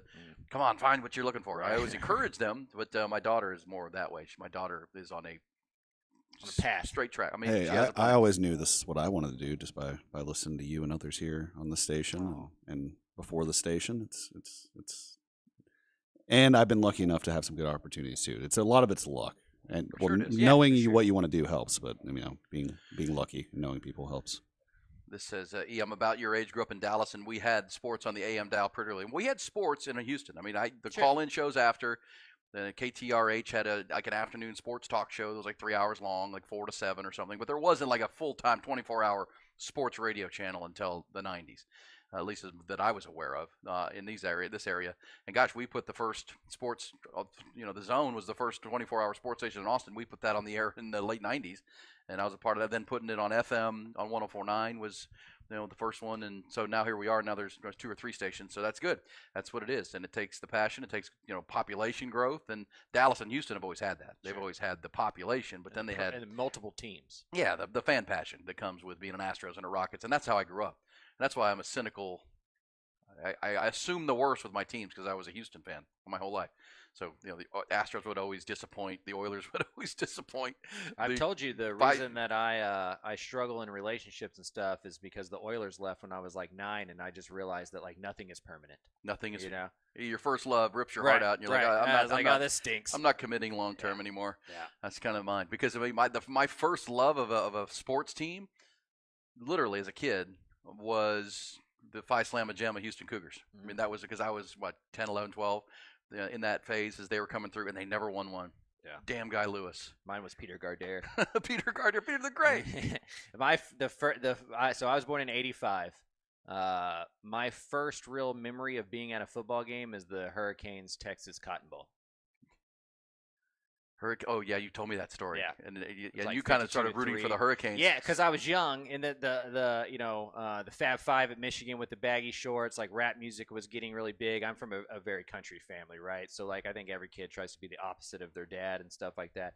So I remember being at that Cotton Bowl and like my dad and my grandfather just like constantly talking bad about Miami football. Me being like, that's kind of cool, and I feel like history has been on my side because now we do definitely look back at those U teams as undeniably cool. Yeah, well, and that's what kids do. So you kind of like that Miami team. Mm-hmm. Yeah, they're rebels. No, it's like y'all don't like them, so I'm gonna like them. I do remember as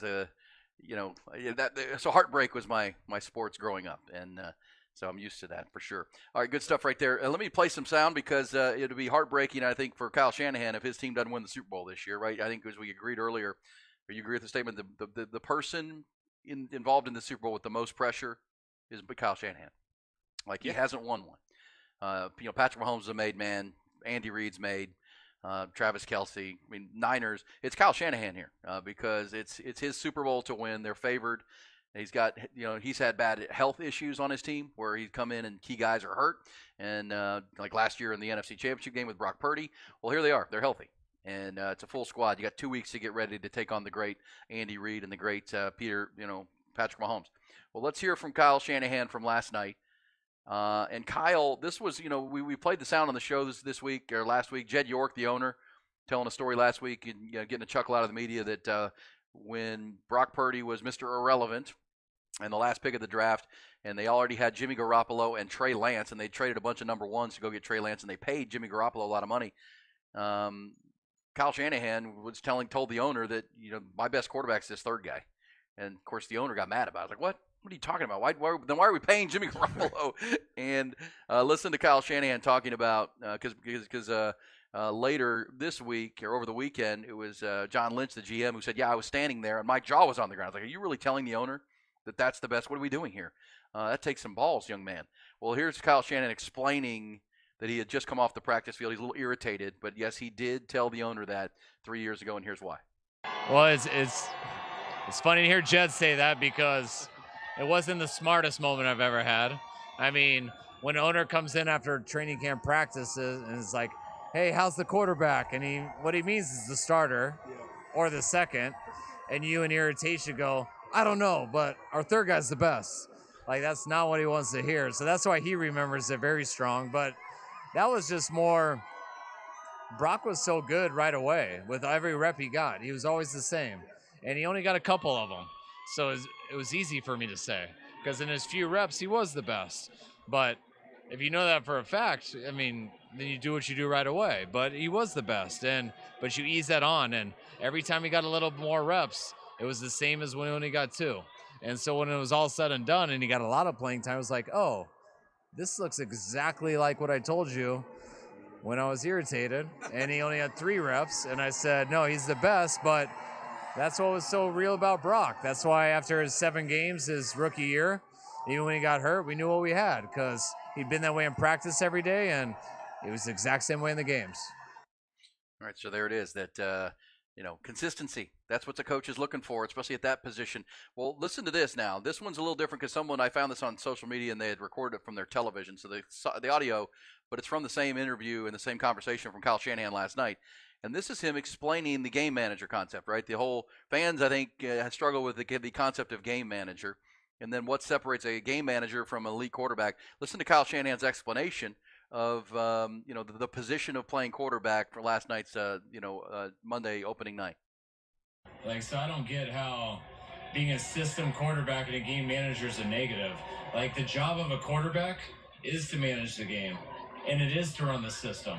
The system is what you work on all week. That's what the O-line works on. That's what your 5 eligibles work on. That's everything. And the quarterback, if you want to be great, you better be able to run that system, and you better be able to manage the game. But if you want to stay in that position, understand that no system is going to be perfect.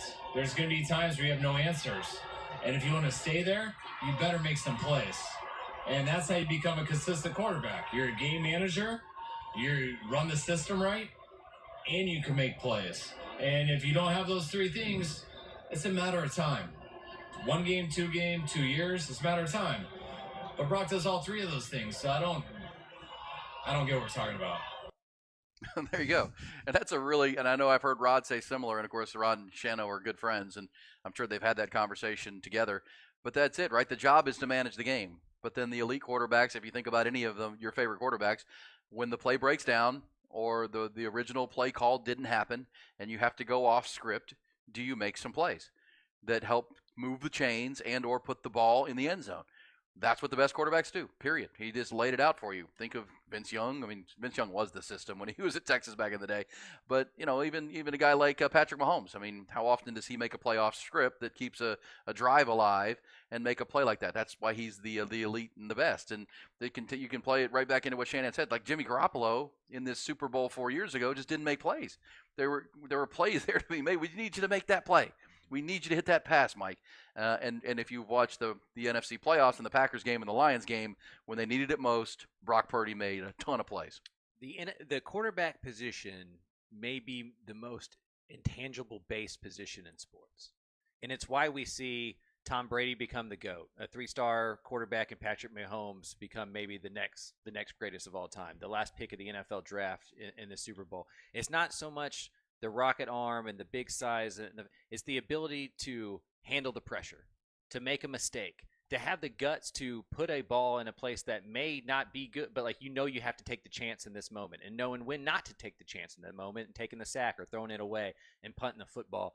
I think when you look around the NFL, the guys who handle the pressure, the guys who handle their failures, and the guys who have that ability to just wipe the slate clean, go to the next play, go to the next quarter, go to the next half, go to the next game, those guys last. And that seems to be what Brock Purdy's kind of his best trait is that he doesn't seem to have a ton of fear. No, right? None. He plays with a lot of confidence. What the guy from BYU that's the New York Jets quarterback, Zach Wilson. Zach Wilson has more arm talent than Brock Purdy could ever dream of having.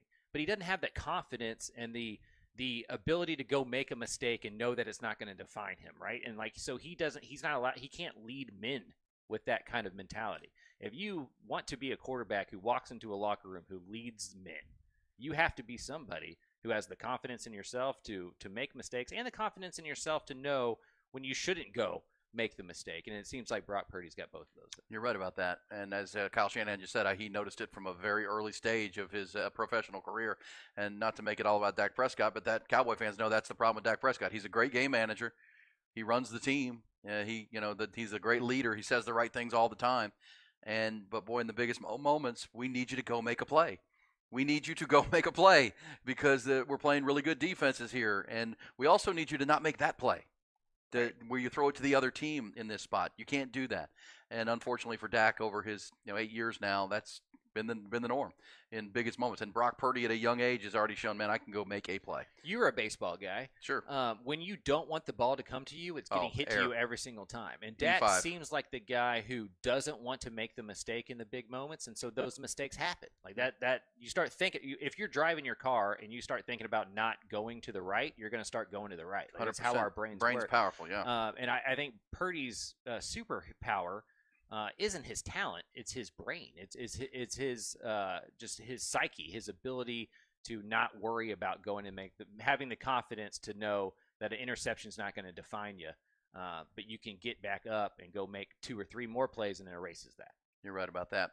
All right, good stuff. I want to play one more, and then we'll get to the timeout, come back, and wrap it up with what's popping.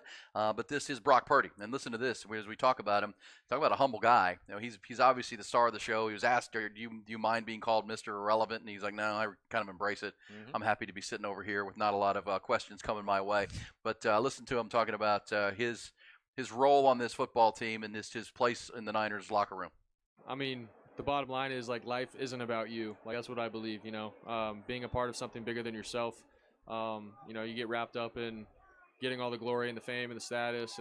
I feel like that's a shallow life, and that can, you know, fade away pretty quickly. So for me, it's, you know, obviously, yeah, we're playing the Super Bowl. I'm very honored and thankful. I want to win a championship for this organization, but more than anything, I'm, you know, trying to just serve my guys on this team well and love on them well, and the whole organization and everyone in my life. That's how I view it. So.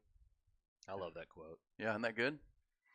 Well, that's what all coaches are looking for. That a player who, and I'll say this about the Dak Prescott. That's Dak Prescott. Dak Prescott is a great teammate, and that's why I kind of feel bad for Dak, that he just doesn't have that clutch gene. He doesn't have that fearlessness that to rise up, and that's what it takes. It really is. And look, no one's beating Patrick Mahomes right now, guys. So you have an elite level that you can't compare anybody to Mahomes at this point. But so far, the guy I feel the most bad for is poor Josh Allen.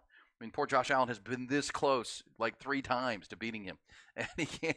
His kicker misses a kick wide right to not go to overtime. His defense can't stop Patrick Mahomes for 13 seconds to go to the Super Bowl. Poor Josh Allen is the one that wakes up and sees nightmares of Patrick Mahomes. Now Brock Purdy gets a chance to see it. Josh Allen's seen it several times. Jimmy Garoppolo and the Niners saw it 4 years ago when they were up in the fourth quarter, and he brought it back. Jalen Hurts found out last year, you know, when they were up 24-14 and lose 38-35. This Mahomes is he's a cut above everybody. I think Mahomes is going to Michael Jordan a lot of great quarterbacks in this generation, right? Where we look back and we're like, how didn't that guy win a ring? How didn't that guy win a ring? And it's like, well, he played at the same time that Michael Jordan was in his prime. I think that's true with Patrick Mahomes as well. Like, we're going to look at Josh Allen as not as good of a quarterback as we would if he played in a different generation and he won a couple. You're right about that. I mean, think of Charles Barkley. Yeah, right, exactly. And Hakeem Olajuwon may not have won one if Jordan hadn't retired for a couple years. Yeah, if he didn't have a gambling problem, did he go? And now LeBron James is like partnered with DraftKings. Like, you know, it's like when SMU football players have to be so mad that like NIL is like out now or whatever. Like, you know, Jordan's like, now gambling's cool. But I think one of the things that quarterbacks fall into the trap of with Mahomes is they think they have to go beat Patrick Mahomes, and they don't. Brock Purdy doesn't have to beat Patrick Mahomes. The 49ers need to beat the Chiefs. Yeah. And you just got to play your part in that mode, because you're not going to just outplay the dude. Like, he's the best that's going right now. But you need to help your team beat that team. Can we come back and hit some what's popping to wrap things up? Appreciate Mike Craven, senior writer Dave Campbell's Texas Football, for being with us here at the back end of yesterday and today. Rod Babers is expected back tomorrow, coming off his dental operation. We will come right back and find out what is popping tonight on TV Sports. We'll get you the details coming next on Hook 'em Up with Ian Rod B.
right, what's popping? Well, final segment on this fabulous fifth hour of our Tuesday conversation. We'll be popping to have Rod Babers back in-house tomorrow. We'll see.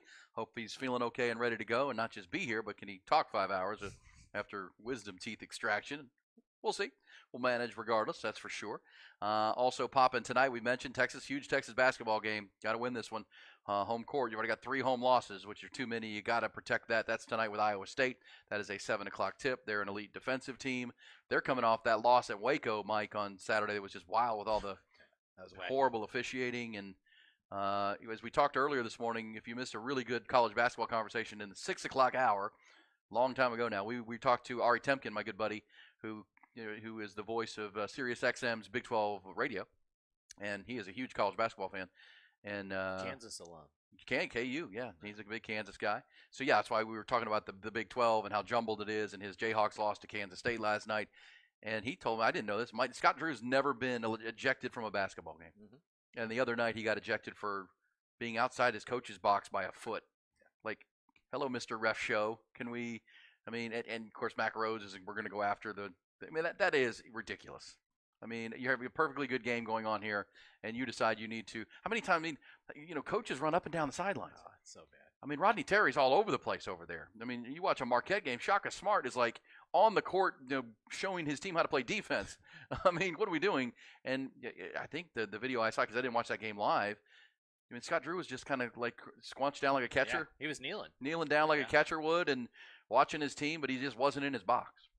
And you can imagine if you're a coach and the ref comes over and says, hey, get in your box, you're going to be like, come on, man. Yeah. And it was during Iowa State was on the other end of the court shooting free throws. Like, it was like a dead ball situation, basically. And the referee just turned around, saw Scott Drew, closer to half court than he was supposed to be, and teed him up right away. It was, you could tell it took a second for Scott to even realize what he had just gotten teed up for. He looked back towards the bench thinking maybe somebody had said something that the referee had heard. And it ended up him being, outside of his box. It just, I don't know, it just seems a little cookie cutter.